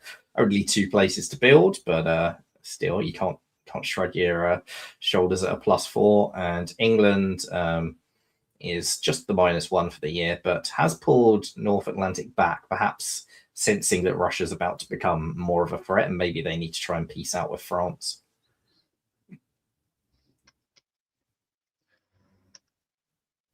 There we go. I definitely think, thinking back to what Darcy gave me advice on earlier, pulling back at least incentivizes France to pull units that are close to you. And then that way you're not even in a weird spot where they might ask for Belgium or ask for a loan to go help make progress. They simply go, well, I got to go deal with Italy. And then you're like, sounds tough. For the rest of the board, I mean, this is just like an excellent manipulation of everything from David, as far as I can tell. You could probably set up a long-term bouncing con. And if you've got an Italy you can really trust, I think you're in a great spot. On the other hand, he does kind of have a lot of armies that can be reasonably effective. I think the question is back to time limit we were thinking before. The question really, actually, I think, is does Italy need Russia? What's Russia really doing for Italy? Like, Italy is not going to get any more dots beyond Spain, and may not even hold Spain here, given the EF cooperation. Why not take Vienna? Force that. Go and take the Balkan dots to lock your top up. You're probably like 11 may not be enough to top, given all the English moves. So you probably need to take 1 or 2 more. I think Russia's the only realistic person to take them off. I mean, it's the trade. It's 3 in the middle versus the 3 on the top, right? So right now you're +2 on England. So you need to go at least +2 from the stab if they're going to pick up Munich, Berlin, St. Petersburg. And would they Munich? I don't know. St. Petersburg is going to fall either way, and Berlin might as well. I think it's a question of what Russia decides after you stab them. If you can get them to be like, I'll help you keep Munich, I did stab you though, then it's a great stab, absolutely. Well, Russia's taken Smyrna, so Russia's just dotted Italy. So that's definitely not what you need as Italy. Yeah, still building. David's now in the board top. He's going to lose St. Petersburg, but because Italy didn't move on Russia last turn, the initiative is beginning to shift towards Italy having the better, Russia having the better position on Italy for a stab. So far, so okay, but I don't know. Nothing much happening here. Gascony's in Mid-Atlantic. Everyone's agreement. Nothing changes anywhere, but England takes a Russian dot for 10-10-10. Well. There we go. Yeah. Okay. Interesting. I guess. Well, David already had a round 1 lone board top, so that's a pretty good result for David. And fair enough, well played by Liam and by England there. Yeah, 36.3. It's pretty close to just topping the board. Yeah, it's not bad. Like I said, shared tops are not really punished in this. Yeah. Alrighty. Let's pump through this one as well.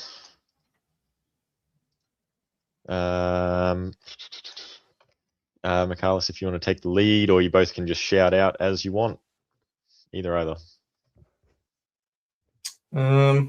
Well, we see a Sunstorm opening from Karfik in Turkey, which combined with Russia opening north and Austria breaking a Galicia DMZ is pretty bad for either.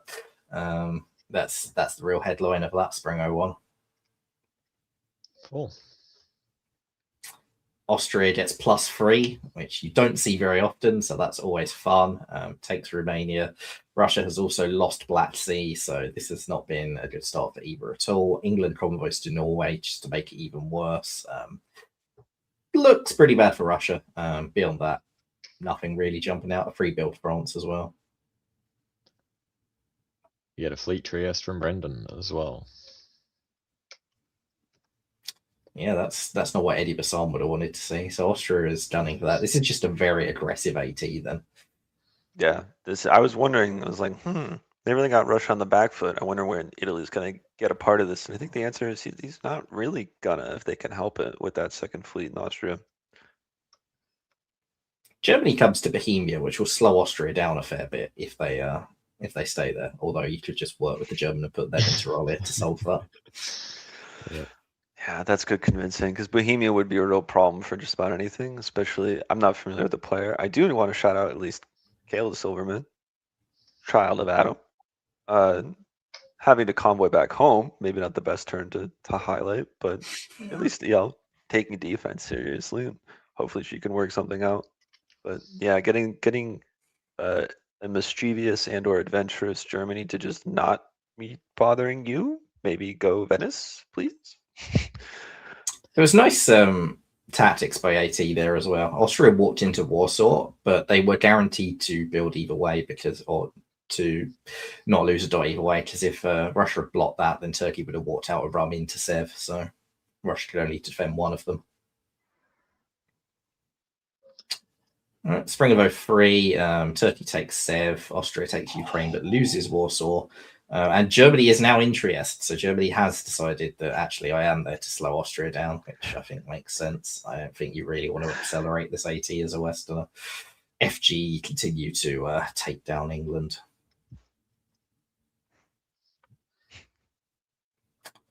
Right, fall of 03, and looks like AT have managed to flip Russia to a Janissary. So Russia gets Warsaw back at the expense of Sev, obviously, for the year, but Austria takes Trieste, and Russia's in Prussia and Silesia. So Russia's decided to make an enemy of Germany, which is interesting. Well negotiated by Karthik and Brendan. Yeah, double hold from Karthik. Am I missing? Would it have always been better to go to Apulia? Like, what's the holding about? Maybe he forgot he had him. Not sure. Maybe support held and they just didn't bother writing it on the sandbox. Yeah. True. Spring. All right, it's a rat. Nothing else to say, and it's not too shabby of one either. With popping Bohemia, they've got a real play on Tyrolia. I think they maybe saw Germany being a bit out of position, trying to take advantage. The only thing is France will certainly profit from this. It just depends if they can get pressure in the middle in other ways. But I mean, Russia's kind of behind the gun. Yeah, like trading Sweden for Berlin's not great because you're sort of just stuck tapping Norway and Sweden, and you're very static. So I think this really flips the momentum with Piedmont holding Venice, just hanging out. Oops, Greece. Oops. I didn't mean it. Yeah, Shame. I mean, that looks like a stab, but it's a very weird stab. I think it's a stab maybe you try to talk your way out of and be like, I thought it'd be best. But like there's just no purpose other than I'd rather it be my unit than yours, because Austria on 4, aren't they helping you in the center? Aren't they popping Venice? Like I would take it as like it's time to ruin your game, Karthik. You shouldn't have done that. Yeah, I mean, the disband of Bohemia is definitely. I'm annoyed at Turkey, although these moves not so much. But maybe Karthik managed to pull the wool over the eyes again. So Karthik walks into Vienna and Serbia and Albania, lining all the units up around Austria, who does get Venice with everyone's agreement. Russia takes Sweden at the expense of Norway. France just continues getting monster position up there. This is sort of just a race between France and Turkey at this point. And Turkey gets a third build, manages to get Trieste as well. And Austria walks out of Venice, maybe expecting to bounce something. I don't know, but that's unfortunate for Brendan. Pretty dire year for him. Yeah, we have Turkey and France tied on 10. Turkey pulls Budapest, which is music to Karthik's ears, that's for sure. Yep. Here we go. Yeah, I mean, it's easy breezy for Turkey here. Russia does pull back. That's interesting. Eber still respects the need to fight against the leader, or maybe thinks ultimately this Janissary thing hasn't worked out, and no one with Turkey being sort of off to this like late to get their arms to the party, and Germany being dead, there's not anyone to really threaten Warsaw, Moscow. If they're not going to get Sev back, but they do have they have a draw position here if they pull back, as opposed to if they let Turkey set up, then they will just die. So, I mean, France has now got a monster position because they're just getting everything in the West, and Carthag's been slowed down a lot. So I think France has won the battle for this top. There we go. Yeah. No, well played by Marcus. He absolutely took full advantage of Germany and their getting pulled out of position by their war with Russia, and reaped full reward. Carthage gave it his best, played well, but couldn't race that France. Yeah, congratulations, Marcus, on a 12% of France. We've seen a few big France games. David in round 1, we had Ian in round 2, and we've got Marcus here as well. So very nice. Alrighty, so we have one more board of round 2. This is how it's looking. I'll keep you 2 on for this one, and then I'll swap you out after this. And yeah, but this looks like another good board. I will pull it up when it comes up.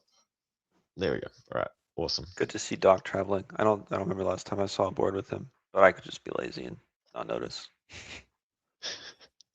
All right, we'll fly through this one as well. Another quick format one, and then we'll move on to round 3. So shout out if you see anything. I feel like it's just opening to Tyrolia. Yeah, Italy's put 2 armies north. Yeah. And it is indeed to fight Austria. There we go. France, having gone to Channel, does get Belgium, so FG cooperation as well. Double fleet from Doc as well. Interesting. How'd they get that Turkey to build the other fleet in the top side and then not go to black? That is a brave choice. It really makes Italy's builds way better. Yep. They decide to head forward. Oh no! Yeah. I retreated to Serbia. Tragic. Yeah. Turned into an air, I think. Okay. Here we go.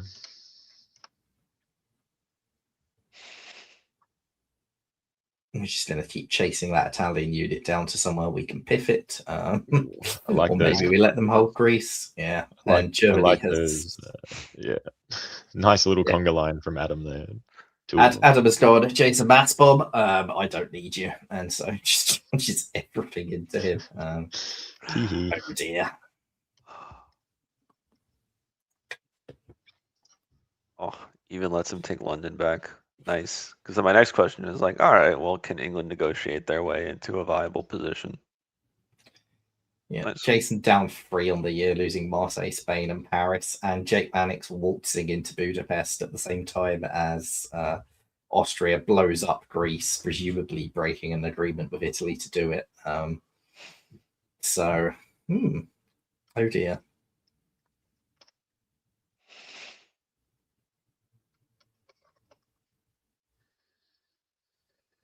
Adam building army Kiel to stay neutral because don't look at the big Germany on this board. They're not the real threat. Gets into Vienna with Russian support because that's, again, why not? And gets to walk to Brest. So very nice turn for Adam. And Italy is pulling back. Looks like things have gone wrong between AI. Turkey gets a lease of life. They're back in the game. They're back in Aegean. Shame they're not also in Con, but yeah, not over yet for Caden. And I think this is a great work from Jake to reorganize the alliances. It's, for all of my joking about bouncing in Armenia, it did show at least that there was like talks happening. There was like some kind of still relations going on between him and Turkey, and that keeps Turkey viable and useful when he decides that Austria is no longer useful. Yeah, and Jake has flipped on Adam, taking Vienna off him. Adam also lost Holland, so not a great year for Adam, who is now looking quite overstretched in too many directions.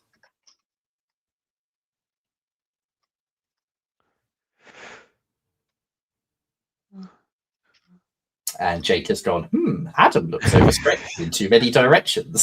So Jake is moving and taking full advantage. We'll have a walk to Berlin. Yeah, very nice. Very nice from Jake.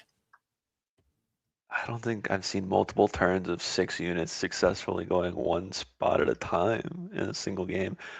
So that's why he went back, because he was like, "This is kind of weird. Let's cut out the nonsense." Yeah, not much to say. I don't know. Austria is going to keep attacking you. I think it would be better to give Turkey a little bit of help to cut them down, and then you would be able to free up your units instead. And then there goes Vienna, because Italy's had enough time to stabilize, and they're around the corner. Yeah, the board has reacted to Jake now, so this is all against Russia. This is classic face-to-face. Russia just looks bigger and is attracting too much attention on the board. Yeah. Adam gives up Brest to England here to buy an ally. Not really sure England's the ally I want to be buying, to be honest. I think I'd rather buy Italy. Doc has quietly worked his way up to 8 here, when none of us have really been paying attention to what he's been doing. I guess Jake has, though, as Jake takes Budapest back at the expense of Romania, and looks like there is now a war between Germany and Italy, so there's this bounce in English Channel, and yep, England's left North Sea, so I guess Adam's purchase of England has worked. There we go. I was going to say, now's the time for Italy to pitch. Let's toss Austria in the trash. Jake, let's just split him and not have to worry about this, because he's starting to get pressure. Italy's getting pressure in the West now, and he's not. He needs one more unit, probably in Piedmont, to feel comfortable. Well, I guess you're going to lose Mao. You have 4, but you can at least say this probably isn't worth your time. Well, he's got a disband now because of Budapest, so it's just not really worked out very well. I guess it was piffed in spring. Oh no, it's not an extra disband. Yeah, okay. Well, it's advantage Adam once again. Jake's been pulled right back down. As David Hook would say, Russia on 7 is anyone else on 5. So that was indeed the case for Jake. I mean, I guess you do always stab England here. You're the one in channel. That was my bad. I didn't realize it was that easy. Oh, yes. This is pretty nice. And so that's London and Edinburgh guaranteed, and also everyone in the East is just fighting each other and not going up. Like Turkey has got a dot. I don't think you really are remotely concerned by Turkey getting a dot if you're Germany. So this is Adam putting the foot to the floor to accelerate across the line. Stabs for There we 2. go.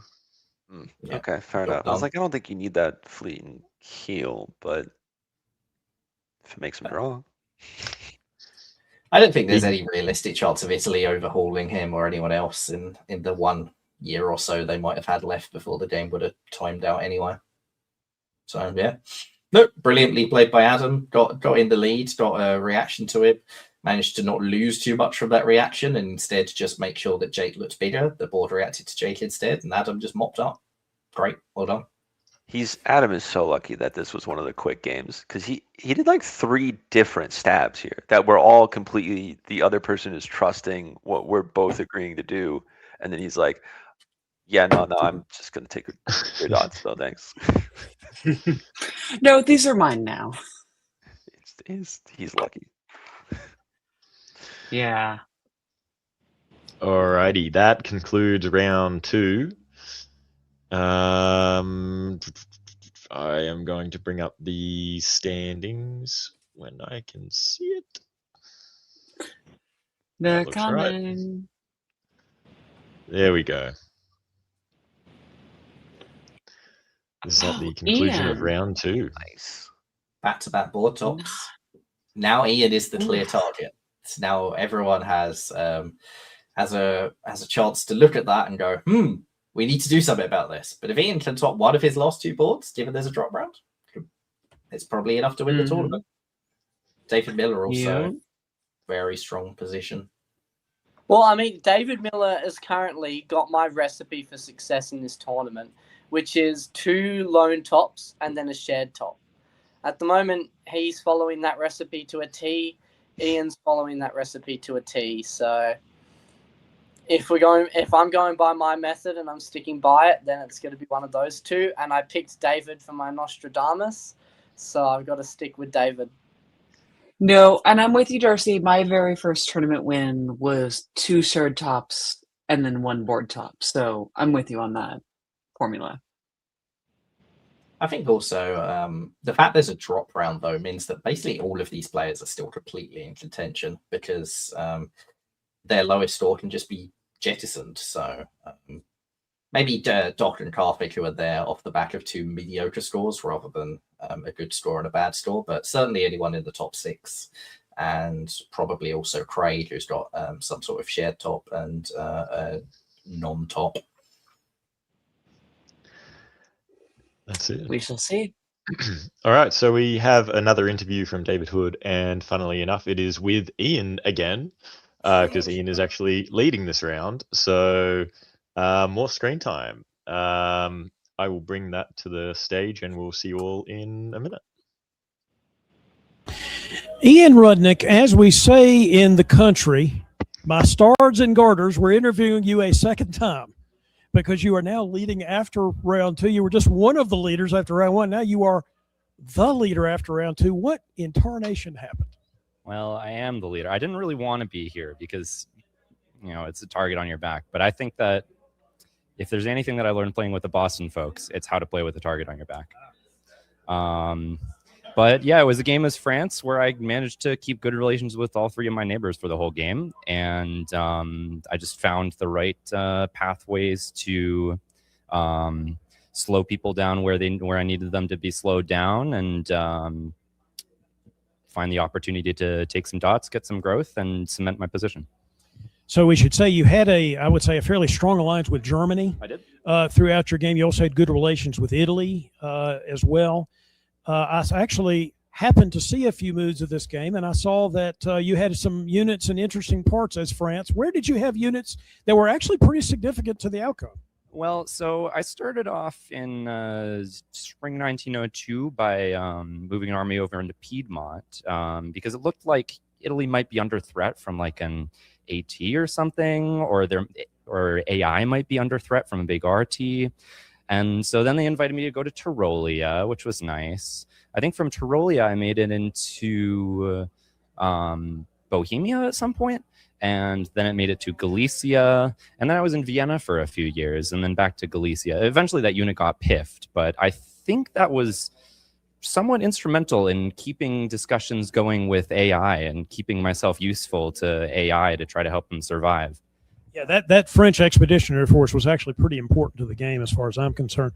Talk about some of the personalities in the game. Who did you enjoy playing with? Who was your German ally, for example? Well, I really enjoyed playing with everybody. Germany was Peter Cook, and he was just a really fantastic guy, really fun guy, just straightforward, no funny business, and that's kind of how I play too. So it's good that we can just like be straightforward with each other, do what we have to do, know that we might be like thinking about how to get the top or really each other that much.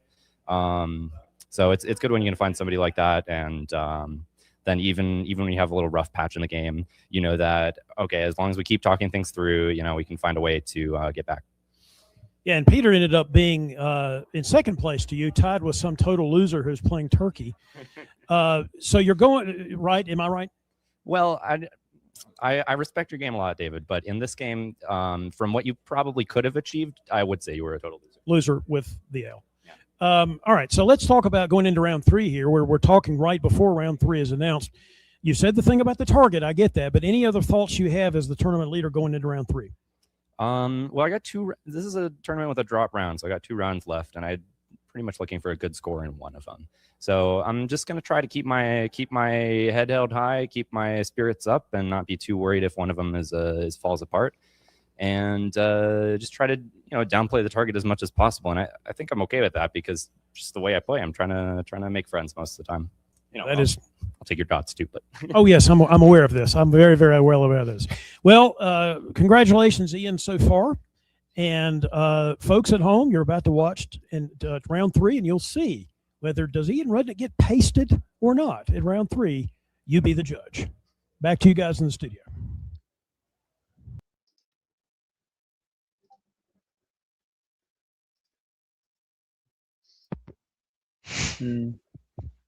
Did he call David Hood a loser?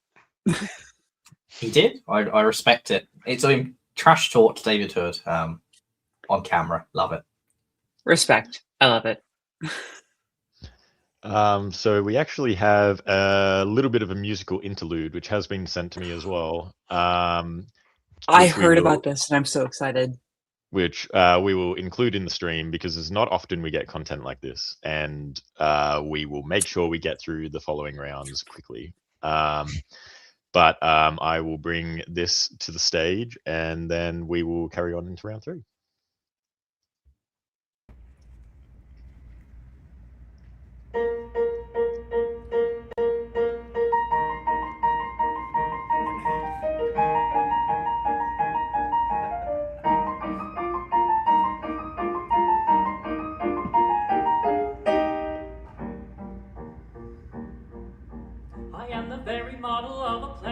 Diplomacy. I'm expert at negotiation, tactics, and strategy, and openings at mid-game and the current and historical, the Ponto to Sea Lion, all in order categorical.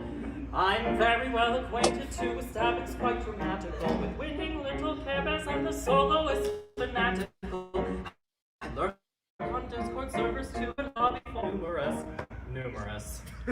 While posting brilliant hot takes, always trenchant, bold, and humorous. Posting brilliant hot takes, always trenchant, bold, and humorous. While posting brilliant hot takes, always trenchant, bold, and humorous. While posting brilliant hot takes, always trenchant, bold, and humorous. I'm very good at recognizing stalemate lines across the board when finding flaws in orders, given no mistake shall be ignored. So in negotiation and in tactics and in strategy, I am the very model of a player of diplomacy. So in negotiation and with tactics and in strategy, he is the very model of a player of diplomacy.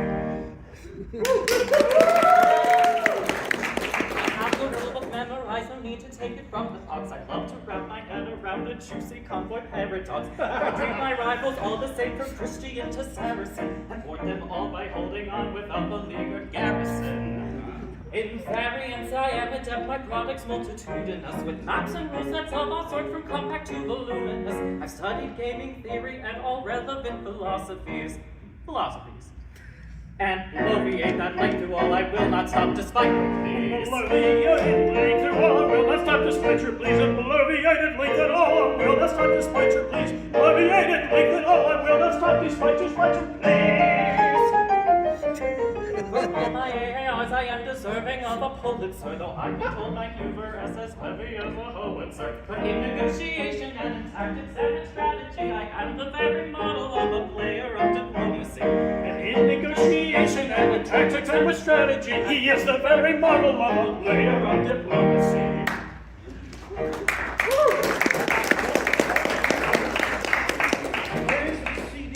I can deal with point and click without the patience of a saint, and have more skill with graphics than a caveman using MS Paint. When points outside attorneys are worth fighting for both tooth and nail, then I agree draw whittling isn't petty or beyond the pale.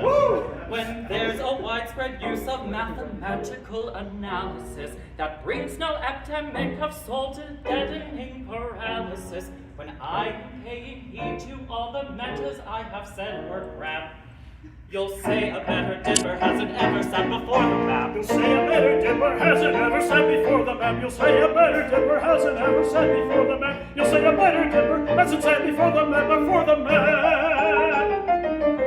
My erudition is unmatched in matters Machiavellian, though I attained some knowledge in the previous millennium. So still in negotiation and in strategy, I am the very model of a player of diplomacy. And in negotiation and with tactics and in strategy, he is the very model of a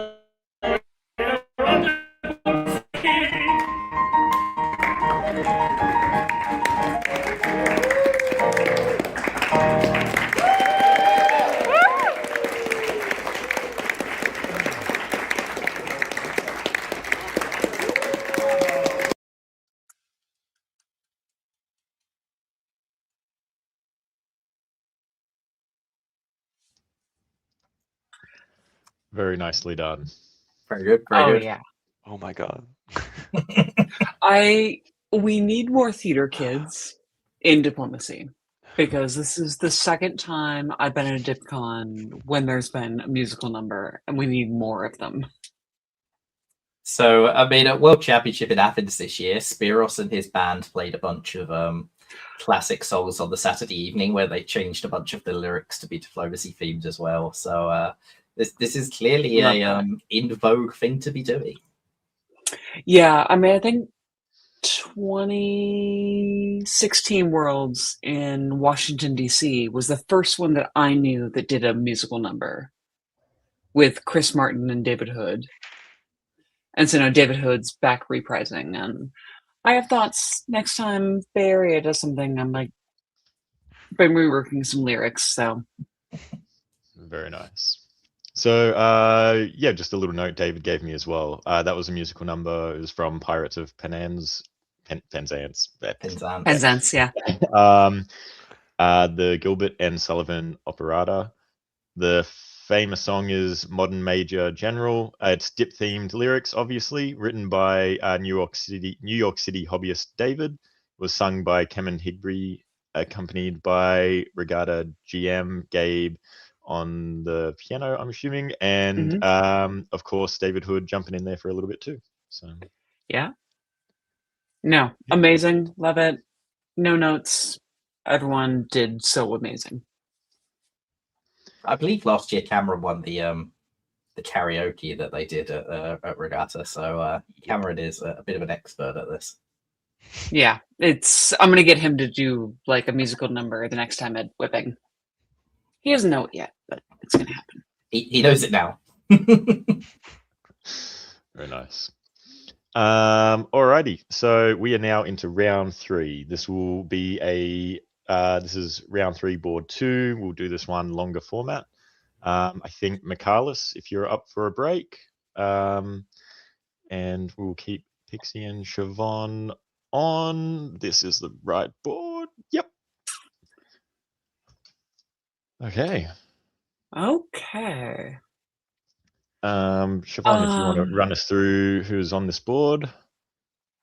Yeah, Jason Bennett, I've seen. I mean, he's obviously in 12th place. Awesome. Justin Lohr, Southern California player, know him well.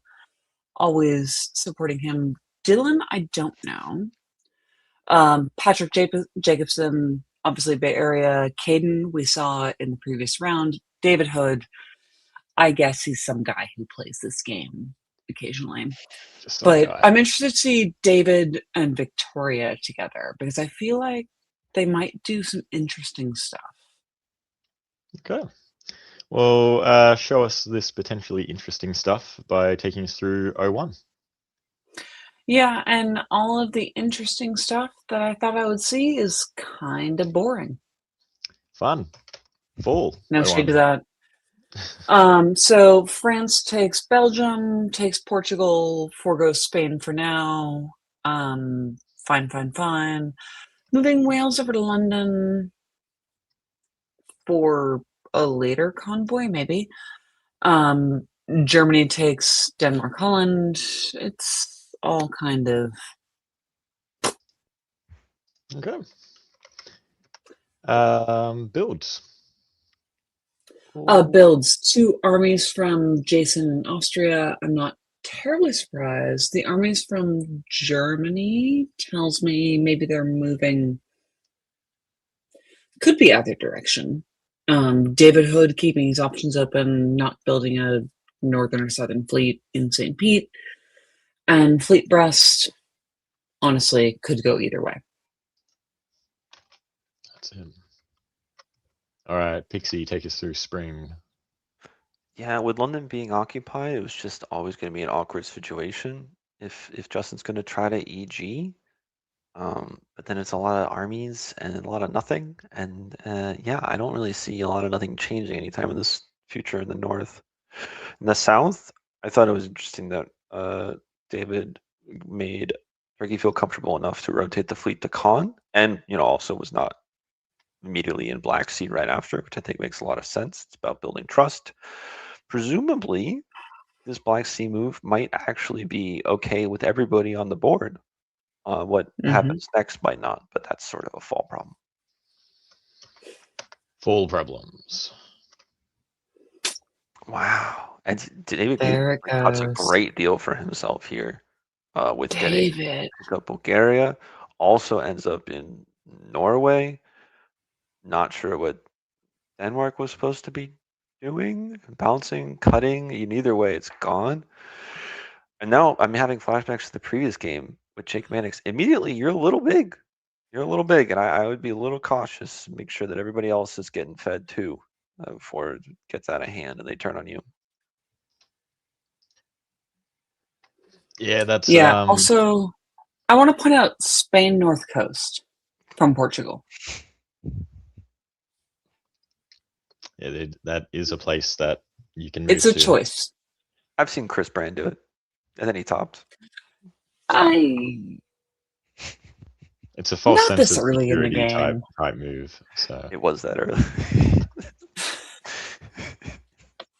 okay. All right. There we have another North Coast St. Pete. We build. get St. Pete North. Love it. Love it, Dave. And that's not loser game style. We like it. So All right, into so 03. yeah, so David tries to go for Norway. There's a bunch of supports and stuff. Norway does go to Finland, so there's a brace in Norway. Love that for David. Spain North Coast does go to MAO because it has to go somewhere. And everywhere else, we've got Tunis convoying to Smyrna with a bunch of supports. Aegean. Oh, Armenia cut egg. That's what it was. Yes. Yeah. So, Victoria, I'm sorry, but it looks like you're getting eaten. It's rough. Full. Yeah. And so David Hood goes into Armenia, as you do, with support from Black. So the IR solidifies and Caden goes back west. But I feel like Caden in Italy is going to get eaten fast. Am I wrong, Pixie? You're not. That's why the move to pick up Bulgaria as Russia is so smart and clever, and then get asked to force into Khan and have arm here. Suddenly, you've got the weight that Italy normally holds in sort of the air and that kind of balancing alliance, at least from what I've seen. Again, never run one. I'm innocent. And so you're looking at this and just being, surely we can cut Italy out of this. They're not doing anything that important. You might have even been able to just take the. Well, I guess you don't want them to rebuild, but they're getting a build at home anyway. Could have taken the Turkish supports even and just been like, let's go fast. And bye-bye. So let's see what happens. All right, we got a German fleet build, Austrian army. Caden needed to build a fleet. There we go. Pixie. Back to you, Pix. I mean, that Italian fleet. The problem with the army, it's like something you might reach for out of like nervousness, instinct for defense. Build in Rome, look less specific. But if you're gonna make a real pitch, I think Caden's actually made the right one, which is I can get the dots you can't access. Clean me up in the back, sure. Doesn't really matter. I don't need that one, but be respectful. Walk around. Make it look like you're at least doing something else first before you come after me. Hood's excellent comboing out of Khan shows a lot of trust with Jason. I think this is great for momentum. I think they both probably do really trust and believe each other, and they can see the vision because Germany's not made any real progress against England. France is now stuck under the gun from some Italian pressure. They've got the real growth potential here if they can just keep on the same side and make it work. Yeah. Is there a world where potentially Caden rebuilds back over on his home centers and David walks out? Yeah, I think so. I think it's very David from what everyone's been saying, and I would agree. Nice guy, even if he's a bit of a But it's Oh. yeah, just well, like why not? There's no downside really. I think if they know, yeah, they're probably know that they're picking up either Berlin or Denmark. So pulling Romania is not a big deal. Guarantees rebuilding in St. Petersburg, North Coast. Yeah, North Coast. You don't really need another because you're already in Baltic. This is Oh. excellent momentum. It's gorgeous. David knows exactly what he's doing here. That's it. Yeah, it's good. There we And by go. doing that, also Okay. you get to offer Romania instead of offering Smyrna, which means you can stab for it later. Which is what Shivana. I feel that's what you were implying. Let me know if I'm wrong. Yeah. No, it's David knows what he has in pocket here, and Jason is fully on David's side. We got the air, and so David is going to force that as far west as he can, and just eat up little bits along the way. Yeah. There we go. And so, yeah. I apologize. I'm going to let Pixie take over for a second Not a because problem. I have a little No worries. guest. Not a problem. Because we were saying the exact same thing, which is more beautiful David behavior. Convoying back to Sev, which not only does it make sense, it protects against Austria getting greedy with a stab. It also sets you up, though. You've left Galicia, but you can always put 2 in Romania if you really need to guarantee things. The opportunities are endless. The only little issue is Livonia, but I'm gonna be honest. If you could just take enough German centers, maybe that's not a long-term problem. I unfortunately am the type. I love letting people just like roam around in my backlines, as I'm like, I'll just deal with you later. It doesn't always work out, but it's always way more fun. In the West, Italy's got moves on the line. The way that they've also moved backwards, I'm not certain if that's cooperation with England or not. It doesn't look great because you're leaving Spain unguarded. Yeah, no, this is not great. This is not great for them. And if I'm Justin in England, I'm just kind of going like, why is this happening to me? Why is this all happening to me? And yeah, like again, another turn where the AR are able to move a whole heap of units in a line without it being stopped. So they've had a lot of movement unimpeded. So it's my little one. They're doing good. Oh my goodness, we had so many guest appearances. With the way Darcy's camera's going, I might have to have him come and sit on my lap for the next game. Don't tempt me. What is that convoy? Oh no! I know what this is. I'm gonna talk about this. I love Regatta. They have an obsession with Clyde.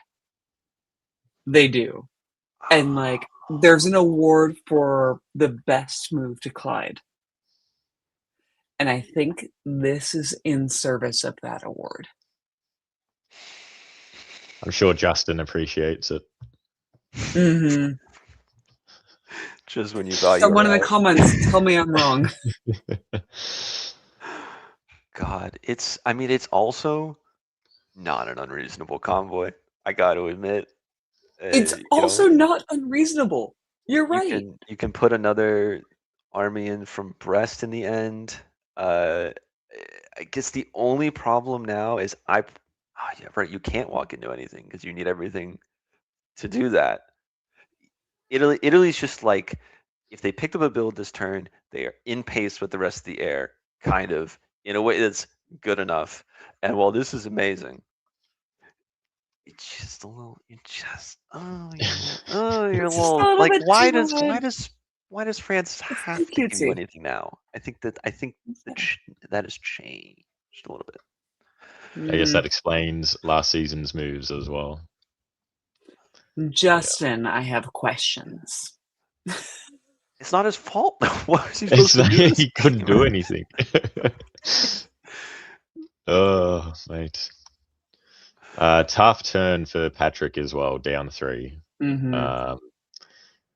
And really tough turn for David, up 2. So.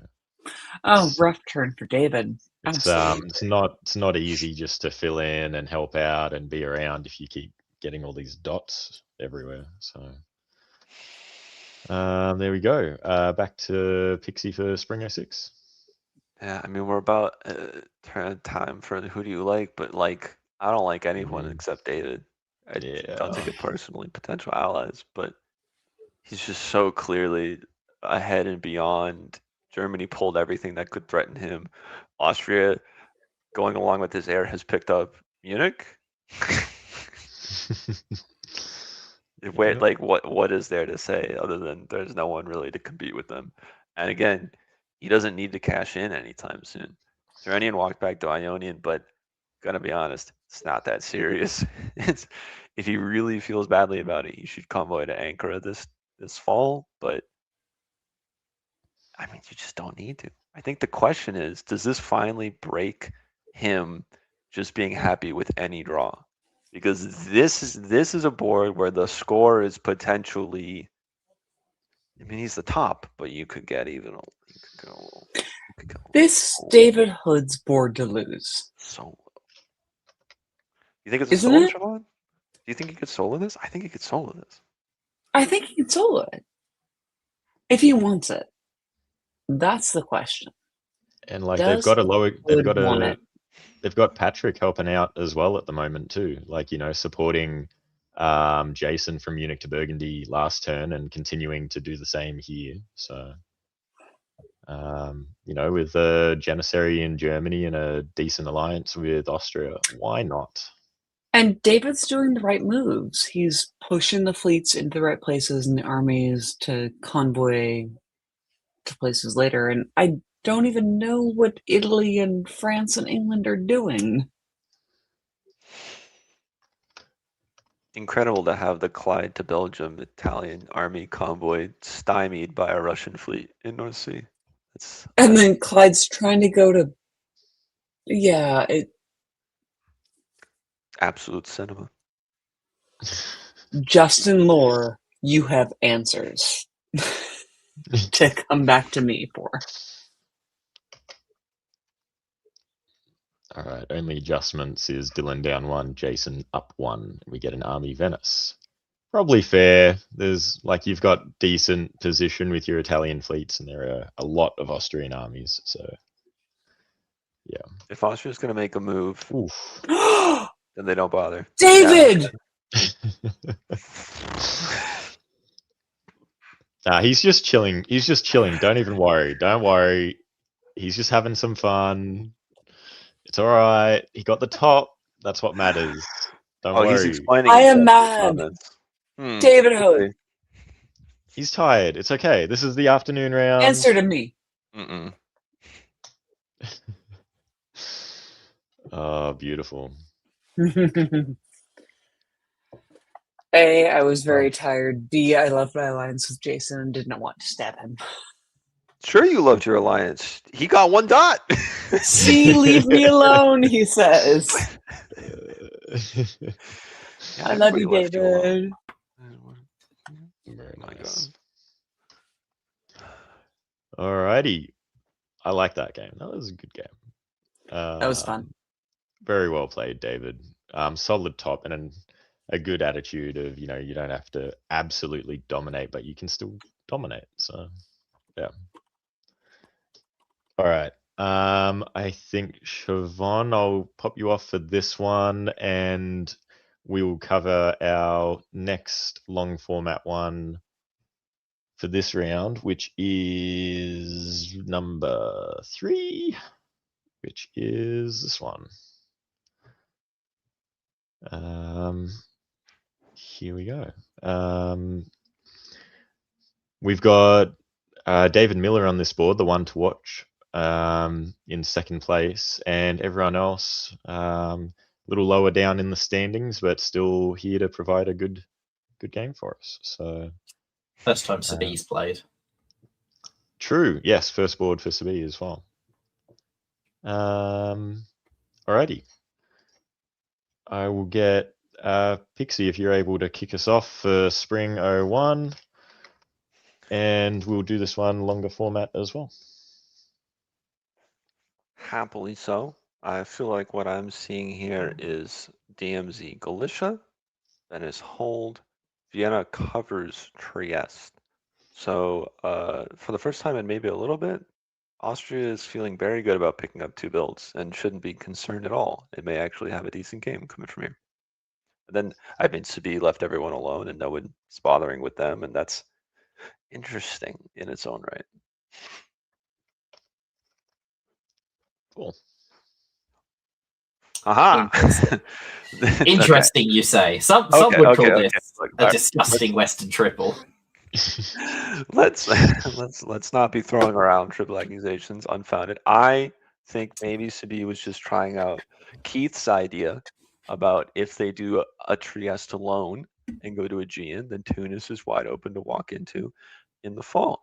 Unfortunately, Venice to Trieste and Trieste to Venice means that's just not really the reality here. But there's always a chance. Always a chance. Plus, they didn't even pick up Belgium. Like, how is it a triple if you don't pick Belgium? How is it a triple? It's only England in Barents as a convoy to Norway and France in Western Med. Like, how is this a triple? They tripled without telling Cameron. Easy. Done. All right. Show me spring. Maybe it'll work. It's one of those famous EFs where you don't attack Germany. Yeah. Yeah, this is still looking triply. Walk us through it, Michaelis. This is still looking triply. Germany's in Baltic, Germany's in Silesia, Germany's pulling their armies over, England's taking St. Petersburg. They do it with the fleet, so that is somewhat notable that maybe there's a chance that England is interested in just taking St. Pete and then ending the triple there. France has convoyed to North Africa, so John Jameson will be delighted with that move, and is in Leon in Spain and pulling all their units to the south. Meanwhile, in the east, we see that the east are reacting to the triple per trying to do the thing I mentioned earlier, where if you can kill Turkey quickly enough, you don't have to worry about them being behind you. They've blown up Bulgaria, but they've not got into Black Sea. It's going to be difficult for them to progress further than this, especially as Italy is already tied up by the French.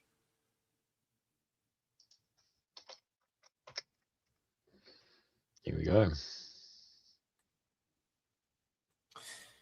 Fall of 02, and this is still looking Tripoli. It's one of those famous triples where England needs Belgium for the build, but they do take it with the fleet. And Russia is back in St. Petersburg for now. Yeah, that's it. Beautiful. Turkey's in Black Sea, so Turkey will not be dying anytime soon. Here we go. Pixie into spring 03. Yeah, the only thing I had interesting to add for that year is like I don't think they're gonna kill Turkey quickly. I think Turkey's got a lot of game to play for. Okay, so France walks it back. Tuscany left, so there was actually like the craziest guess of all time possible, and they're afraid of Burgundy, but only Munich could have gone there. I'm not seeing like what the vision is from Sabia as far as where they want to take their game here. I mean, they clearly made peace with Austria because Italy, because Italy felt comfortable not support holding Tyrrhenian, only to get kicked out of Ionian. And so now that they actually sort of have an AT that's coming to help dismantle Italy, they're no longer in a great position to do so. But maybe they can negotiate something out of that, but it just doesn't feel great. But then they're taking the pressure off of Russia. This feels like a mess. I'm just gonna say EG looks great. EG looks great, and they should keep going. They deserve all the centers, and England probably deserves Holland as well, right? I think that's fair. Just walk in. Holland, Denmark, Sweden, Kiel, Berlin, and St. Petersburg, I think. Just We'll walk start in. there and aim for more. Just walk. That's a really nice Western triple England. I'm happy to do that anytime with you, Michaelis, if I'm England. All right. Here we go. Yeah, I mean, back to Eddie. I just don't understand because now you can't build an army there to convoy it. You could have gone to York. You know what? Of all the times, fleet to Yorkshire. Now they're telling you got to leave North Sea. They're saying London's too spicy. English Channel, hard no. Holland, not ideal. North Sea to Yorkshire as a fleet. This was the chance. This was your one opportunity. I You've don't already really. got 2 armies up in Scandinavia. Do you really want to convoy a third up there? I'm Oh, not sure you I do. just don't understand. I just don't know. Convoy it somewhere else. Yeah, I don't. convoy it to a German dot. Sorry, I don't. Turkey's retreat is also grind my gears because now Russia has a real chance to walk into Armenia, or you're forever gonna have to guard Armenia, and you'll never get that fleet back from Adriatic ever. I'll make a bet now that it never comes home, and I think you just end the game on 3 now. That's so, and that really hamstrings like your value to the rest of the South. I think they have a great reason to just shuffle Romania into Black Sea the moment that they think you won't cover. Just be done with you.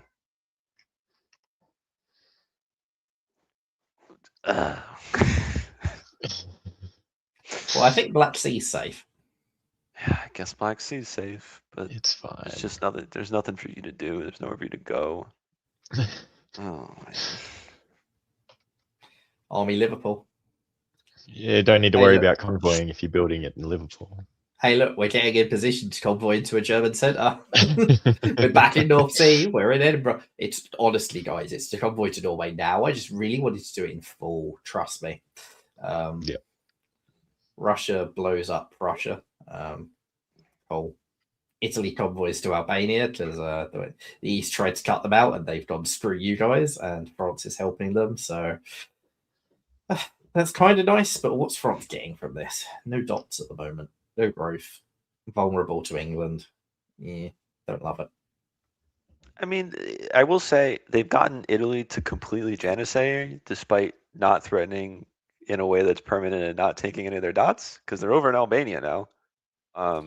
If Sabit immediately leaves the thing bordering Tunis, but if they can bank the growth potential for maybe another year and there's a better time to take that big swing and that big bite.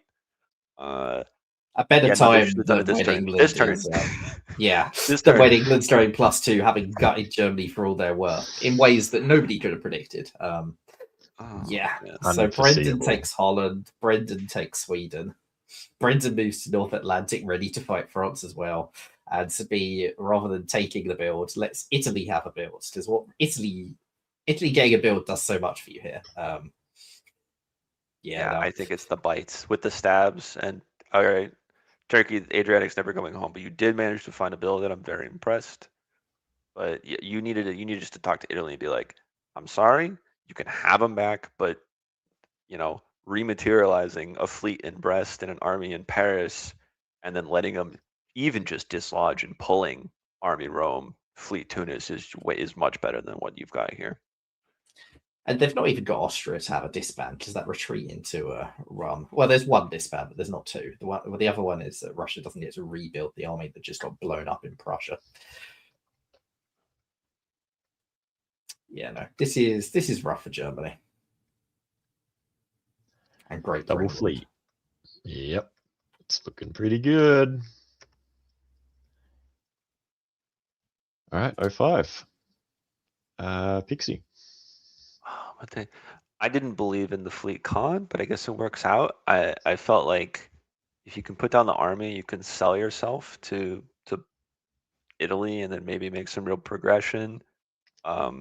Italy, of course, says that, I mean, you love building fleets, I love building fleets, we should be friends, and just put some into Greece. That's, you know what? Adriatic will never get home because they've just, oh no, it's a bounce. It's not dislodge. It's not retreats. Oh, and then Russia comes back and Tim says, "Hey, I've missed you all. What have you been up to while I've been gone?" Bulgaria will presumably cut Serbia in the fall, so Russia's going to pick up Romania, can cover Warsaw as long as St. Peter doesn't walk in. Paying attention to the person currently running the show, they're in English Channel, they're in Ruhr, they're in Denmark. I will say they're sort of one unit short in the north. I think you can't trust Russia 100%, but you maybe should have tried to rotate that fleet down to do something useful. I mean, ultimately, You obviously can defend Denmark though in full. Channel's safe, and you've got Mid-Atlantic guaranteed as well. but it's feeling a little bit like now both your neighbors actively don't like you, and I don't think it's quite commanding enough of an English position to be able to beat them both into submission. It's true, but they'll get a build out of Denmark. They'll be able to convoy another army to Holland next year, which will fix a fair amount of it. But yeah, they've taken the big lead. Now they've got a few slow years ahead of them while they try and consolidate it. Interesting if Italy shifts across to go and bail out France the way France bailed out Italy earlier in the game. Mediterranean to Western Med is very plausible here.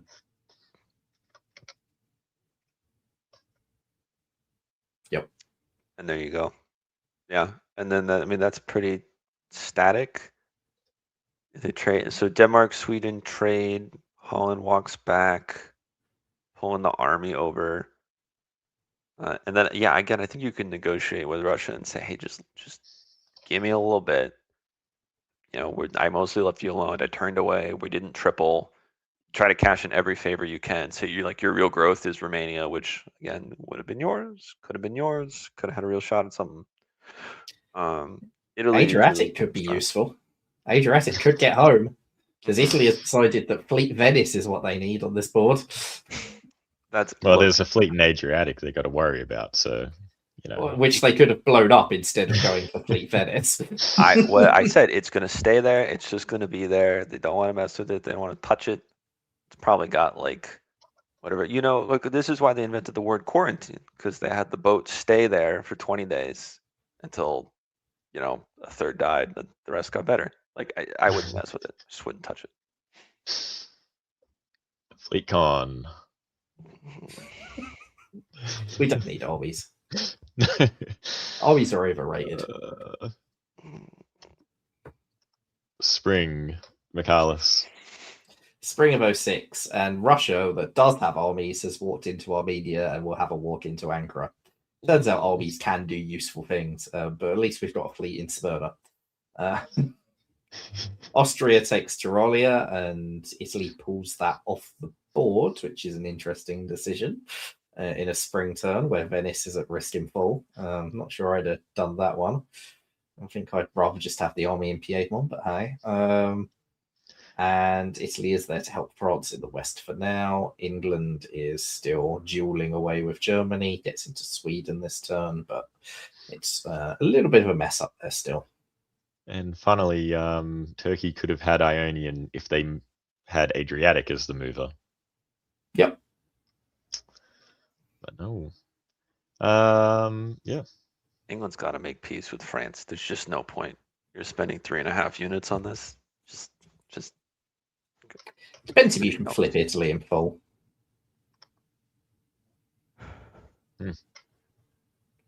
That'll be a no. All right, so full England does pull back, perhaps trying to make peace. Whether it works or not, we'll see. Italy has also pulled back, deciding they have more problems of their own to deal with rather than the French ones. Germany and England swap Sweden and Denmark again, so nobody benefits. And Russia walks into Ankara and gets the build. And Turkey decides that they need to put that one army back in Con. So all of those fleets can now also be in Bulgaria, South Coast, and Greece. And nobody is going to move to Ionian Sea. Adriatic is going to be there and hold. It won't help Austria or Italy. Love it.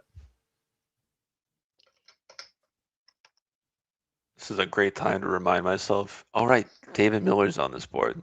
Shouldn't he be doing something to top it? He can get Russia to use their one build to build fleet Sevastopol. That's certainly something that he can do. Well, there's no fleets on the Black Sea, so... Or an Adriatic. The 4 fleet Turkey had no fleet on the Black Sea. All right. Spring 07, Pixie. Oh my good lord. Yes, you're on the wrong coast. Bulgaria, South Coast, cannot move to the Black Sea. That could be one of those where if it's placed on the board and you're not used to playing face-to-face, you might be able to screw that one up. It could be an intentional misorder, although I don't think that would be very beneficial. Ultimately, it's the walk in the con that's just painful to see. excellent work from Tin. If you can really make this work, I would probably continue by supporting into Bulgaria, actually Romania, and just keep moving Austria in that direction, because I don't think they're a real threat to you long term. If you can get Italy and Austria tied back up again, and then that gives you the time to dismantle Turkey and then working together. In the West, I really would like to encourage Brendan and England to give up bothering France. I don't think they're a real problem for you. And if they do make a move on you, you can react. I am a little surprised he managed to pick up Denmark. I guess it's the 3 and you can't. Oh, the fleet. There must have been some fleet stuff. No, you could just move Baltic. So it's Oh, because it's the they guess. Okay. self-bounced Kiel to move their armies down south and away from England. So it looks like Germany's made a diplomatic pitch towards England. Whether England has received it or not, I don't know. But Germany's also pulled a fleet off that had a perfectly valid retreat to Baltic Sea, which is curious. A pitch to do what, though? Like, what? You're Germany. You have 4 units. How do you take anything?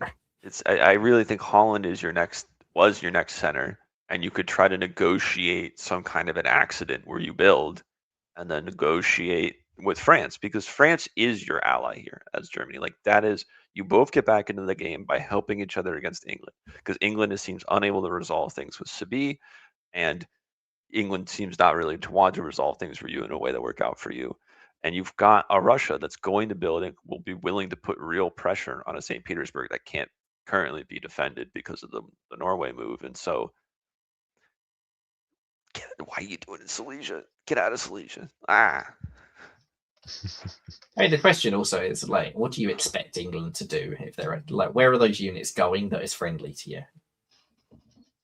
Yeah, and if they're attacking France, it's like, great, ally with France. France is under the thumb. They can't do anything, and then maybe you can pick up Holland.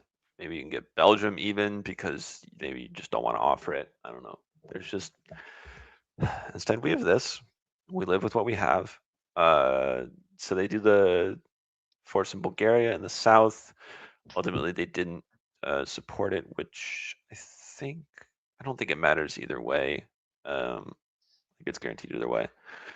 They do pop the Greece fleet, which is good, and Turkey's down to 2, which, I mean, seems pretty excellent, except for the fact that Russia is going to be like, it's stuck 2v2. They need Austrian help to finish cleaning up Turkey, and if Austria decides maybe I don't really want you around anymore, they could get rid of you. On the other hand, you walked into St. Pete, Tim, so you've got a build coming down, and maybe you could just put it in Sev and round things out. I don't think there's much to be gained from like pushing further from Northern Adventure. You convince Germany to walk back, but I think it's kind of too late for Germany at this point.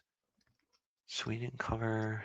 Yeah, it's. I mean, I think that trying to look at the larger picture, David's doing a great job getting back into the game, making a real attempt at the game. 8. Oh, it's still 8. Oh, yeah, I think David could pull this one out.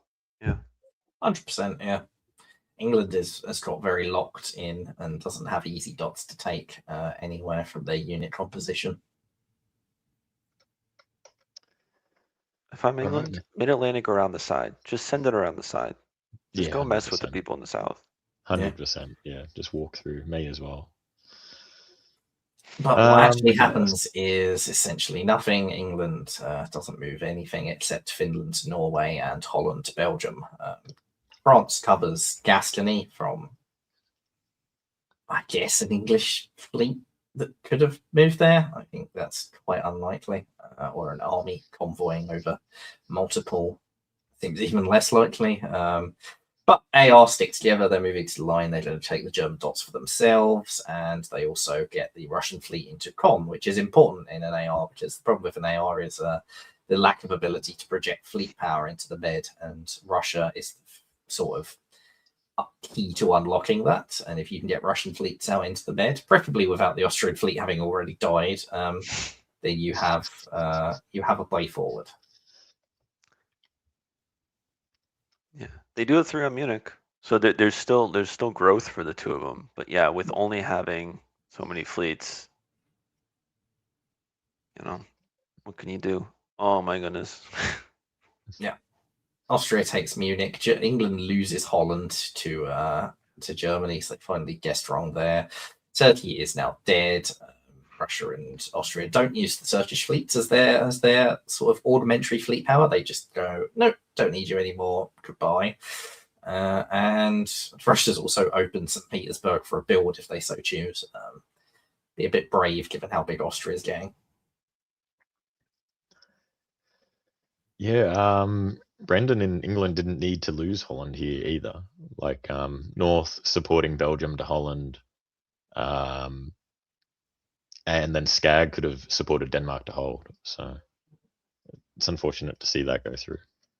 Yeah, especially bearing in mind that Germany was probably going to have a pull after this turn because of what AR had done. I think you just hold everything this turn and then look to try and change stuff next turn. Yeah, that's it. Yeah, because then the armies would still be in Kiel and Berlin, and that's like a legitimate "let me help you," that sort of a way. Yeah. I will say the one thing I've realized, this is round 3. We do have to do another, what time at night is it now? Check. If anyone in the comments was there, just give us a little heads up. Did we cross midnight yet? Are we still making our way there? Are we all the way to 1? I think that might be affecting a little bit of the England moves, perhaps. Definitely. We see Tim in the comments saying that tensions were getting high at this point as well. So, and he's saying it's just after midnight. So Cinderella has died. All right. Okay. Well, at the moment, it's David Miller going to the ball, that's for sure. Yeah. He's done it again. Yep, there's the Fleet North Coast build. So Tim opened it for a reason. I think it's hard to see how David doesn't win this board, especially if you immediately draw with David winning this board. That'll do it too. So, yeah. No, well done. Brilliantly played. Excellent. Well played, David. Coming back from a position that dropped for a little bit there. So, very nicely done. Yeah, England got a little bit ahead of themselves, choosing to fight both France and Germany rather than just stabbing one. And David took full advantage of the chaos that caused. Nice comeback from Tim as well, from 3 centres recovering back up to 6. Yeah, definitely. Yeah, okay. So that is our 2 long format boards for round 3. So we are going to pull up some quick ones to zoom through. So I'll give you a break, Pixie, and Michaelis and Siobhan. We will fly through these couple of boards. Let's go. Nice and quick. All right, so we've got this one here. Michaelis, I'll get you to take the lead on this one, and Siobhan, I'll get you to take the lead on the next game. So Matt Brill is back. Bearing in mind he's only played 1 game and got a big top in it, so he's very much in contention still if he tops this game. Mm-hmm. Ed Sullivan also on this board, and Marcus Edholm. Yep. And Yes. Jake Mannix. Don't sleep on him. Spring of 01, we see Italy immediately opening to Piedmont. That's not very common nowadays. Also sends the other army north as well, so that's fairly pro-Turkey. You're not going to see a convoy to Tunis, that's for sure. Okay. That's a bit less pro-Turkey. Trieste Loan displays nicely, goes to Aegean as well. Jake Mannix, he's not being slept on, but he might be getting ganked on. In the West, it's all friendly at the moment.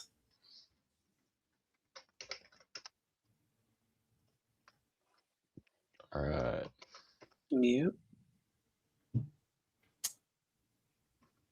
All right. Am I doing this still? Yeah. We'll do it year by year. So, Siobhan, you go. Yeah, okay. So we see the Stephen Hogue going up into Baltic, having not taken Sweden or bounced in Sweden. But down Jake Mannix, I think, did the right thing in the initial step, and it might be an AT in the end. But we do have Romania supporting Serbia to Bulgaria, so I don't know. Marcus might be a wild card. And here again, we just have Matt Grill doing his thing and sporting himself back down into Greece and going up into Bohemia, and Jake is doing his best. And he did lose his fleet in the Eastern Med, but I guess we get a rebuild out of that. This is a very Elsewhere? AIR heavy tournament. Yeah.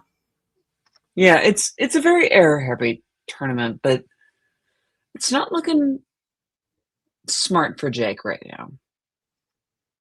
You see that they've moved to the line again in Bohemia as well, so definitely a long-term air plan here. So in spring of 03, there's bounce in Tyrolia between Austria and Italy, which is a little curious. You would have thought one of them would want to be in it. Maybe they're just trying to keep it open and they actually want that Italian army that's coming back to go there. But yeah, not really what you would have expected. Russia doesn't go to Silesia. Instead, they shuffle to Livonia and pull St. Petersburg down, which is also a bit weird. So a strange set of orders, I think, from Russia there. And England and France have gone, this isn't a Western triple. We just want your dot, Stephen. Yeah, and we will it's take kind of anti-Jake in the East too. Yeah. Yeah, Air is destroying Turkey, and EF are destroying Germany here. Mm-hmm. So you see the follow-up, nice convoy to Ankara from Marcus. Jake is essentially out of it now. Yeah. The question is, what happens next? Yeah, that is the question. So we get our builds, bunch of armies and fleets, and I think we say bye-bye Jake, and close to Stephen as well. No ideal for Mackerel to be losing Greece there. Losing Con as a Russian in as well. Oof. Not bye-bye Jake. Jake survives in Bulgaria. No, bye-bye Jake. Yeah. Yeah. All right. Mackerel with the classic +2 -2, so his line stays the same, even though he lost. Actually, he's +3 -3. He lost Kombul and Greece to take Trieste, Rum, and Smyrna all in 1 year. This is so classic Matt Krill, honestly, and people need to stop sleeping on him because he is such a patient player, and people don't see him often. Oh, Jake was apparently double boarding this round. This might have been the one that... Yeah. Often when you're double boarding, you start focusing on the one that's going well, and the other one you just go, whatever. So, and Jake said, nope. Yeah. Yeah. And so, yeah. That makes sense. England has definitely stabbed France. Like, this is a full-on... I mean, Ed Sullivan in England. Back on there, yeah. And France has gone to Ruhr for reasons, which means that they're actually very vulnerable to this English stab, not covering Picardy there. Ouch. Mm-hmm. Well, I think Ed sees this and is just like, nom, nom, nom, nom, nom. Oof. Yep. Oh, that's so rough for France. Well, it could have been a lot worse, actually. So they've got Kiel with Russian support, which is really quite cool. They also have somehow kept Budapest, which is a bit of a miracle. Like, that army very much looked like it had gone there. It's surrounded by armies of other countries in all 5 surrounding provinces. It has no right to survive that year. And instead, Italy and Russia have combined to make damn well sure by cutting everything bar Serbia, which is the one thing which didn't support the move into Budapest. So, ouch, sorry, Mackerel. Oversleeping through that other round may well have cost you a shot at this tournament now. But great year for Russia and for Italy. And I think France somehow getting a build out of that year is very good for them, but very, very bad for Ed Sullivan.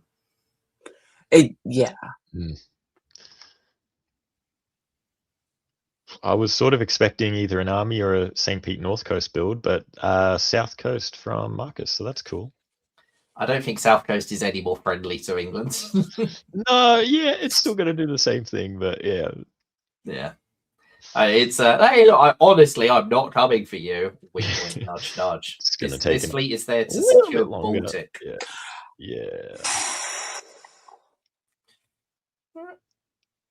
Okay, Italy.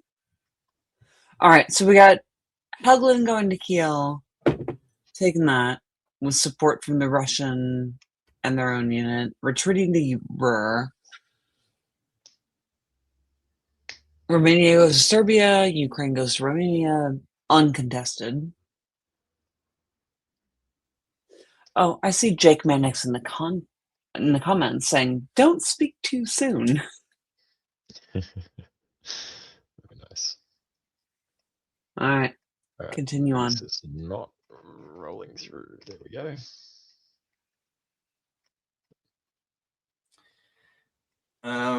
France is getting a build out of Budapest and Trieste with the one army that's over there for reasons. For reasons, yeah. Centers are those Munich, Trieste, down Kiel, Paris. or no, lost Kiel. Lost Kiel, lost Paris, gained Trieste, gained Munich. Another classic staying even year. A couple of them in this game. Looks like Italy and Russia have stabbed each other, right? Like Russia's just taken Vienna from the Italian, but they've also lost a lot of position in Anatolia, which puts Ed back into this game in a big, big way. I'm so I don't get why baffled the by what is happening here. Yeah, like the Wintergreen was such a good alliance for this board, and them falling apart just makes no strategic sense to me at all. Like for either of them, this is bad for both. Right? There's too many non-Russian units to completely dominate that south if Italy is against you. So this is just giving everything to England, who convoys to Norway as a result. And to Belgium as well. Crazy. Norway's got a war to St. Pete, though. Like, that's insane. I am baffled. Honestly. It's a great conspiracy on how to give Ed Sullivan a board top. If Ed wins this, I'm really mad. I think he's favourite at this point, right? Ooh, Unless nobody enters orders in Fall of 07. Go, Jake Mannix, go. Okay. There we go. What are you doing, Ed? Why? I don't get it. You've already got a board top in the bank. You've got a very realistic chance of fighting for this board top if you'd walked into St. Pete last year. Yeah, I don't see it. That's a very strange decision. I mean, well done, Marcus, for getting this to somehow pass, but yeah. Yeah. And it being 1908, I don't think it would have been particularly late. Like, I don't know what times the rounds were, but you wouldn't think 08 would be, late enough for people to be wanting out. So, yeah, rather surprising end to that game. But yeah, congrats, Marcus, on a 12 center lone top as Russia. Well done. Yep. Alrighty. We'll push through to the next quick format board. And here we have the tournament leader in Turkey. So you have the big target in Turkey and someone who we saw just get a big top in Italy last round who really needs that turkey to die. Bets on another air. Hey, Adam Silverin, Alex Amon, let's go. Bay Area. All right. Lead us into it, Siobhan. We'll do it. This is another quick one as well. Another quick one. Okay, yeah. So from Avery in England, nothing too surprising. Carthage in France. I mean, there's a bounce in Burgundy. Meh. I do see Adam going to Trieste with Craig vacating it. Maybe arranged. I don't know. There's no bounce in Black.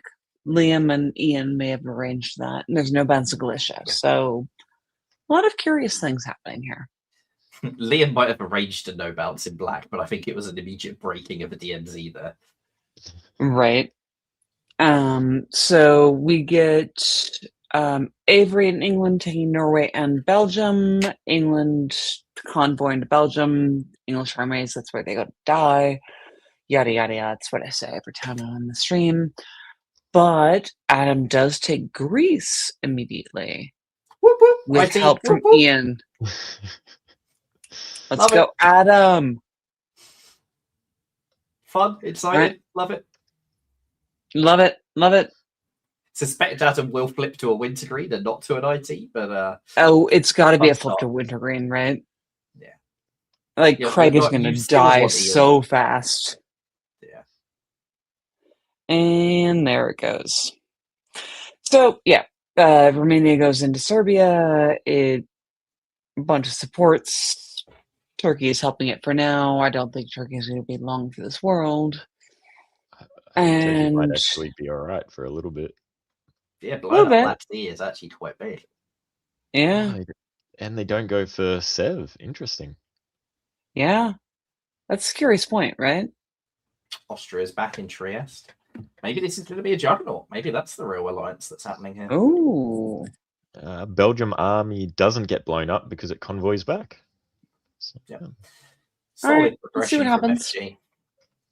McCullis, I'll give you the next couple of years. Sure. North Coast St. Petersburg is what you kind of build if you're focusing on the north in a juggernaut. So nothing really happens in the east in spring of 03. Italy drops to Adriatic, and that's it for units that actually move anywhere. And FG continue to progress, getting into North Sea. Russia takes Norway. and shout out to Pixie, we get North Sea retreating to York. So Fall of 03, and well done by Avery, manages to flip Alex on Russia. So Norway actually goes to the Germans. Whether that's a stay of execution or a real path back into the game remains to be seen, but nicely negotiated by England. Elsewhere in the south, we have IT do cooperate to take Serbia from the Russian. It is a backfill, so it could be agreed, with Russia taking Budapest and Austria also losing Trieste. So everyone has decided that Craig Meyer doesn't deserve to be on this board. We need to kill him. Love Craig. Go, Adam, go. Very nice spring from Adam to blow up that Austrian fleet rather than have to deal with retreats. I like that a lot. Russia walks into Vienna as well. And it looks like RT war is back on. This is definite squabbling now. So Turkey is threatening an attack on Sev. Russia's pulled back to Moscow to cover from it. Germany, however, is continuing to progress against them. So they've moved to Silesia as well as the fighting up in Scandinavia. Russia's retreated to Bothnia, which will be enough to defend St. Petersburg from the English for about one turn. But beyond that will be difficult. And France is in North Sea as part of this FG with an English Janissary. Karfik's gone, well, I'm not getting any dots here, so you've got to give me fantastic position. And Alex has agreed.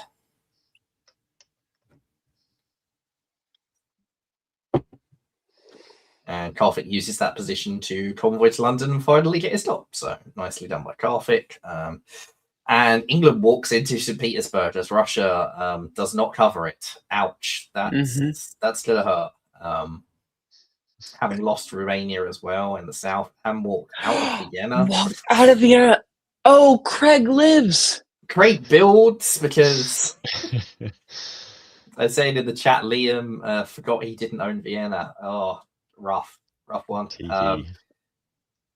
Hopefully Craig hasn't already gone to bed and no one has to rouse him from his bed. Oh no, Craig never sleeps.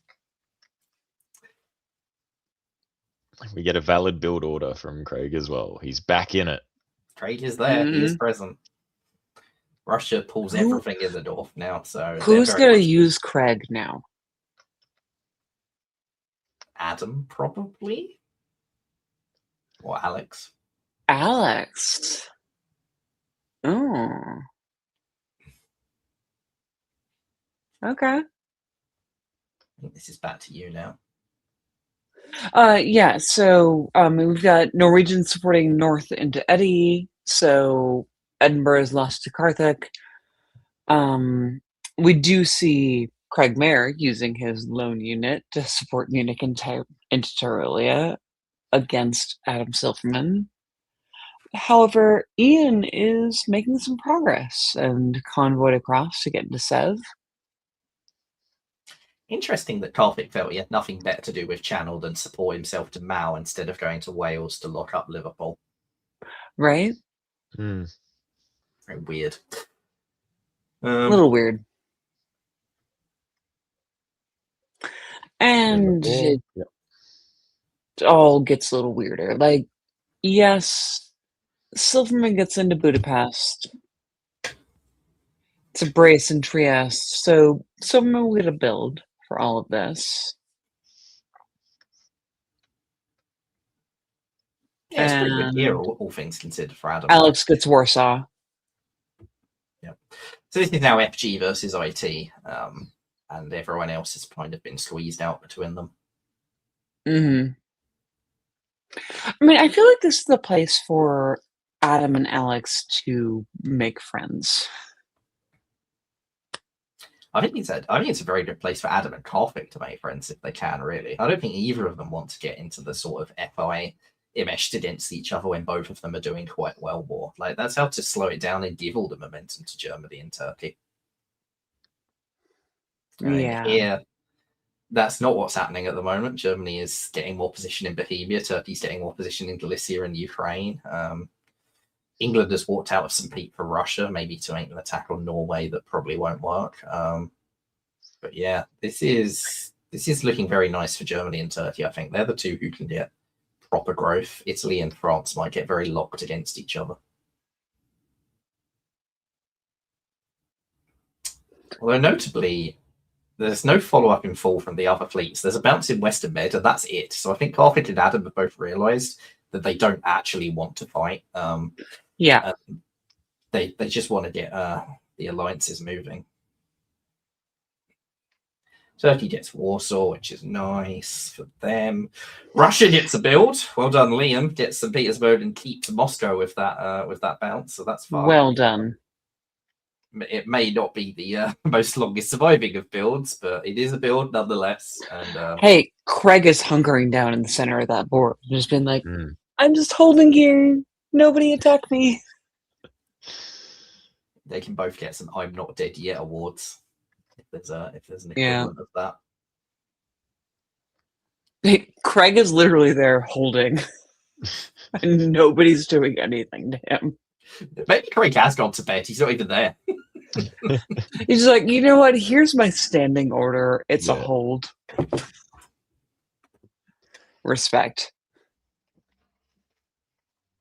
All right, moving on. Yeah. Progress from Carthage. Carthage has made his move, yeah. So he's convoyed up to Norway. He's decided that he can get more dots for this game by stabbing Germany. Germany can't throw dots effectively. I think it's a fair read. And Turkey gets Moscow at the same time, but Carthage should be able to take quite a few centers in the north. No, and he should do it. Yeah. Secure the top. Especially if it's the East that are vetoing draws, thinking they can take the top. I think Carthage has the top there for the taking. Yep. There you go. Nice. Very nice. Really good result for Ian, though. Like, this joint second place with Adam, after already topping 2 boards. This is very nice for Ian to get this rather than something that could have gone much worse. But yeah, well played by Carthage. Alrighty, let's push straight into the next one, another quick format one. This is round 3, board 4. So a few people here sort of in the lower standings, none in the top 10, but with the drop round, potentially still in it. So Michaelis, if you want to walk us through Spring. Yeah, so everyone on this board needs a big result, anything other than a big result, and that's it for the tournament for them. And you see a northern opening from Russia, you see a potential Trieste loan from Italy and Austria. and maybe another air setting up to kill Jason Massbomb, DMZ and Galicia as well. Yep, Aegean, Trieste, Romania, Black Sea. Thanks for turning up, Jason. Beyond that, France gets the free builds. Russia sets up for a St. Petersburg build and could well be a sort of FGR in the north.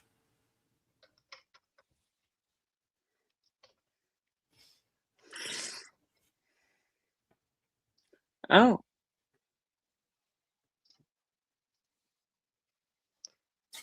Am I carrying on? We'll rotate you. Sorry. So yeah, come on. Yeah. I had reaction to the bounce in the English Channel and whatever was happening around the Black Sea and all that. So if you have thoughts, McCullis, please.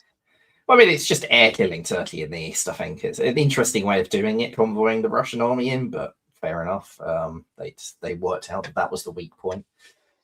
Italy, Italy will probably be promised Smyrna or something out of this in fall, maybe Greece even. The West, Belgium's interesting. Belgium interests me. It may well be by agreement that Germany was getting Belgium anyway. It happens a lot in an FG, so yeah. I wouldn't be that surprised if this was still FGR. All right. Full. All right, continue on. I mean, Nikola takes Smyrna with support. We're just killing Jason Massbomb in Turkey as best we can, as is right and good. Love you, Jason. Really. Elsewhere, bunches of bounces and retreat to Barents because North Sea gets into Norway. Yeah, so it's definitely not FGR now. Germany has flipped on Russia, takes Sweden and puts England back into Norway. So Yeah. Famed hater of Western triples, Katie Gray, may be pitching a Western triple here. Yep. Puts 2 builds down for 2 armies, so that's very pro-England as well. All right, Katie. So we got Nicolas Ahuguet moving up into Tyrolia, taking Trieste back for Eber, which probably arranged, I would guess at this point. Back to Ionian is a weird one. Yeah. Okay. Strands Nicola's army in Tunis still. Nicola. This is a full-on AI war. So an attempt to take Smyrna that doesn't work, and then bouncing and racing with each other around Tyrolia and Trieste. So this gives the West a lot of time to sort stuff out, and Katie gets a walk into Warsaw to make up for Belgium in the meantime. Oh, and you know that Katie has this sorted. She's so smart. It's like a misorder by Wes fails to move Skagerrak to Norway. That's a painful one. Double supported, but didn't put the move in. Yeah. Ouch. That is a misorder for sure. Probably not one Katie's that upset about though. Like Skagerrak's gone. Oh no. Oh no, I'm so mad. What a shame. Spring of 04, Austria continues to push on Italy, even though Italy has tried to pull back to deal with France. So Nicola is about to get squeezed out between the two, I think. France moves into the Med with everything. And Russia pulls back. Okay. Nicola helps convoy Marseille into Rome as well. Yep, so Nicola's like, screw you, Easterners. I've had enough of your crap. I'm going to put France into Rome. Why not? Katie takes Belgium, so the Western Triple is no more. Katie has stabbed for Belgium, cuts Burgundy. This is definitely not by agreement. England retakes Norway as well, so it looks like this is flipping into an EG. Mm-hmm.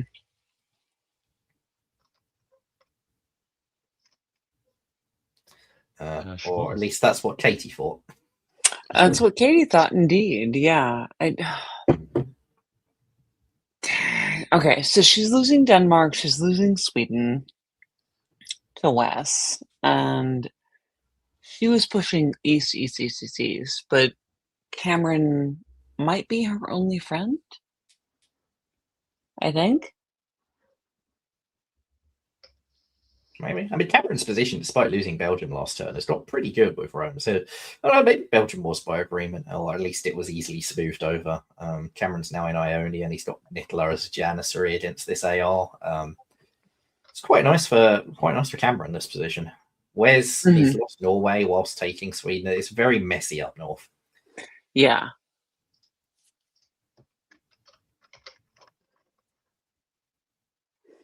All right. Take me to the board position, because So this is just everything Wes took in spring getting blown up in full. So this has gone horribly for Wes. Loses Norway and Sweden and Denmark. Katie has punished him as much as she could. Yeah. I mean, Katie is down 4 on the year, having lost Belgium as well as Warsaw. Is she down 4? Sweden, Denmark, Belgium, Warsaw. Yeah. That balloon is burst. Meanwhile, France gets Belgium, Venice, Naples, has all the Italian dots. Damn. What a position this is for Cameron. I mean, Russia is also +4. I mean, this is down. All Cameron all the time.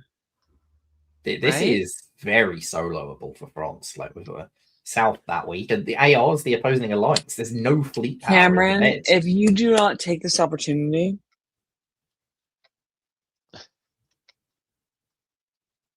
Spring 06. Spring 06, and France has a dominant position in the Med because, of course, they do. They're facing an AR. This is why an AR is a weak alliance, where it can't project that fleet power. And Cameron's taking full advantage. Like, yeah, sure, Austria's in Adriatic, but Cameron's just blowing up Tyrolia in the meantime. He's in Apulia. He's backfilled Ionian. He's got another fleet coming around to push position even further. Like, yeah, Russia is level with France, but Russia isn't level with France. Katie's supporting France forward. England is moving on Russia. This is just everything. Like, the red carpet is being laid out for Cameron here.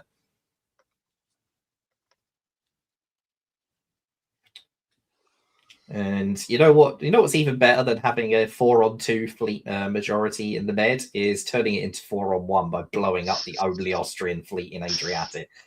Brilliant tactical move, because that can't be rebuilt, and Russia is so far away. Even if they build another fleet, you've got to love that. France takes Kiel, takes Holland, hasn't lost anything in the meantime. Germany has lost Berlin. I think Katie just wants to go to bed. She has not even entered any orders there. Katie's like, I'm done. Yeah. Like, Russia puts 2 fleets down, but it's too little too late to contest the Med. This is still all Cameron, unless you can flip England diplomatically, and the way to do that is not to build fleet St. Petersburg North Coast. I just don't see it. Cameron is doing this so well. This is just brilliant. Like, Ionian. I'm obsessed. Denmark. I can only imagine that the reason England is still supporting France forward is that Russia's been vetoing draws. Like, because I don't think Wes would actually want to throw a solo. But at a certain point, if you're trying to support France forward to get the game over and it doesn't end, France can just take the solo whether you want to throw it or not. And this is looking mighty. Oh my god. Cameron, do it. Do Albania. it. Beautiful. Why take the guests on Aegean or Eastern Med? Just convoy into Albania, give them even more centres to cover. Denmark to Edinburgh. Convoyed into Edinburgh. I love it. I was saying Denmark to Edinburgh. It's done. It's done, right? This is... They're on 13, but they have both English dots in pocket. They probably have Denmark in pocket, so it's a case of how many more.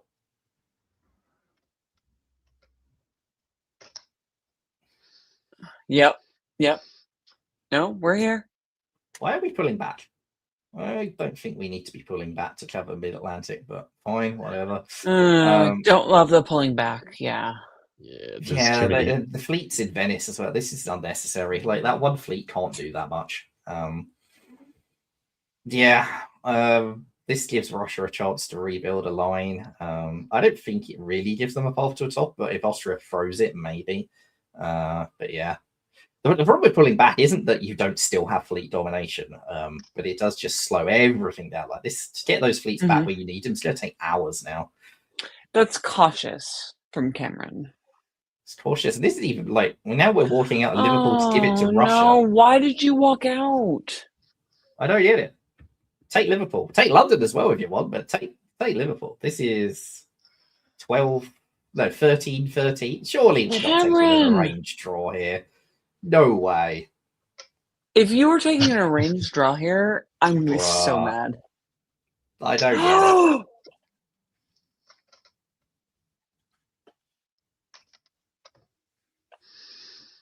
There was a potential. Like, the solo was even at this point still viable for France, given the fleets in the beds. Situation. Cameron, we're gonna have a conversation later. Well done, Elliot, for getting a draw out of that game. But yeah, joint top, and like you said, the joint tops aren't punished that much either, so that's a good score to pull out. Yeah. All right. This is the last quick format game. Siobhan, are you good to stay on for one more, or do you need to go? I can do one more. All right. We'll wrap this one up for you. Okay. When it comes up, here we are. All right. Beautiful. Take the lead for us, Siobhan. Oh, what a board. I mean, I know Eddie Brisson, I know Jake Maddox, I know Peter Cook, I know Kayla Silverman, some more. England, not exciting. France, no bounce in Burgundy, which is interesting. And so I don't know what Jake and Eddie talked about. But bounce in Black, bounce in Galatia, meh, otherwise. Bounce in Holland. Bounce in Holland. I wonder what was arranged there. And Eddie took Belgium, Spain, and Portugal. Eddie Brisson. I see you. To go to Tyrolia as well. Yeah. That's very Eddie Brisson, honestly. And yeah, in the East, not so much. I mean, we got bunch of army builds, Southern Fleet from France and from Eddie. He and Peter can work that out. Northern Fleet build from England. McCullis, any thoughts? Oh, well, we're not seeing a Western triple. Eddie has pulled some fleets backwards, so that's exciting, a bit different. But it does look like Jake is about to get ganked again. He's had a bit of a rough time at this tournament. Yeah, no shade to Jake. He's a very good player and has not had a great time over the last decade or so. So it's Eddie takes his fleets, pulls them back up north, does stuff, being pretty neutral, yada yada yada. But puts Peter Cook into Munich. Yeah, another Thoughts? AIR. Yeah. Die again. Germany's gonna die again. Russia builds in the north. We'll see whether Summit's different this time. Yeah. 1 second, McCullis. I want to let you take over. Okay. All right. Spring of 03. Russia pushes into Berlin. France takes Ruhr with English support. Italy is in Smyrna. This is all continued AIR and EF. And Russia is anti-England but hasn't made any progress yet.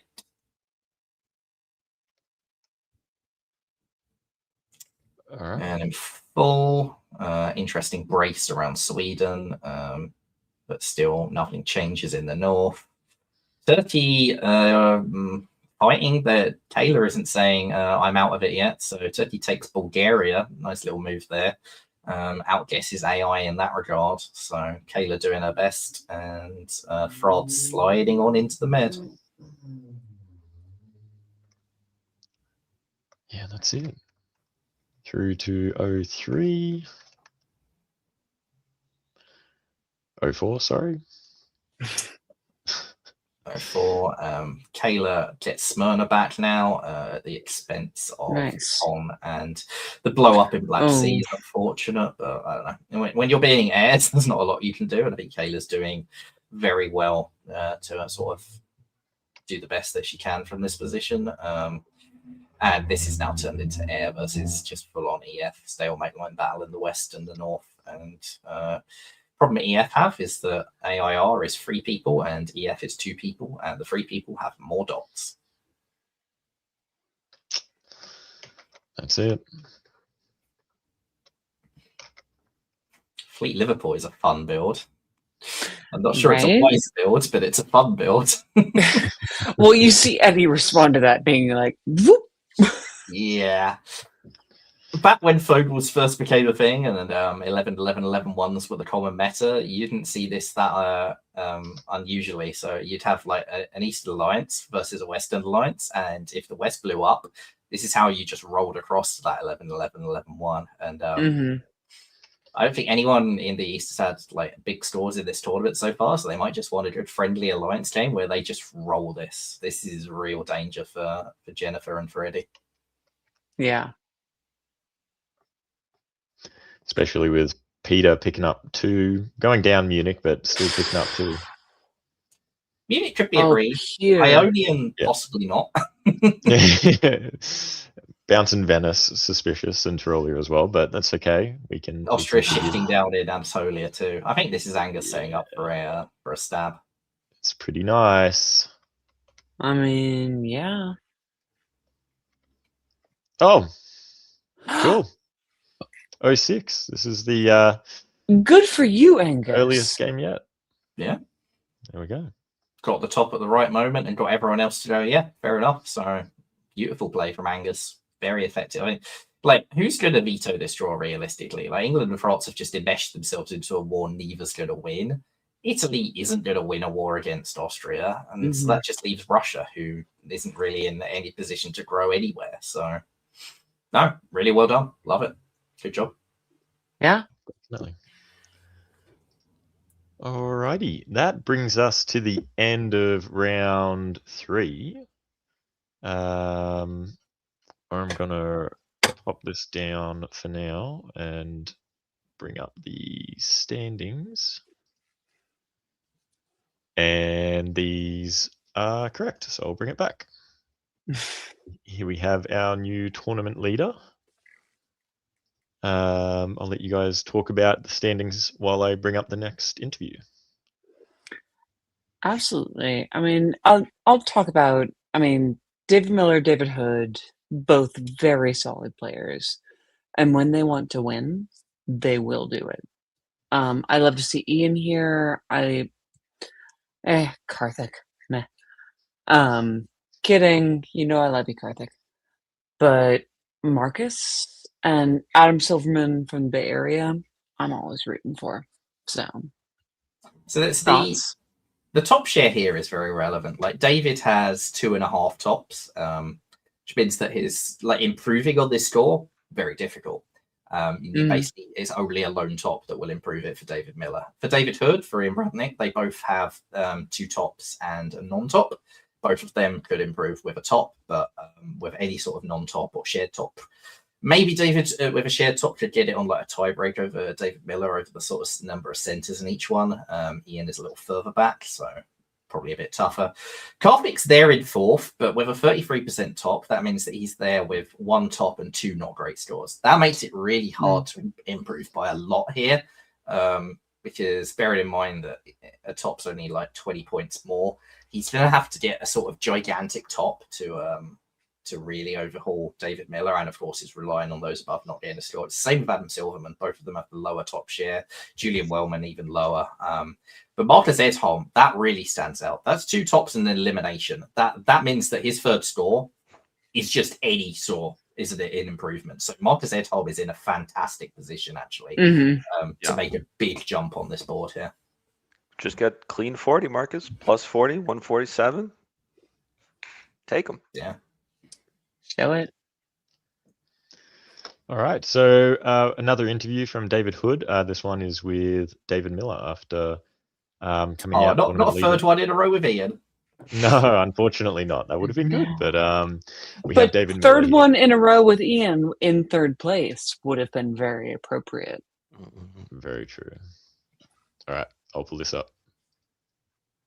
David Miller, I can't believe I'm doing this again, but I'm interviewing you because you are currently leading the 2026 Regatta, the DipCon, after round 3. How does it feel? Scary. We have another round to play. There's a lot of great players like this guy here who could top the board and win the tournament. So it's been a lot of fun, but definitely a little nerve-wracking. You know, we call that deflection. So don't deflect. I'm asking about you. All right. So tell us a little bit about how you got here. I know you've had some good results, but give me just kind of a quick overview.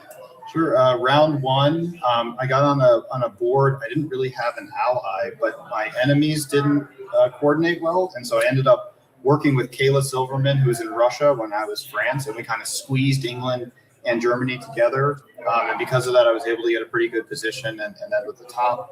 Second round, I worked with Liam Bennett the entire game, who pulled off a magnificent 5-dot stab of his Austrian neighbor as Italy. And he was just the consummate ally, and we all kind of arranged with England to have a shared 10-10-10 board top, where I really think Liam probably could have pushed for more, but he was being a great ally. And then the last game, Tim and I were being destroyed by a Western triple, and then the inevitable stab of Germany occurred, and we were able to pull out of that situation. Now, hold the phone. Are you telling me that Germany can sometimes be stabbed in a Western triple? Yeah, it's rare. It's rare, but it did happen in this game, which was very lucky for the two of us who had a combined 6 centers when it happened, and we ended up being on 9 and 6 at the end of the game. So which country you were playing on that? I was Austria. And I would also like to point out that my 2 games as Austria and Russia, I ended with 0 total fleets. So who needs fleets? There's no dots in the ocean. I believe what you're saying is success can be fleeting, but it doesn't have to be fleeting. Yes, that is exactly what I'm saying. All right, I'm literally hearing the beginning of round 3 about to start. Round 4 about to start. So David Miller, good luck as we go into the last round of the 2026 day. Good luck to you, David. Back to the studio.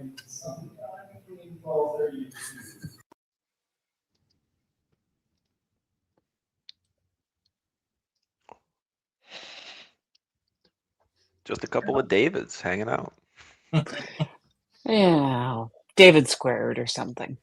Must I was be a thinking bit double weird Ds. to be, but, when you're first to be getting interviewed by the person in second in the standings. That's quite an interesting little dynamic. It's like, how much info do I really want to give this guy? That's it.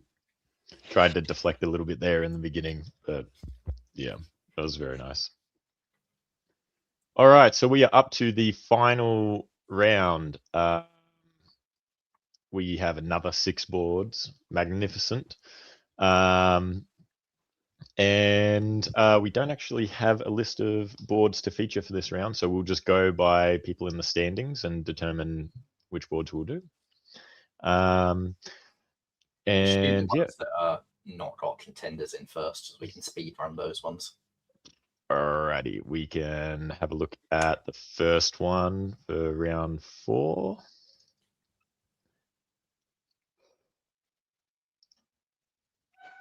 Bring this one up.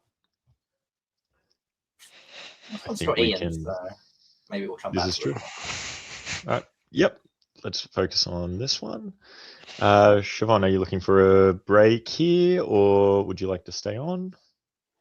I'll stay on for a little bit, but I gotta leave in about 30 minutes or so. Okay. Well, if you want to do this one, and then you can go about your day or evening after that. So Yeah, probably just sleep, but awesome. I'll give you a break, Michaelis, and Pixie and Siobhan and I will go through this one. we'll do it. Alrighty. All right. So we have Ian here. We have Ian's in here, Ed is in here. I know Wes, I know Eddie, of course, and a lot of other players that I'm not as familiar with. So let's see what they do. And we got Elliot just from the previous game, who negotiated his way into the 13-13. So That's right. That's Yeah. true. beware yeah. of negotiations. Siobhan, if you want to kick us off with 01. All right. So Elliot in England, nothing too surprising. Ed does sneak into the channel, up into Picardy. Bounce in Galicia, Bounce in Black.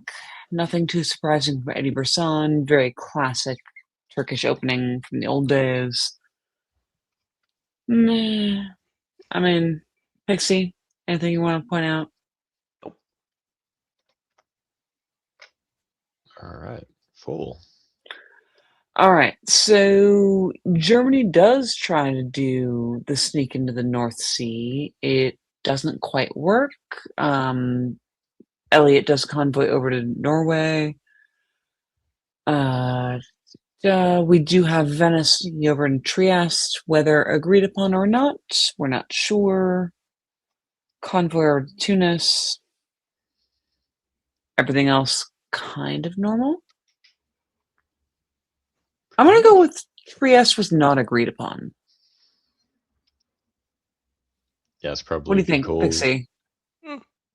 I mean, maybe. I mean, maybe it's not. kind of a 50-50. It's like, oh no, I'd like it's so scary. He moved to con, so I need it. I don't know. Oh no. Yeah. Okay. All right, so we're gonna get Army Bud. We're gonna get double fleet from Italy, or fleet army. I would probably say double fleet because, like, Double so fleet. maybe do you want to try to mentally map out what Ian's thinking here by moving, like, weakening Austria quickly? It's got to be double fleet, right? Because I think you don't want to cause them to immediately punish you and be like, you've done what I don't like. Smash. Yeah. You can be like, if you don't like it, kick me out. I'm leaving anyway. You know, don't hurt me. I will let the door hit me as I leave. And All right, push know- us the builds, Brandon. Double fleet. Oh, and double fleet from France. I was not expecting that. that's brave. I was thinking fleet army from France.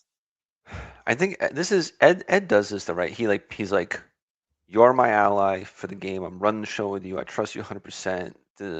He's very good at that. He's very convincing. He's just very skilled at doing that to multiple people at the same time, and then cutting as needed to make it work out. And then you would feel really bad because he just looks early on. He just looks so vulnerable. You almost feel bad taking these dots. But I would Oh, heavily that is recommend so Germany sweet. just take the dots here. Just take the We're dots. talking about Ed Deal with the Sullivan, rest right?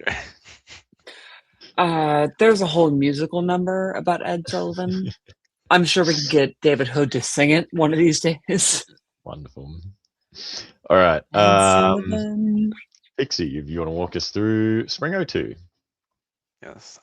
Germany does not take the dots. And sort of almost even worse, they bounce in Skagerrak, which is a little confusing. Maybe that's some end of turn. We didn't really sort out our negotiations, and then it turned out that England decided not to attack because they really it sort of ruins everybody's day. And they're defending Sweden as well. So it feels like the North's pretty unresolved. Ed sort of forever ago we were talking about Jake building two armies, and then Ed going around. Oh, that didn't happen to Jake in the game, but the idea Ed has once again given up attacking on England. So maybe he has a pattern of this. Something to note for anyone who ends up his neighbor. No, I think there's a chance he just goes back to North Atlantic. It feels very unresolved in the North, as given by the fact that I can't make up my mind what's going on. And I don't know. Then Belgium's wide open? I mean, No. it's a weird AI, but not in the best way. Well, it's looking a bit better now. Being in Eastern, following in Dionian. You're not that bothered by, I think, France being in Gulf of Leon. As weird as that might sound, because it's just going to take a while for those fleets to really become a problem. I think in time, so I guess the board was reading in air, and that's why Ed is doing these things. That's my assumption. I think, unlike a couple other boards tonight, they've got time to kill Turkey. I think they've really got it. They're already doing sort of an arranged balance in Bohemia, honestly, it kind of feels, because couldn't you support it in? So the most confusing thing is sort of Tyrolia to Venice, because it takes a lot of pressure off the middle. It almost makes it seem like you want Germany to turn back against someone in the north. But I don't know how much of an opportunity it is. So maybe they're trying to flip Germany against France. Maybe that's what it is. Yeah. Tough misorder from West. We have to assume it's a misorder, not supporting the convoy into Sweden as well.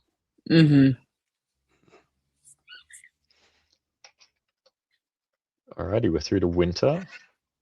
3 army builds. England, France, and Austria. We need the memories. Siobhan. All right, so I do like Ian going into Piedmont, but however, Ed is convoying himself down in Tuscany, Western Med, swapping Portugal up to MAO. I mean, this is smart on Ed's part, honestly. And I don't know that Ed is really clear who his ally is. And Ian is struggled with, this is the Italian problem, right? Is like, if you go too far east for the Turkish problem, then you don't have enough fleets to deal with the Western problem if France comes down. And I think that's what Ian is facing now. But he's picking up Smyrna, and he can play super panic defense. France won't pick up one this year. Just go You grab think? England and Germany and be like, please. I mean, if you can do that, It's the tournament. It's his tournament. It's winning is if he can make that pitch this turn. And I say this as a player who does not do well as Italy. And so maybe I'm coming from that place. And I've watched other players do very, very well as Italy. I'm just like, I never figured it out. I never figured Italy out. It's not my country. I get it. But I hope for Ian that this is his moment.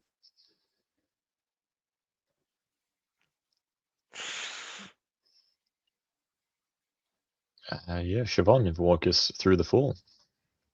There's some nonsense support, probably declined. Black to Silesia. Black to Silesia. Okay.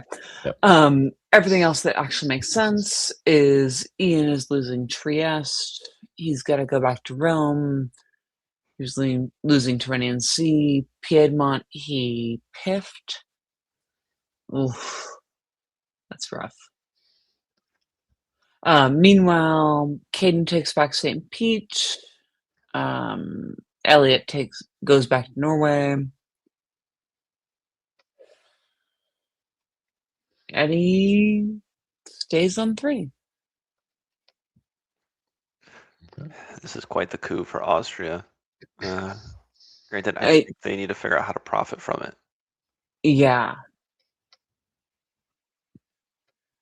And with the move to Greece, this definitely felt like Ian like smelled it in the air, like the smell of betrayal, something coming on, because it's not a clean Smyrna disappearing, collapse stab to the right. It's not that like decisive stab. It's like, oh, I could grab these things for free, and then suddenly it's actually there's a tag on that. You got to pay the price.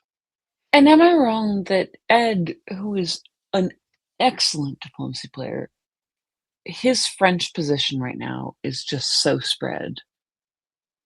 He can't keep it in the long run, right? I think getting invited into Ionian is a mistake on Ed's part. Right? And I'm seeing exactly what you're saying, because it's sort of similar to the Sabine game with France, where now you don't actually have the, well, I'm going to take it by force threat anymore. Because, yeah, you could take Tunis, but I think you're going to I get in this position tactically. I'm like, what can my French fleets do? They can do anything. And I forget to take dots. And now what? Right? Yeah. And Ed is a very smart player, but this is stretched. Yeah. The big question mark is England. They've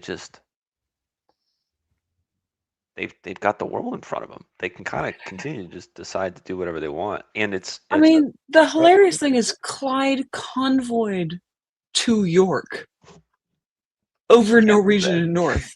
Can't walk there on its own. So. Why? What was the point of that? It must be for the award, right? So England spent 2 years setting up a convoy that I probably won't win the award. Yeah. I mean, I love me a good convoy, don't get me wrong, but Elliot, I'm sorry. That was dumb. But I'm we're sorry. seeing a bit of sense here. We're seeing a bit of sense. This is what I was saying Ian should pitch, and what I've been begging them Yeah. to do, which is France is gone. France left home. Just take over. It's only squatting when they come back. All right. So just keep it warm for them. Invest a little in the exterior so nobody gets suspicious, and just take the dots, because you can just run a very nice, clean EG with very few problems, and a South that doesn't really have anything resolved, even at this point in 1904. It's the answer. It's sitting there. It's waiting for you. I mean, let's just press it along because Yeah, I have no issue going quick, not because it's not incredibly interesting, but because nobody seems interested in taking dots. Yeah, done. All right, Spring 05.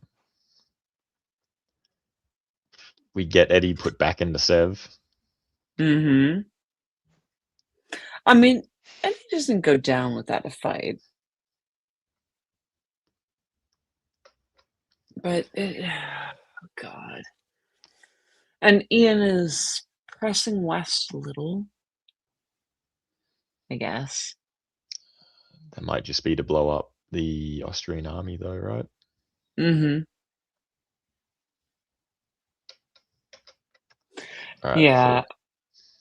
I see McCallus in the comments saying, "I'd love this German position," and I'm like, I'm also not mad at it. Just German? No, because not to be a hard no, but there's not actually any growth that I see, because the rest of the board is going to be incapable of helping you into any of the centers. I think on the majority of the boards we've seen tonight, yes, people would be willing to push you along.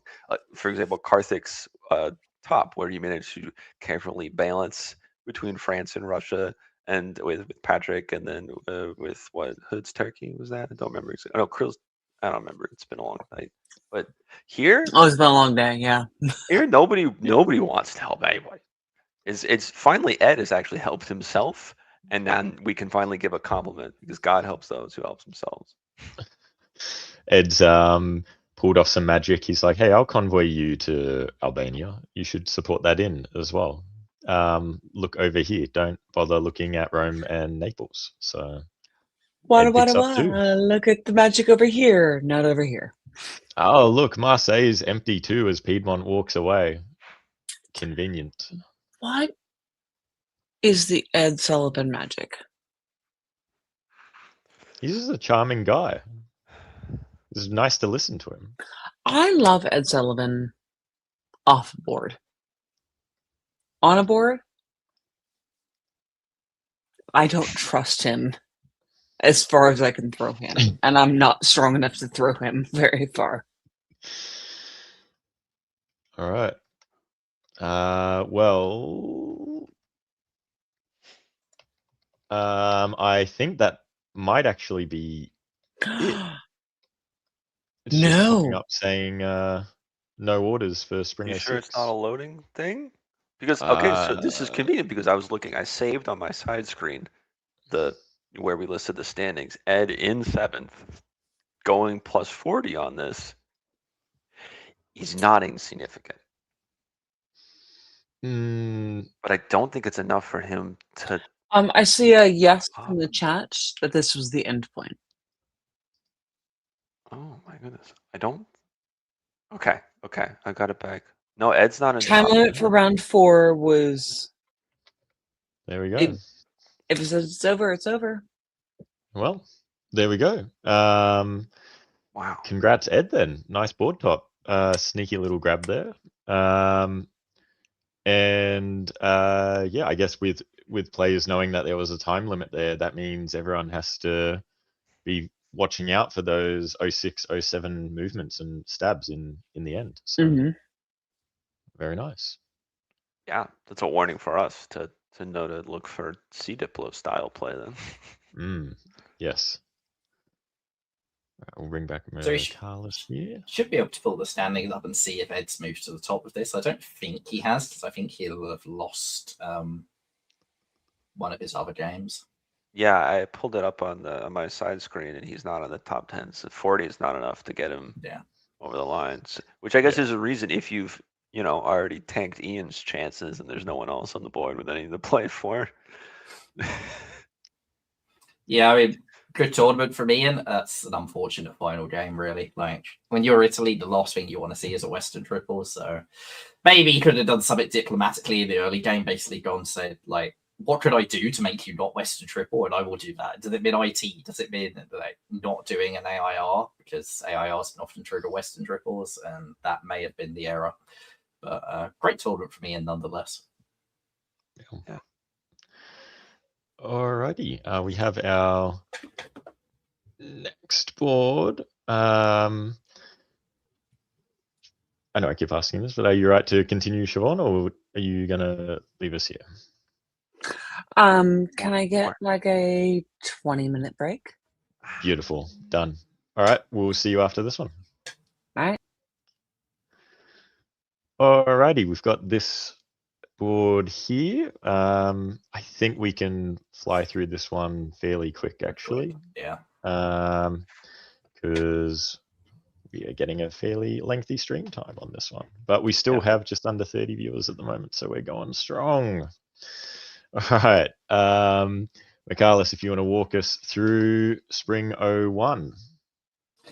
Spring 01, Armenian fist bump. Nothing else of note in the East. Italy's in Tyrolia, and France opens to English Channel and Picardy, so potentially a sea lion about to happen against England. And fall. Fall of 01, if France just takes Belgium, doesn't do a support of the German fleet forward yet. Germany has also lost Munich, so that's not ideal. We're covering Denmark. Maybe that was a misorder, meant to cover Munich. Unfortunate if so. Russia slides into Black Sea, and looks like a good start to the game for Italy and for Russia. Yeah, and a no-build England as well. That's right. Yeah, didn't go to Norway. Damn. Huh. Which is very inviting for Katie in Russia. So yeah. If there's one thing you don't want to do when Katie Gray's in Russia, it's give her an incredibly inviting position, because she is a monster player at Russia. All right, Pixie, walk us through 02. Yeah. When Even with the pull it monster, up. I want to make two important rules notes. Solos are worth 75 points, so I think there's a potential that could matter for Katie, but they cannot be conceded. So in a timed last round, granted, you no better country than Russia to solo by 06, but it's definitely going to be difficult. She's definitely taken the right moves to do so. I mean, she got led into black in a way that seems fairly positive. Walking down to Sev sets up for whatever you want to work from there. Could see an easy pivot to an alliance with Austria. You can just play it slow while you develop fleets in the north. And with the no-build England, you're not really under any threat of ever losing anything. So Munich to Burgundy is exciting. So I was going to say, most of the time when you lose Munich to Italy, it's because of French mischievousness. But they weren't there in Burgundy at all. So you can actually just take it for yourself. It's an old classic that you saw online in the past. Don't really see nowadays, of Munich being loaned to Italy to push them forward against France, and seems to have caught Stephen out here. Perhaps the fleet keel was the clue that he might have needed to see. All right, full. I'm at supporting to Marseille. This is a clean continuation. I might go look this up later this week just to see if I can pop it out, because I've always wondered when you do that sort of thing. I guess the downside is when they just sort of walk into Venice, it leaves you a bit disappointed and disbanding, actually. So maybe that's the best thing in the world. So suddenly we have a rat then, and I gotta say, not a bad looking one as it is. Most of the time, the problem is opening up Italy, and you've got that settled. Michaelis. Yep, so it's a rat with Katie growing in the north still, moves into Clyde, keeps pushing the fleets forward.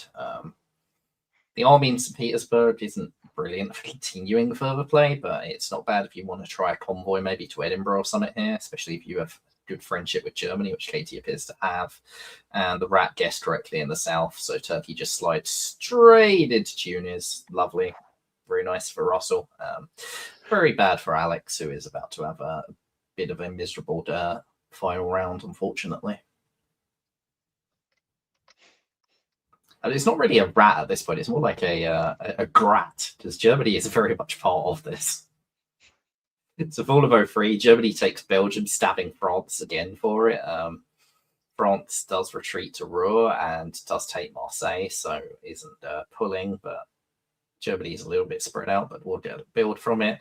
And Russia takes Edinburgh via convoy as flagged, which means that she's got power projection on taking Liverpool next as well. So really nice for Katie. Everything covered up Katie, except Turkey has slid a little army over to Armenia. Maybe that's just a little bit of a I want to keep you a little bit contained.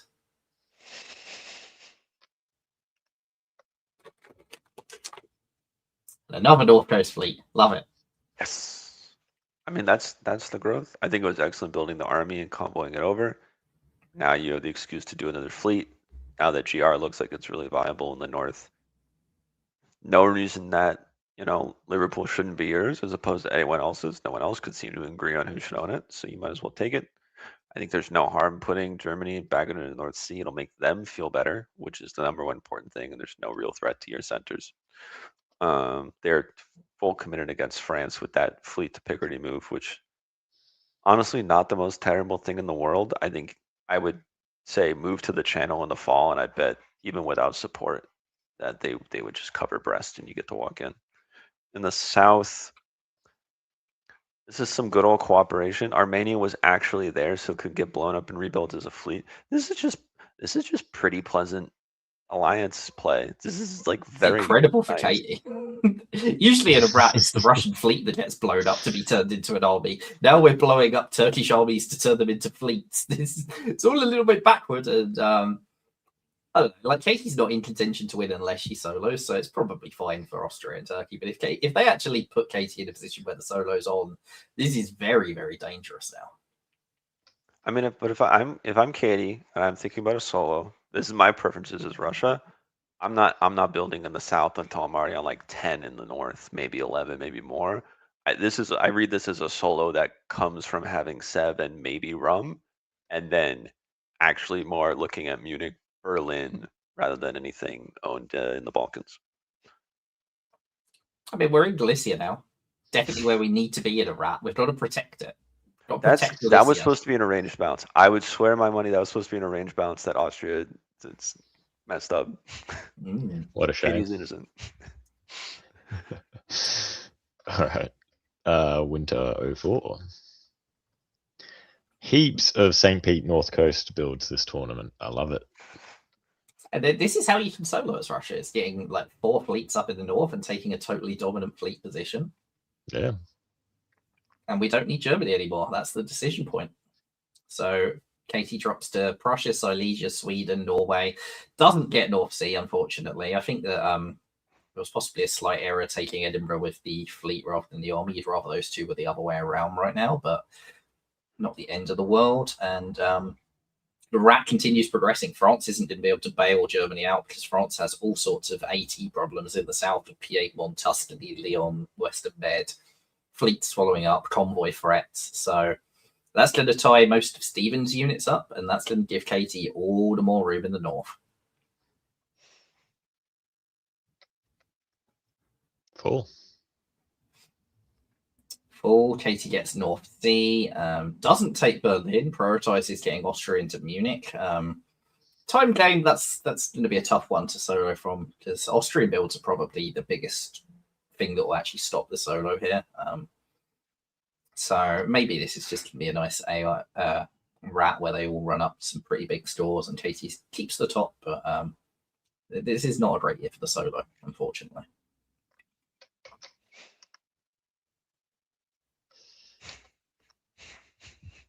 Here we go. Pixie. Germany rebuilds Fleet Berlin just to get it blown up immediately. I like that. That's fun. They do dislodge north. That's something, but it's like the growth for Katie hasn't slowed to a point where I'd be super worried, especially with rotating to Armenia. It looks like that's happening for real, for real. It's just a matter of how you want to progress it and if Austria's willing to tolerate your moves. Because I think that's the bit here is, hey, Austria, walk into Bulgaria, help me do the stab. I'll support you in the con next year because they'll probably bounce me in con. You can, they probably won't walk into Greece, but maybe you can sort something out. Like, let's just cut out Turkey. It was fun while it lasted. That's the real negotiation this turn. If that works, you got a chance. If it doesn't, then honestly, this might draw in the winter. I don't know. There's growth for everyone. I'd be surprised if they took an early draw. Interesting. Just holds the threat over their head. I mean, you can't argue with it. It's the same old, Ed waited on Rome and Naples, and then when he needed them, he took them, and then the game ended. So I presume Katie's perfectly happy doing the same thing here. Does trade Eddie in Denmark, but picking up Berlin, you're still positive, you're still making progress. Germany's units are not really in a place where I'm worried long term about them impeding my progress. And I want that 5th Northern Fleet. I get that. There's some real chances. Yeah. Nice convoy into Marseille there as well. Multicolored supports and stuff over a couple of seas. And it's better to have the army in there, so it makes sense. That nice little retreat into Brest as well. Very annoying.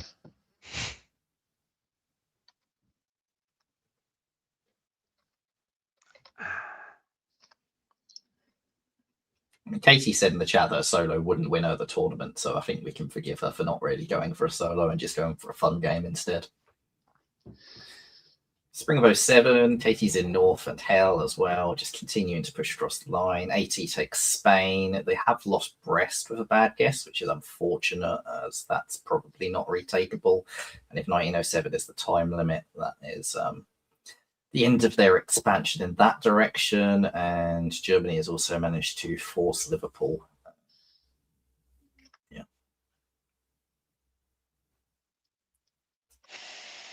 Okay. And now we're convoying Turkey into Sebastopol. Austria's getting Belgium. Is this an arranged draw? Not sure what's happening here. No, it's just give Austria a massive top. Okay. Fair enough. All right. I mean, well done, Victoria. Why not? Why not? Yep. 13 is Austria. Very, very nice. That's probably best Austria, so that may well be the reward at the end of that. Could have been the intent, yeah. Yep, certainly things people always look for. What would give me the best country award? This looks like one of those results that would definitely result in that. Because I don't think any of the Austrias were I don't remember. Katie's saying best Austria and best Russia was still available, but only one of us could have it. So. Yeah. Well, then you very should nice. Turkey. Like what?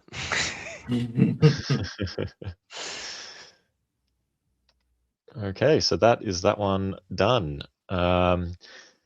Let's give Darcy a chance to rejoin the stream and see if his camera is working again. Ooh, influencer mode.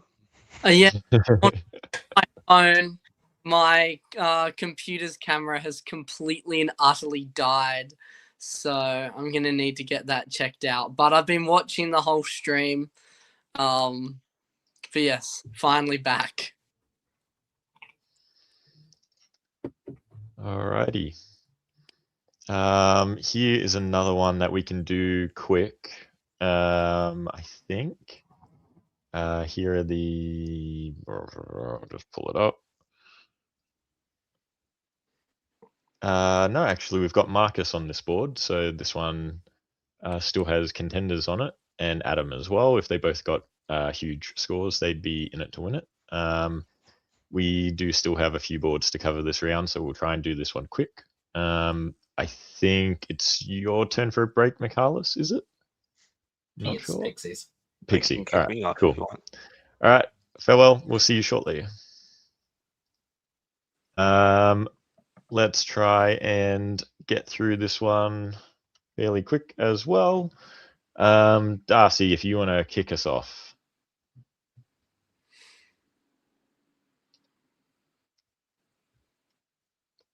Who's or leading off? Darcy, if you want to kick us off. Yeah, go for 01. Oh, my sound isn't working. Michaelis, if you want to kick us Right off. then. Okay, so Spring of 01, Sunstrom opening from Turkey, going in on Adam Silverman. This is interesting because both Julie and Adam are roughly equal in the standings, and I don't think either of them's in a great winning chance, but both of them can definitely fight each other for sort of an overall position. Nice for Marcus if there's an immediate RT war. That's what he needs as Italy. Also see France jumping straight into the channel again. Been quite a common opening at this tournament. Real theme of French openings to the channel.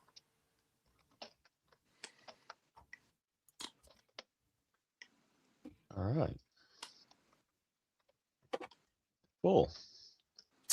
All of 01. This is a classic sea line. So Germany takes North Sea with French support, and the full sea line between Jennifer and Doc is going on at Tim's expense. Tim does bounce Holland, so he does see it coming, but will still be in a tougher position. In the East, meanwhile, this is sort of an all-out war between Russia and Turkey, where Russia doesn't even go for Romania. This is quite a nice defense against the Sunstrom. The idea of it is to trick Turkey into taking Rum without having ball backfield, which puts Turkey in a horrible position for 1902. It's sort of one of my favorite anti-Sunstrom defenses. But when Turkey doesn't move to Romania, it's not quite so good. So nice idea from Adam and well sniffed out by Julian. Dylan was offered support to Rum and went, nah, I'm just going to take my stuff. And I'm not going to loan Trieste either. So careful play from Austria there. Well, you've got to feel a bit for Tim because he played in that game that went till 1915 just to die at like 2 a.m. in the morning and then proceeds to get sea-lined in this one. And I'm pretty sure he had a miserable, at least majority of game in that David Miller Austria board top as well. So Tim has not had the most fun in DipCon. So hopefully something can happen in this game to make it a bit better for him. He's doing the anti-sea line defense of putting all armies down and saying, you shall not pass. See if it flips either of them. All right. In Spring 02, we see North Sea takes Norway, so not going too good for Tim further there. Jennifer also moves up into Irish and backfills Channel, as well as moving Marseille down to Spain's south coast. So I don't think there's going to be a let up for Tim. Meanwhile, in the and Holland gets taken by Doc as well. Meanwhile, in the east, we see that Romania gets taken by Adam. Black Sea is moved into, so it seems like Adam's defense last turn has been vindicated here, as he seems to have an ally in Austria.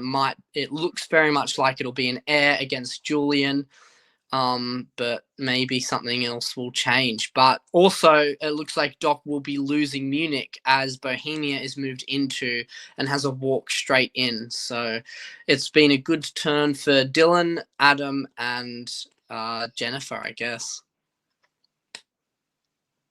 Oh.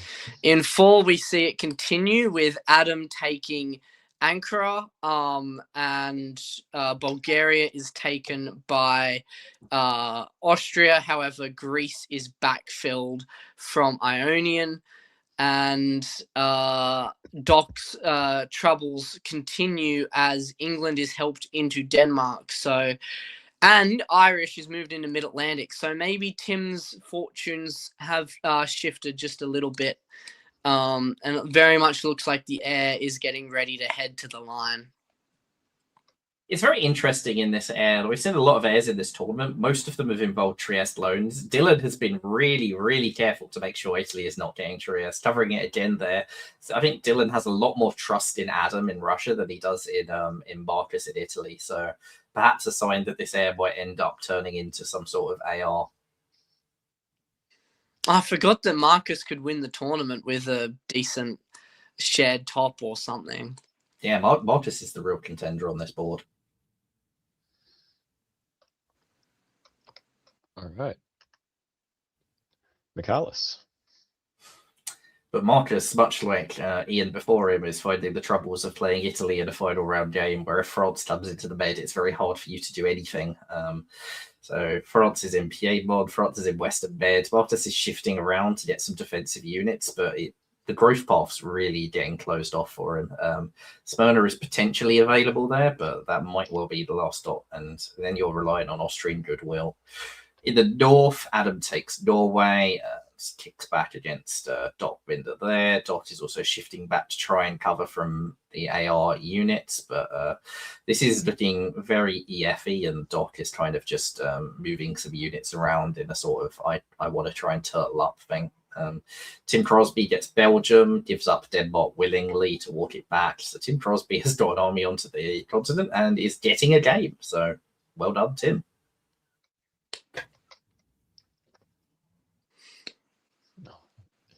Beautiful. All of 03, and yeah, Tim follows it up, convoying a second army across into Holland. So this is basically the absolutely textbook display of why building those armies can end a sea lion. He put the armies down, he diplomatically broke the sea lion, and now he's got growth on again. So this is fantastic. You cannot get better play than that. Big kudos to Tim for that one. Elsewhere, Adam holds on to Norway. Italy does get Smyrna and continues shifting units around, makes a good guess on covering both Tuscany and Tunis there. So well done by Marcus as well. And Austria has stormed over the line into Ruhr, pushing some more units forward. Very nice.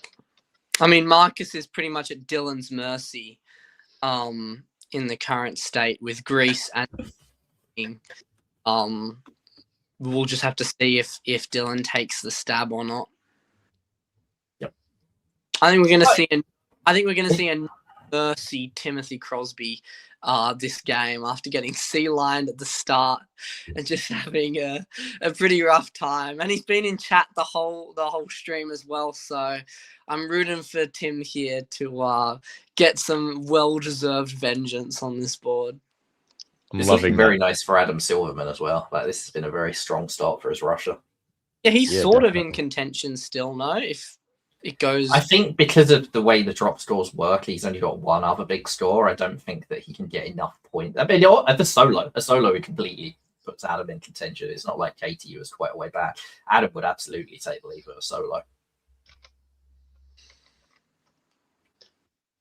All right, and we see Adam gets a walk into Berlin. Moves down into Skagerrak, and the air's just pushing forward literally everywhere. Gets into Burgundy, gets into Piedmont, gets into Tunis, and looks very much like Tim is trying to focus on getting another dot out of Kiel or Denmark or something, but gets bounced out of Heligoland. Yeah, I mean, the air just continues pushing along. Must be quite frustrating for Marcus that France, rather than pulling back to defend from the Austrian armies, is just continuing to attack him. Not ideal. Yeah. In fall, we see Tim does get his pound of flesh out of Germany, taking it. Adam gets into Denmark with Tim's support, and Tim moves down into English Channel, showing that truly there is no mercy for anyone in the West outside of Tim this game. Further, we see two piffed units, one French, one Italian in the boot, as Piedmont and Tuscany both get piffed. And it looks very much like it'll be a big decision for Adam coming up with two builds, whether or not to stab Austria or push on England will be the decisions that he'll have to make here. It'll really depend how ambitious he wants to be. I mean, you've also got potentially you don't stab Austria. That way you can try and at least finish in the tournament above Marcus. So if you're thinking about it like that, if you're Adam, but I mean, he's a DipCon winner. He probably doesn't care about fourth place.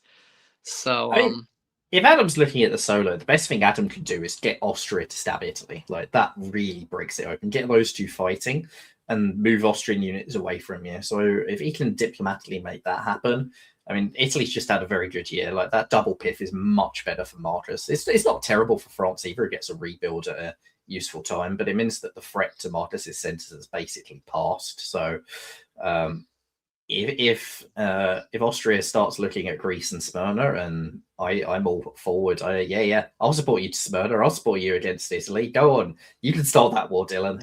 Be my guest and see what I can rack up behind afterwards.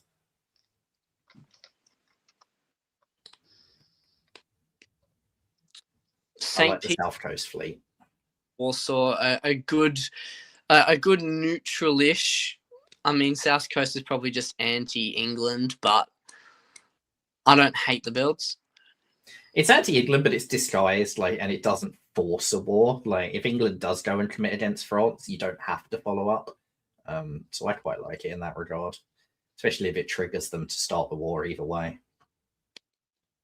The spring of 05, we see Russia's in Kiel now. They're also in Bothnia. England is bounced out of Ruhr by the Austrian, who doesn't support it, which means that Burgundy is blown up, even though it had a retreat to Picardy. That's a slightly weird set of units, but I don't hate the idea of bringing an army back home for Dylan rather than getting too stretched out. And he's in Silesia and Lycia. Silesia he's bounced out of, so maybe this was a stab on Russia by Austria. Really bad stab. It's not a good stab if that's what it is, but maybe it's just a bit of containment. I don't know. Italy is also following fully against France, so Italy isn't coming back east to make a move there yet, although could slide into Trieste easily enough still. I mean, what if Marcus can get that second place score?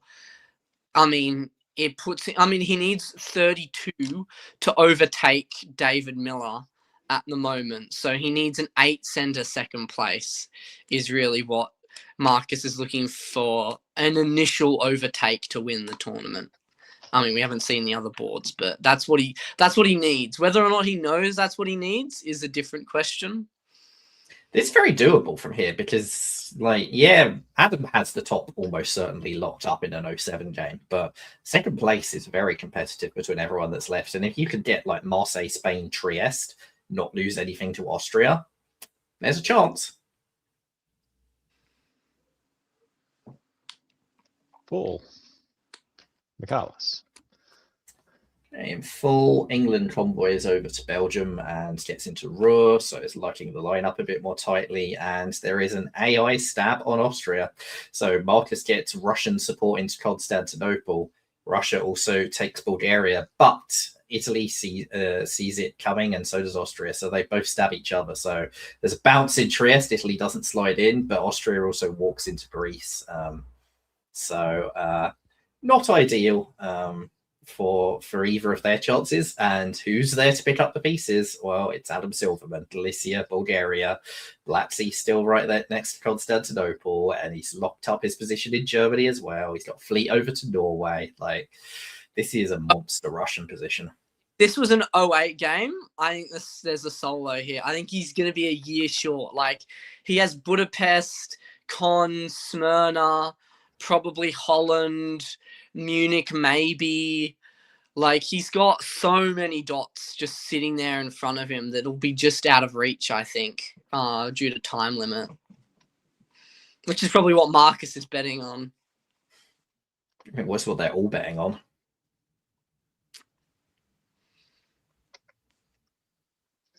There we go, winter. Yep, Army Warsaw, Army Sev, correct builds. Belgium being the blow up is a little bit frustrating for Adam if he wants a solo, but it's fine. It's probably expected at this point. And then we see Adam pulls the trigger on the Turkish dots on supporting Austria into Smyrna, which will probably just be taken by Russia next turn. Warsaw backfills Galicia as Galicia moves into Romania. And we see Marcus makes it into Mid-Atlantic Ocean, which does that crack the line? I don't think it does. But yeah. What line? Well, I mean, they cracked the Iberia line. Like, does he get a dot out of that? I don't think he. Depending whether Burgundy is cut, Marseille is definitely plausible. Burgundy doesn't support, or if Burgundy gets cut, that's true. Yeah. And Adam shows some mercy in the Balkan area, deciding not to go after Smyrna, or Budapest, or Serbia. Maybe trying to go for a last year mega push for it instead of try and make it an obvious solo push this year. I don't hate it if that's the plan. I mean, he could potentially get Vienna, Budapest, Serbia, Smyrna, which is 4, and that takes him to 17, which means if he gets Holland or Munich, takes him to 18. Or Trieste. Or Trieste. If you can get another year of war between AI, then there's a lot of things that could happen on this board. Oof. I don't think it's there. I don't think he's going to get it, but I don't hate the slow play. I think the slow play is something that I wouldn't have seen. Yeah, I mean, they draw here with the no orders, but I hate the slow play. I would have been really interested to see what would have happened this year. I mean, Greece is also a potential no, you can't get Greece. That's a shame. Still though. I mean, Nice it's also a good sign then that that Katie didn't go for best Russia, because I think Adam would have pipped her at the post anyway. But no, well played, Adam. Thoroughly deserved win. Unlucky Marcus, who falls just short of the tournament win. But yeah, very nice. Beautiful game from Adam, though. I mean, if you just go back to that final year, I think Marcus probably plays on. Why would he not play on? Right, like he can get Spain and Portugal potentially there. If Austria is defending against Russia, then that's 7. And if Austria loses even 1 dot to Austria, I mean, if Russia takes 1 dot off of Austria, that's 2nd place. I mean, I think you play that out. Like, I think he loses Venice in spring, though, right? Like, Venice is unholdable. Yeah, they I are guess. fighting. Yeah. Yeah, I find. All right. I've lost sound again, which is frustrating. Oh no.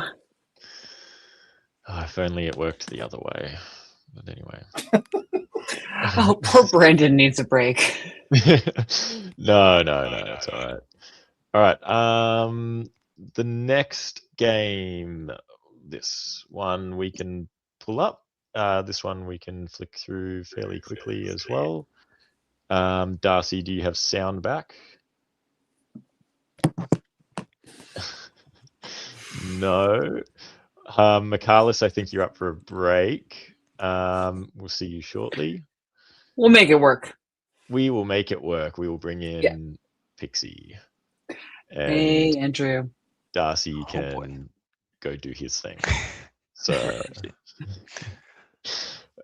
yep, Darcy's just disconnected completely. All right, good stuff. All right. All right, so this is our next board. Yeah, so we have one in the top 10. We have Jason Bennett here.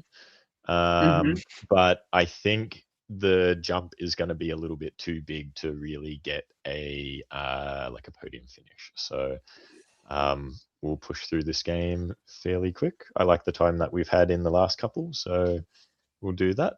Siobhan, if you want to kick us off with Spring 01. I'm down. So Noah in England, nothing too surprising. General moves.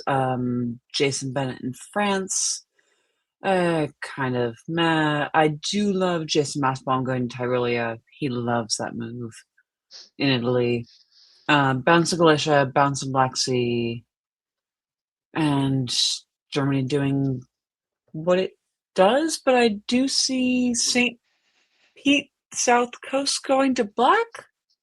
Well, that must be an unfortunate misorder. Like maybe 7 St. Pete were ordered the wrong way around, and Yeah, wasn't put in the backstabber. So I've seen that before, where they were ordered the wrong way around. So let's have a look at the fall. Yeah, it must have just been ordered the wrong way around. yeah, now we go to Bothnia, but all of the things to Sev and Whoa. Russia. That's hard, Angus. So I'm sorry, costly. and Noah, like seeing that does the right thing, goes full north, goes to Barents, does what he has to do. I see in the comments he ordered St. Pete to Bothnia, St. Pete to Black. Okay. And Yep. the last order counts. He meant it, but oh no, that's That can hard. get you. Yeah, the convoy, Germany's movements, England's movements. It was pretty rough. Yeah. Oh, I mean, you have to take advantage when you can, right? Yep. It's this is DipCon. It's a tournament. It's the final round, and there are people here with not bad standings. So everyone's you're still going to get people playing competitively, which is the right way to play in a tournament. So Yeah. And yeah. we have 3 build Germany, obviously Kiel, Fleet, Army, Berlin, Munich. We got Fleet, Brest, not mad at that. Army, Paris, not mad at that. Any arguments, Pixie? None. And 100% agreement. You got to take advantage of the position. It's not like when you play Monopoly, you flip banker in your favor and you go, never mind. I prefer not to get $50. Like you go, great. This is the point. This is part of the game. Mistakes are part of the game.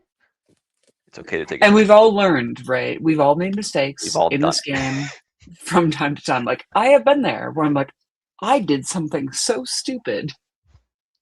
Yep. And I'm not saying it's stupid, Angus. I'm really not saying that. It's just like we messed up. $50 is $50. You got to take it. Yeah. So. Yeah, you've got your work cut out for you now. Yeah, because I didn't realize with losing Sev, don't even have a build to say put an army in Moscow and then be able to do sort of a brace bounce in the spring. I think it's just going to be pain from the beginning. Well, I mean, I go into any Spring 01 game and I write down basic orders before I talk to anyone. I don't care what country I am. I have a basic set of orders that I write down so that at the very least, if I put my orders in, at least I have that. I do that too. See, and this is how none of you end up opening to Bohemia. You gotta enjoy life. We will talk about Bohemia another time, but that's a whole different DBN conversation. For now, we need Brandon Fogel in for that. We can talk about Bohemia now because we've got Jason sitting in Bohemia currently. Pixie, if you want to put us through O2. Yeah, the bounces in Silesia and Tyrol are pretty surprising.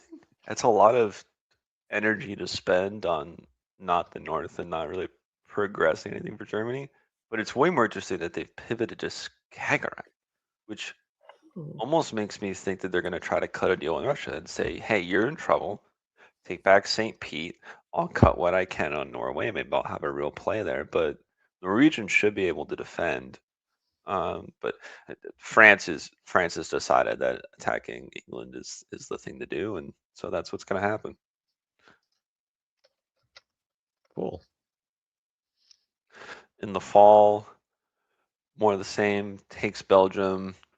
Yeah, like I said, by attacking Norway, you can guarantee moving into the North Sea. Although I think London, you can get a little more adventurous. Like you can predict that this is probably what's going to happen, and France will probably take Belgium, and you can get a bounce and negotiate for something better. But it's looking like it's going to turn into another commanding French position. They don't have much to argue against. I guess I'm a little surprised that Russia didn't tap St. Pete. They must not like Germany that much, or maybe it wasn't floated, because that's it would have actually taken Norway. Now that I realize, I thought the Norwegian would support holding it, but yeah, I think that's a little bit of a miss. Someone who's not missing, Austria, who manages to help slingshot the Tunis army over to Bulgaria. as well as pick up Romania, Warsaw, and put Russia into Sevastopol, thoroughly collapsing the Turkish position. And yeah, it's going to be a bit of a mess from here, but good for them, real good for them. I love Nicola slingshotting the Jasons across the board from each other. It's so smart for Nicola in Austria. Yeah. All right, we're in Winter 02. Nicola slapping down 2 armies. As you do. And then, yeah, we're into 03. Siobhan. I mean, Nicola tries to move a couple of things, is helping people doing whatever. I think it's smart because he's got Jason Massbaum moving further and further east. And he's got Jason Bennett up in France going up and north. And no one's paying attention to Nicolas Sahuge. It's That's scary. interesting. Yeah. I think it should be scary to everyone who's paying attention. But and everyone else is fighting over other stuff. Like, yes, North Sea gets into London and yada yada yada, but I don't think Nicola cares about that. Am I wrong? No, it's all coming up. It's all coming up, Nicola, I reckon. Looks I like agree he's with chilling. you. Yeah. All right, Walks the in the sun. fall. Yeah, and yet again, everyone's changing pieces, and Nicola is like doing his thing. Like, yes, he gets sub, and yes, he does this, and nobody's paying attention to how he gets into Silesia and how he does this and whatnot, because they're like too focused on like Belgium convoying to Wales and this and that nonsense, and oh no, we're like attacking the Turk, right? Yeah, and Looking at like Russia, this, I think this means Russia is out now, so Nicola has Moscow in pocket as well. Mm-hmm. yeah, this almost looks like emotional closure. I made a bad misorder. I don't want to think about this game anymore. Please let me go get something to eat. Yeah. Dear Comfort. God, let me go get Sure. like a drink or a It's like food or a this or whatever I need. need a kebab or something just to drown my sorrows. But Have a this tub of is yogurt. this is classic Nicola.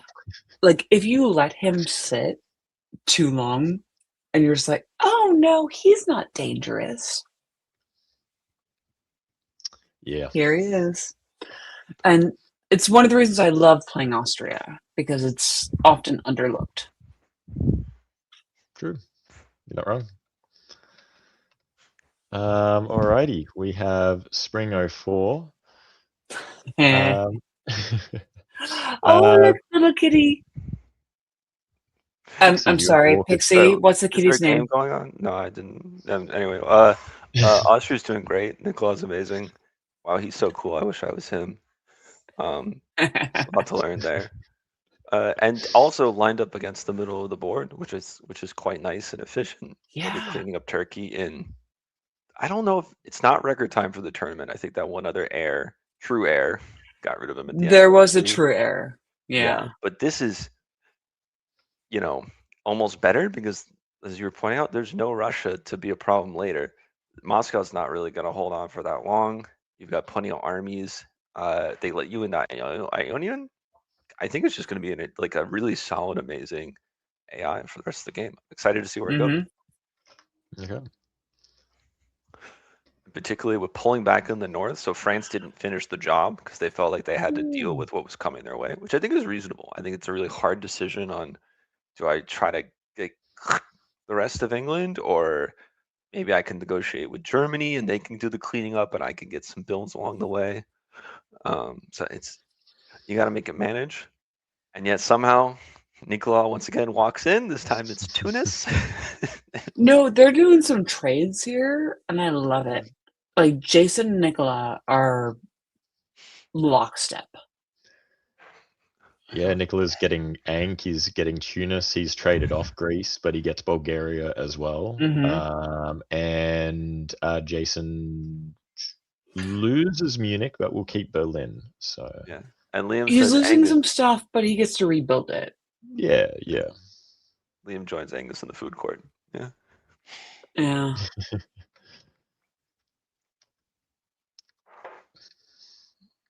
All right. Nicola. I was like, Siobhan, do you see someone who can fight with Nicola at this point? Is there anyone who can challenge for the board top? I mean, I think the only person who could is possibly Jason if he teamed up with France. But I don't think Jason will. Oh. Okay. You think? Am I wrong? Why? What do you? Is there like a reason on the board, or do you feel like it's like something about the alliance hasn't been working for FG, where they're not really getting along, or is there just not an opportunity? What are you seeing? I mean, I think FG is working-ish, but I think Nicola's getting all of the benefit, and Jason's only moment is to be like, "Hey, hang on, I'm not catching up with you." Okay. We'll go through to 4. Ooh. Jason moves back a little bit. And just to protect. Jason's feeling protective, but at his own detriment because he loses Berlin to the German, and Nicola takes more and more. And Jason Bennett picks up Eddie as well. Yeah. Yep. They texted Noah. They're like, they won't sell us a fishbowl with less than 3 people. Off I go. That's it. All right. Spring 06. All right, Big C, take us away. I think the Mediterranean is going to end up somewhat stalemated here. That's going to be French fleets in West, Naf, and Tunis now, and it's going to be 3v3 for Tyrrhenia, Naples, Ionian. So I think that's pretty much settled with the army in Piedmont as well. There's not really much progress to be made, so I feel that we can freeze that one. So then it's a question of what happens on the rest of the board. Armenia to Ankh feels a little it wonderfully easily justified. Hey, you just walked into bull. I just want to be super careful that you're going to walk away. Oh no, it's so convenient that I can now walk into your things. But I don't think there's a need, right? There's not a need. It's a similar like in pocket situation. If anything, I think they might draw here. I think this is close enough to what people expect. Okay, one more turn. Tank Tunis, you earned it. Tank London. Well, that's one. Okay, now hold on. I think Nicola knows what he's earned. But I think he's going the thing down. is, though, he Nicola can count to 18. I don't. There's not 18 this time, as opposed to every Russia in this tournament. But I think he can go to Jason in Italy and say, "Look, France is picking up Tunis, and they're gonna walk into London, and they're gonna do kind of a stab. So, like, let me just take Khan." And that's fine, right? And then you also happen to walk in the bull, and then you go, well, I just wanted to be certain. It's not the end of the world, and you still have plenty of our line. You weren't using Greece anyway. You didn't really need Adriatic. Maybe they probably pulls Bohemia, right? Something like that. No, Greece and Adriatic. Yeah. And you just go, And Jason in Italy, he's like, I mean, you've been a great ally. And I'm not getting anything out of this. So have my dots. It's free. That's it. Now, and yeah, that is it. Because the deal was made. I think France did the right move. Nicola, but what are you saying? No, he's a lovely man. Oh, I know he is, but I have words. Share some of those words. Or not. That's fine. I love you, Nicola. Okay. All right. 2 more games to go. I am again losing track of who has had a break and who has not, and who I shall bring on. Do you want to just drag Who everybody on? I can Bring us drag, all on. And I'll be more drag quiet. I don't mind. everyone on. This full chaos mode. All right, all right. Let me just see which games we've got coming up. This is our. Ed next said in the one. chat that Nicola was aiming for best Austria there, and obviously didn't get it because of the game with Katie and Yeah, Victoria. yeah. So That hurts. Oh, that's tough. All right, I'm gonna put you guys in teams. So Teams. yeah. Oh, you can pick your Siobhan. Is there someone you want on your team? Siobhan gets first pick. I take Kayla and David Hood. Okay. Michaelis, who do you pick to win off of this board? I mean, it's David Hood. It'd be the best story if David Hood wins, so I've got to back David Hood. Okay. Darcy, Pixie. I'm gonna pick Keith because Keith always opens heavily anti-Russia and it always seems to work, which I never understand why if everyone knows that he always opens anti-Russia, but I want to see it happen. He opens anti-Russia even when he is Russia. That's also true.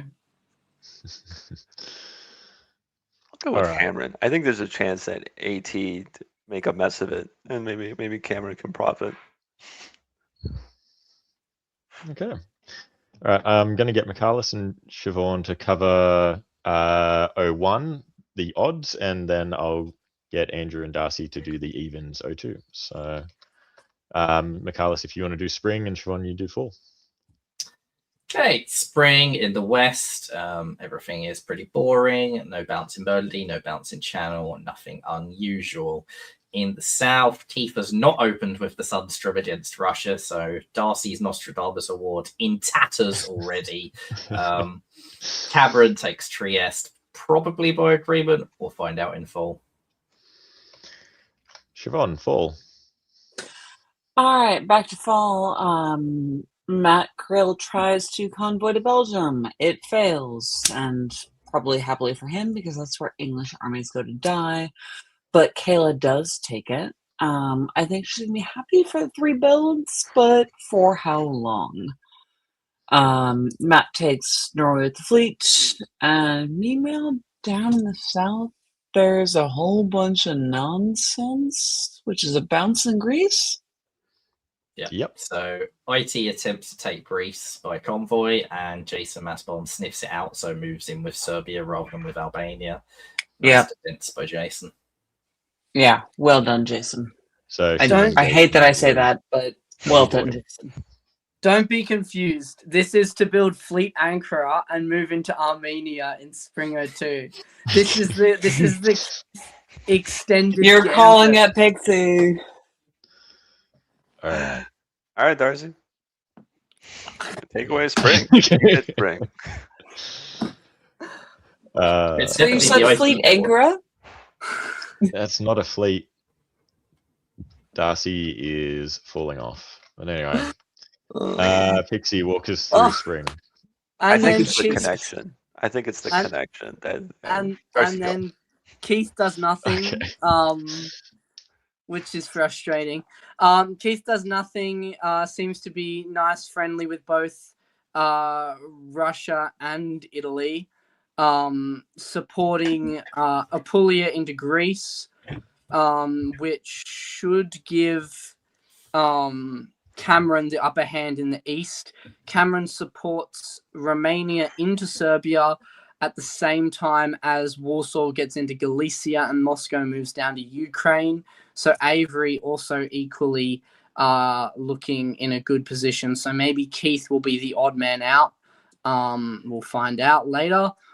In the west, we see Avery gets into Norway as well.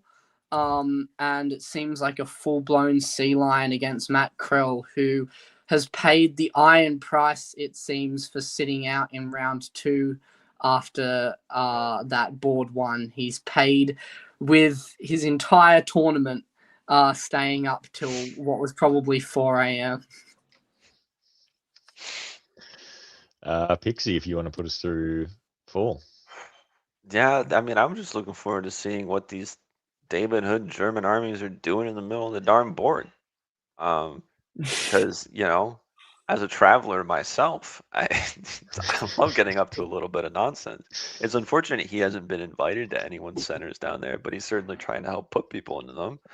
I don't know if it's the best idea, but I'm glad it's happening. Very nice. All right.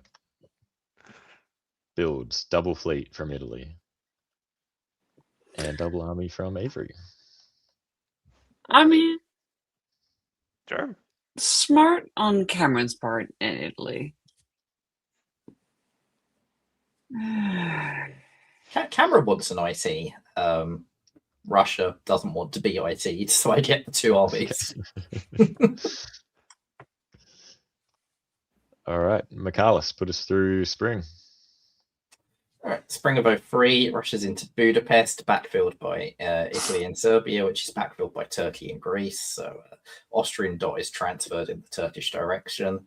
Con comes out to the Med. So this is not really what you want to be doing in an IT. This is what you do in a juggernaut. So typical Keith, always working with Russia. Darcy is old and washed and knows nothing. In the north, we see Russia takes Denmark with English support, so ER cooperation against David Hood there. This is the problem with sending 2 fleets down to mess with stuff in the east, is you're just a bit more vulnerable at home, and David got a little bit too adventurous too soon, I think. France convoys to London, nice for them, and doesn't do it from Belgium, isn't giving the dot up to Germany, so just a really nice set of moves for Kayla. Siobhan, the fall, 03. Yeah, so piggybacking on my very nice moves for Kayla, we get some bounces, we do whatever, but she's tying up Matt Krill in a really nice way. And I love that for her. But honestly, Cameron is coming out strong in this. Like, yes, he loses Venice, but he gets back Trieste and also Serbia. I love this for Cameron. Yeah. And Keith is desperately trying to break out of the box as Turkey, but I think he's desperately tried to do nothing based on that, yeah. Right? Yeah. All of your units can move away from me. I'll just sit here. I'll sit here. Don't worry about me. Don't mind me. I'm doing a nice nothing little over Metstone. here. And he waves a build as well. Boy. Oh, he waves Beautiful. it. Beautiful. Oh, that's so Andrew Goff coded. If you build the army, it's like Russia's terrified. If you build the fleet, Italy's terrified. So why build either? I like it. That's it. All right. Let's see. All right, in spring we see Keith loses Greece, whether that's momentary or not, to Italy as the RT or IRT, whatever it is, continues to push on the line, with Avery doing a massive conga line up into Prussia. And we see France gets into Venice and Austria gets into Rome. So a little bit of a thorn in Cameron's side at the moment. Elsewhere, we see Kayla defends Spain, however, does lose Portugal. Liverpool will be easy to take for Kayla, however, will probably lose Spain in the process. So probably needs to figure something out down in the south, try and find a friend. And meanwhile, Avery continues to sort of just like have no one fighting them in some sort of weird way, as Denmark gets into North Sea and St. Pete gets into Bothnia successfully. Okay. Pixie, fall. Yeah, like I've said a bunch, I'm a huge fan of letting units do whatever behind my lines and cleaning them up later. Two units is too much. I think this is a serious problem for Cameron in Italy. where it's just going to be a pain to clean up these armies that don't like you and don't want you there. Austria's just trying to live.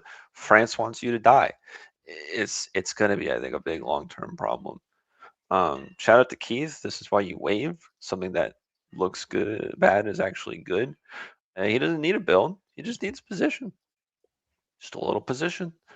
It's a clean up next year to just kick out Greece and then move into Serbia. It's truly just a question of, does Russia want to try to solo and move to the Black Sea before you get any kind of a build? And I'm not Russia's sure. just waltzed into Berlin for free as David goes to cover everything unnecessarily. Kiel wasn't at rest.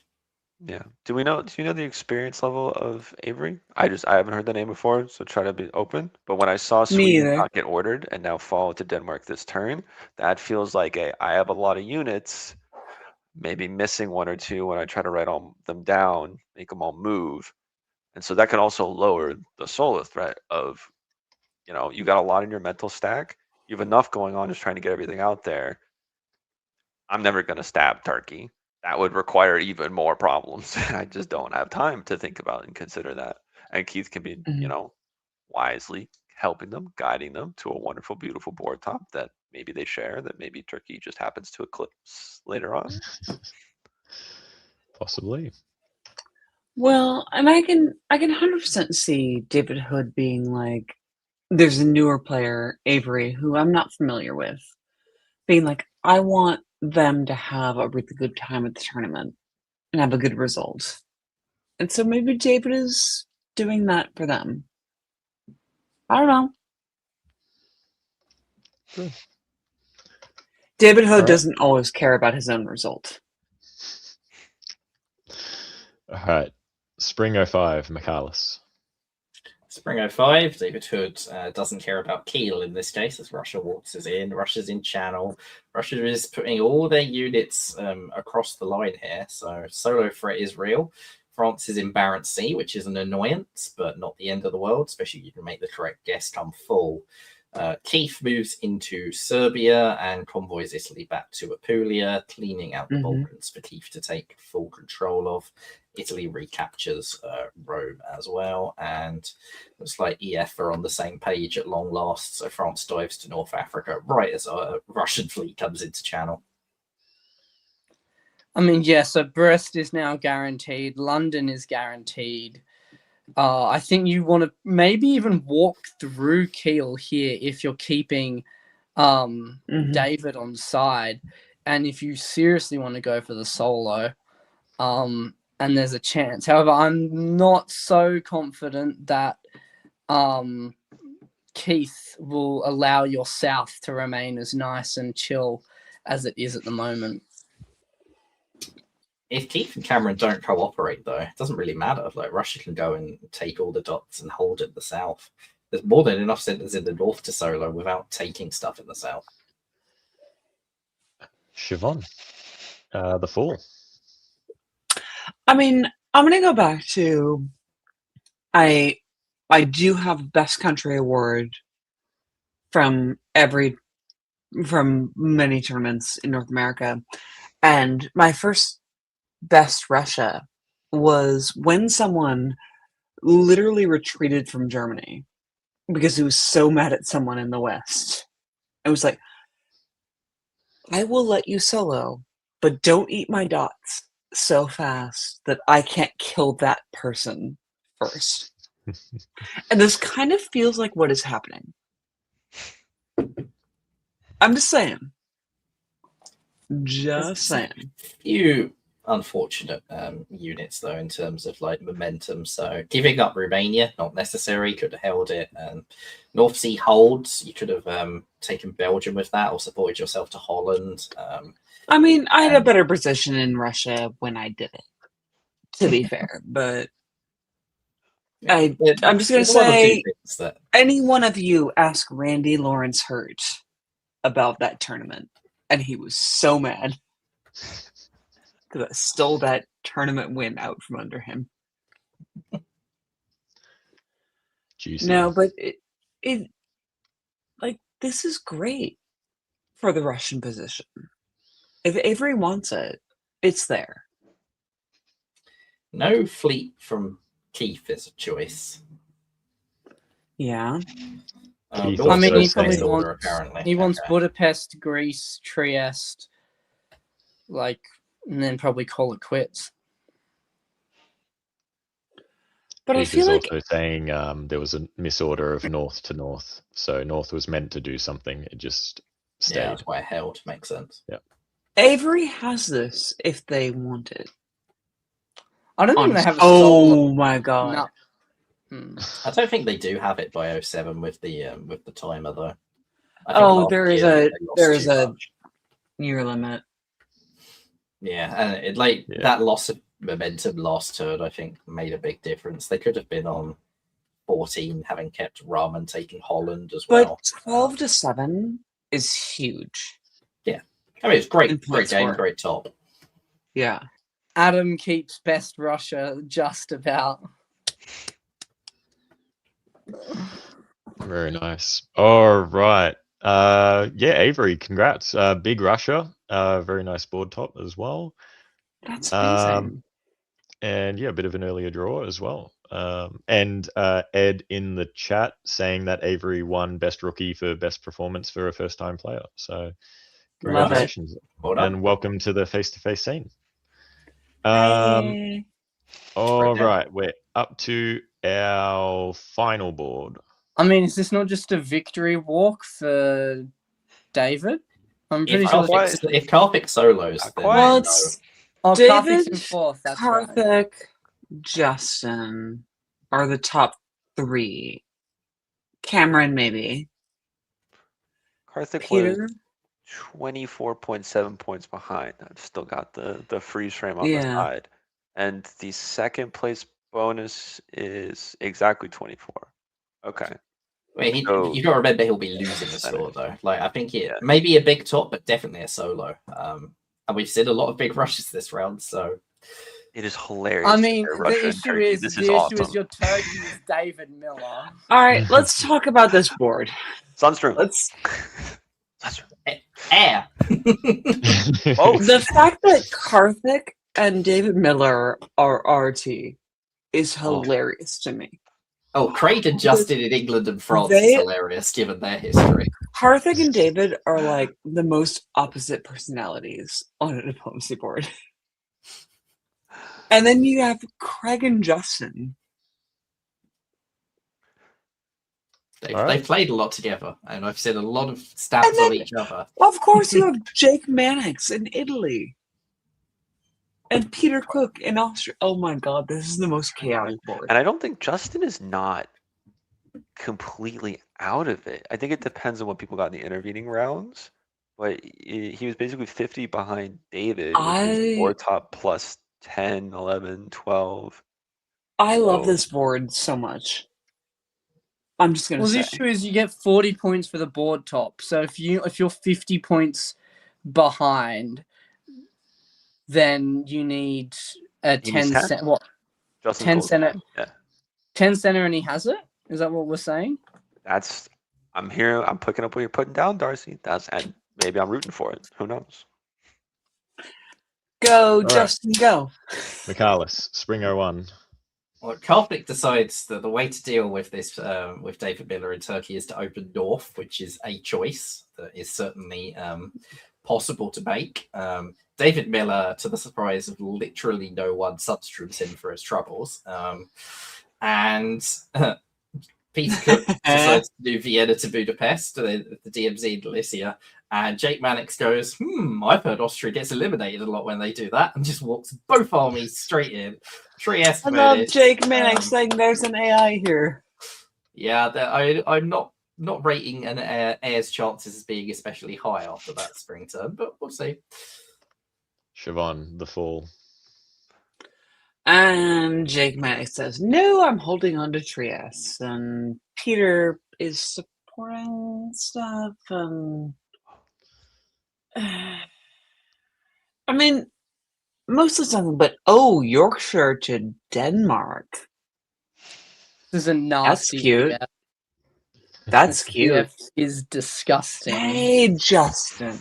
Oh, Craig is gonna be so mad.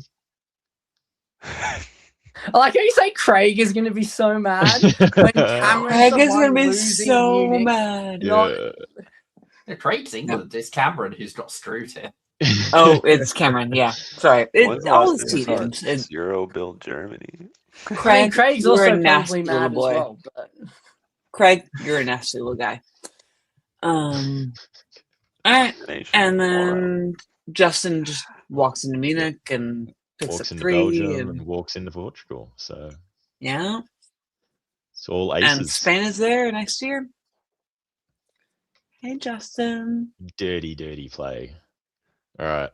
Oh, right, there's so much dirtiness in the West. It's got to be an EF. It's an EF, right? Yeah, Justin's not going to touch Jake Mannix either until David's dead. So you have to think. Is it an EF? These aren't the French builds for an EF. It Really? should be. It should Really? be an EF.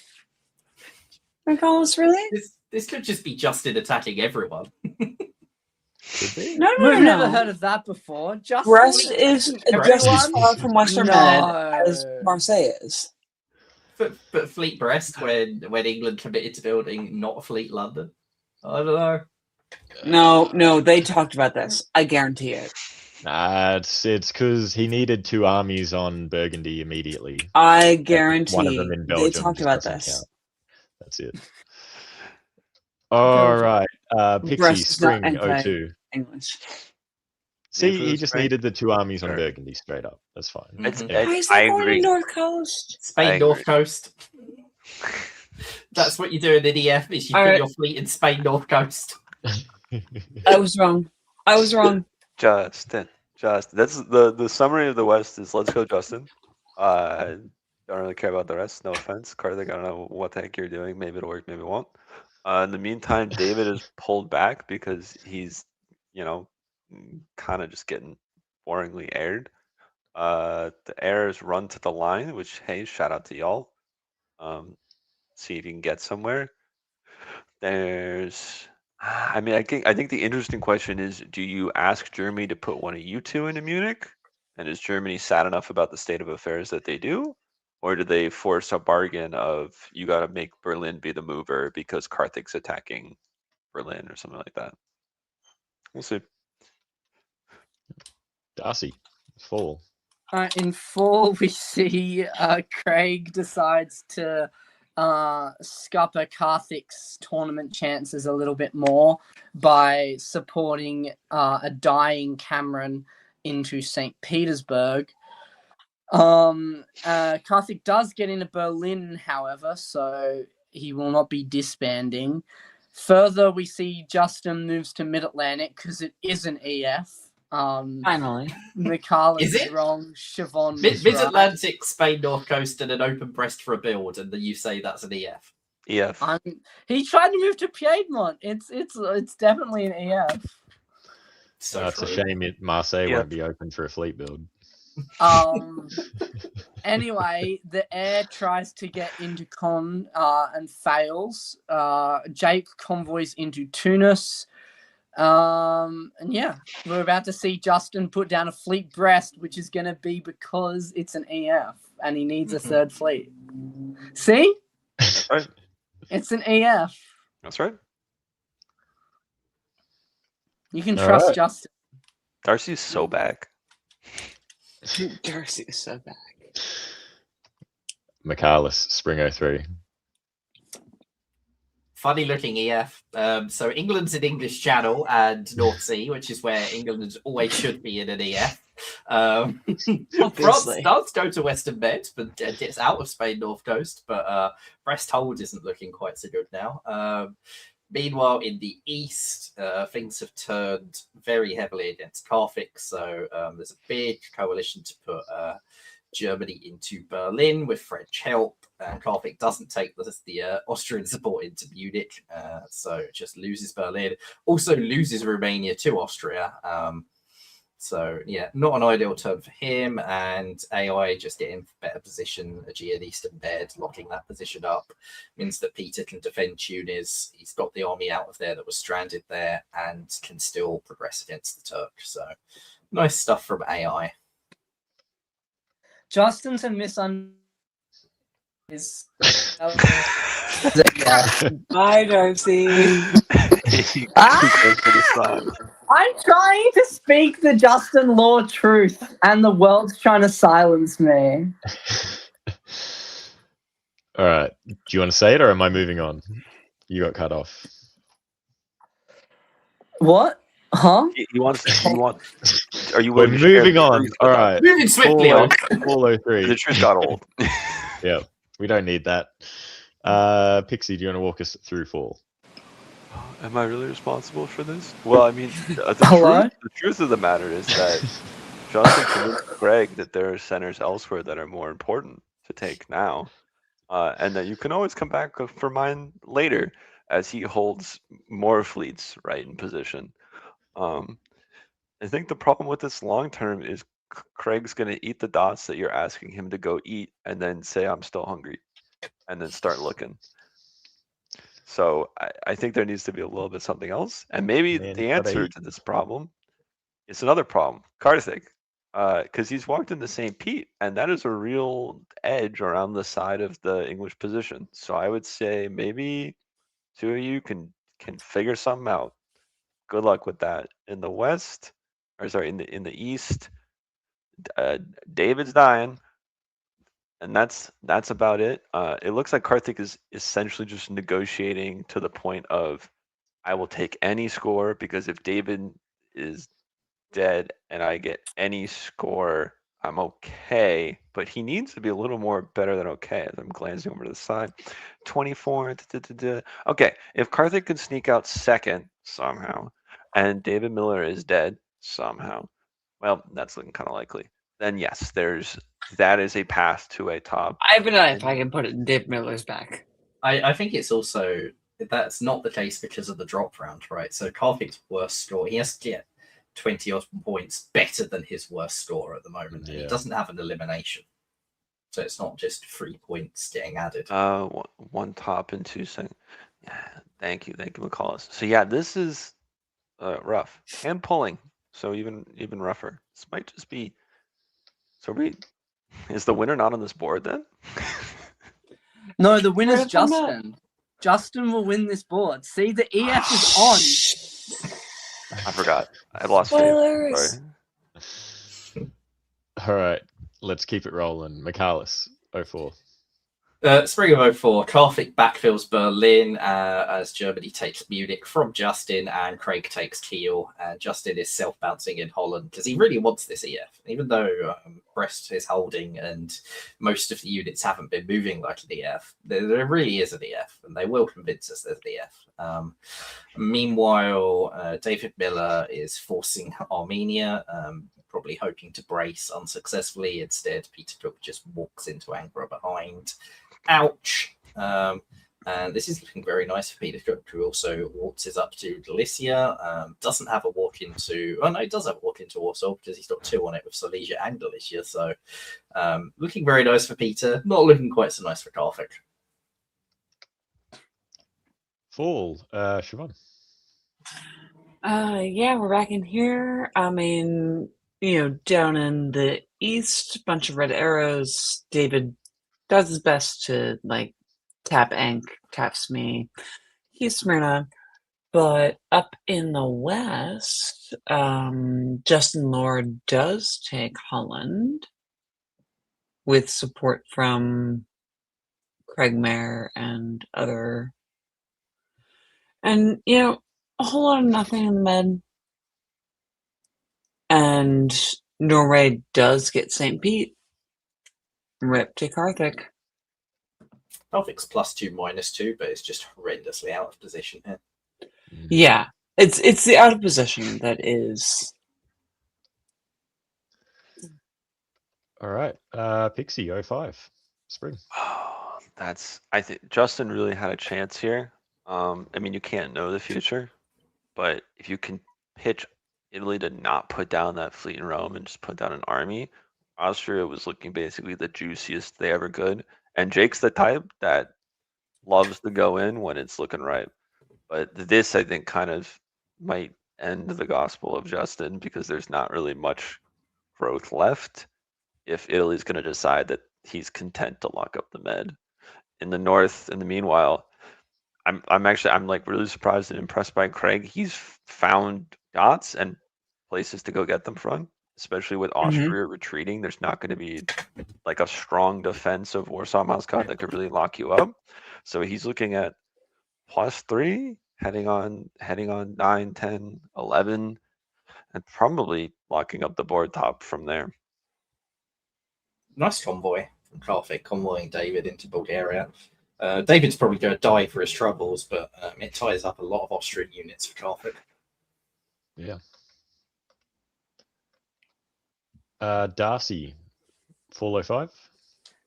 In fall, in fall we see the Justin Renaissance as he takes Kiel and Munich. So Justin will win this tournament, and this is an EF. As Craig takes Berlin and gets ready to move on to Moscow. Furthermore, he is slowly winning the battle in the Med, at least for now, as he takes Western Med. However, the AI gets into Smyrna, meaning that Italy will be building, as Greece is moved out of by Peter as he finally kills off David Miller. And yeah, I mean, I think Justin's currently topping, so let's stop the count. Okay. Stop it now. Another fleet breast because Marseille was occupied yet again. Oh, Justin, you know exactly what you're doing. Boy, he still needs one more center. He just needs one more center. Orders in the He's box. got it. All right, Michaelis. The EF continues with England moving to channel North Atlantic Ocean and Wales. This is just to sail round and go and fight the Italian. Trust. Of course. Nothing is happening here. Meanwhile, Justin is in Picardy, protecting against this move. Italy has pulled back to form a better line. They needed to fleet in Ionian to defend Tunis, so smart play by Jake. Austria is taking Romania whilst also supporting Karthik in Moscow to slow Craig down. We'll see whether that continues in fall or whether Karthik just puts Craig into Warsaw in return. Yeah, so AI making moves, England making moves, and Justin not making enough moves. Siobhan, fall. All right, back to Justin not making enough moves.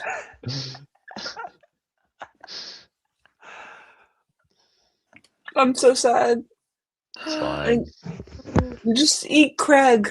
That's all you have to do.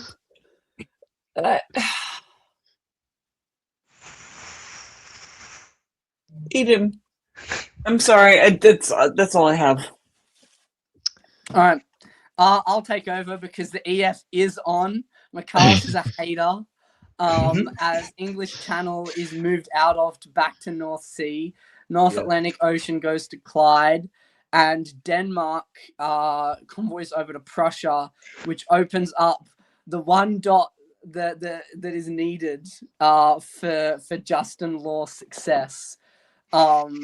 Meanwhile, Jake takes Vienna, which can't be by agreement, surely, off of Austria. However, Austria won't be disbanding as they do have Romania.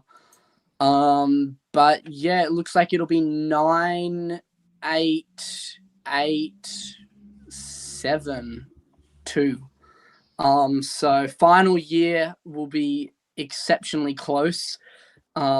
Just have to wait and see what happens, but it might be Justin might fall short by one. Justin Interesting to needs know to if just be Vienna was braver. agreed.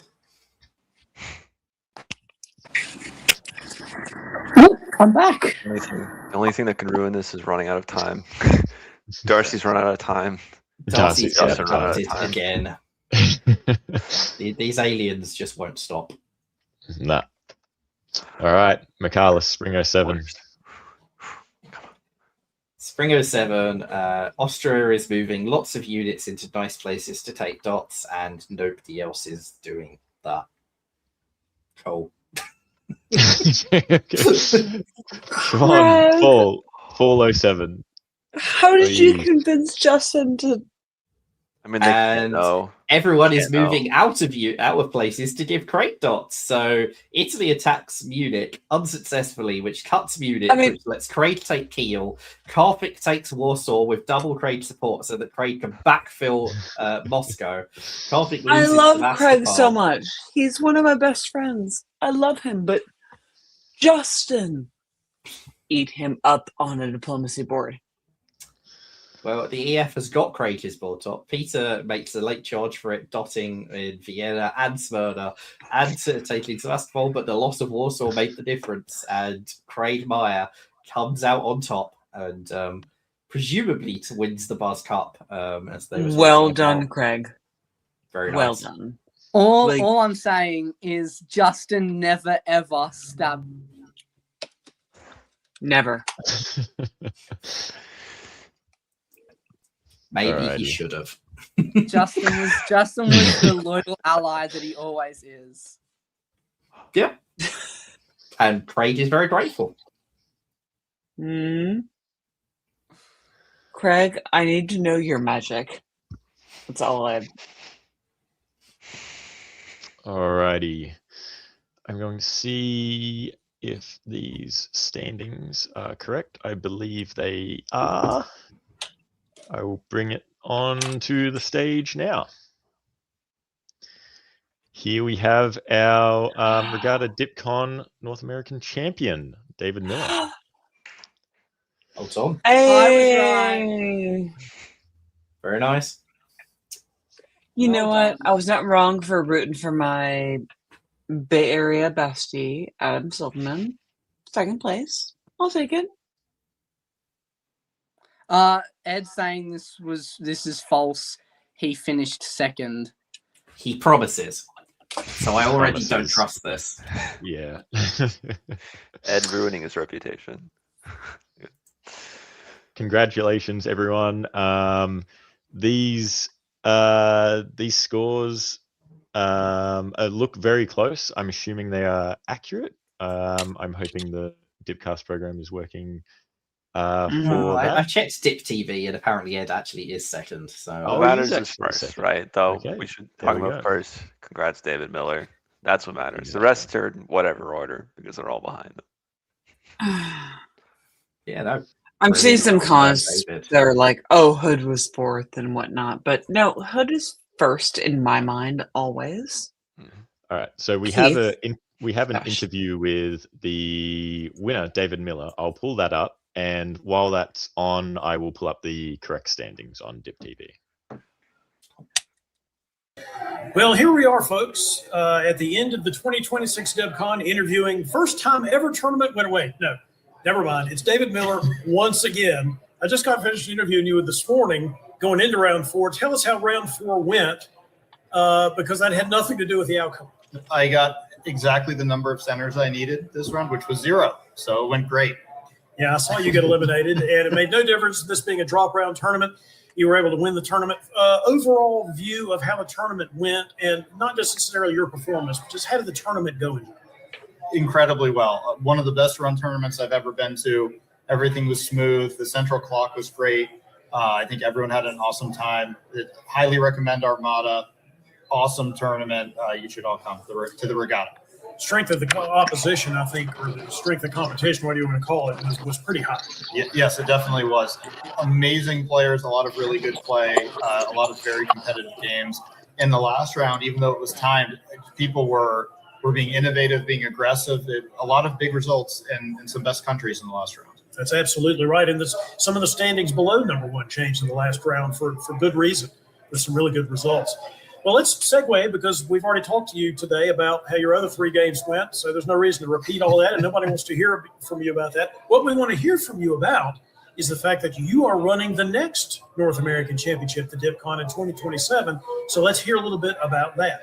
Yep. So come to BlazeCon. It is January 15th through 18th in Baltimore, Maryland. If you came last year, you know, pretty inexpensive accommodation. We have a good room block. We'll have both rooms this year, so room for as many folks as want to come. And it's going to be a great time. It'll be a 3-round tournament, only 1 round per day, no drop round. It'll give folks some time to socialize, play other games.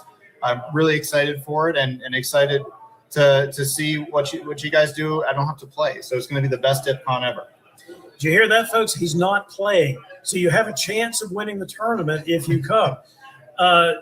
David, what do you think about the organizers of this tournament? You're a tournament organizer. You're getting ready to run the next DipCon. Tell us a little bit about how you think things went this year in terms of the organizers. I think the organizers did a phenomenal job. Found out today, and I had no idea this was the first tournament they had ever organized. I would never have guessed that in a million years. So big kudos to Emmett and Gabe and the whole team up here. I cannot say enough about how smooth, how comfortable, how fun it was for us. So if you're looking to run a tournament and need some tips, you should call these guys. It's really true. David, we're going to let you go here in just a minute. You have adoring fans wanting to talk to you after your latest diplomacy victory. You've obviously won a lot of tournaments in the last several years. Why? What gives, man? I think it's my advice to everyone would be gracious in defeat, be humble in victory, have a good time, don't take yourself too seriously, and people want to play with people that are fun to play with. That's how I play. I find someone fun to play with. So just go out there, have fun, and good results happen. Good advice from a multiple champion. David, all kidding aside, congratulations on really a dominating victory. Way to go. And see everybody at the tournament this dude is going to run this coming January. See you there. Thank you. Back to the studio.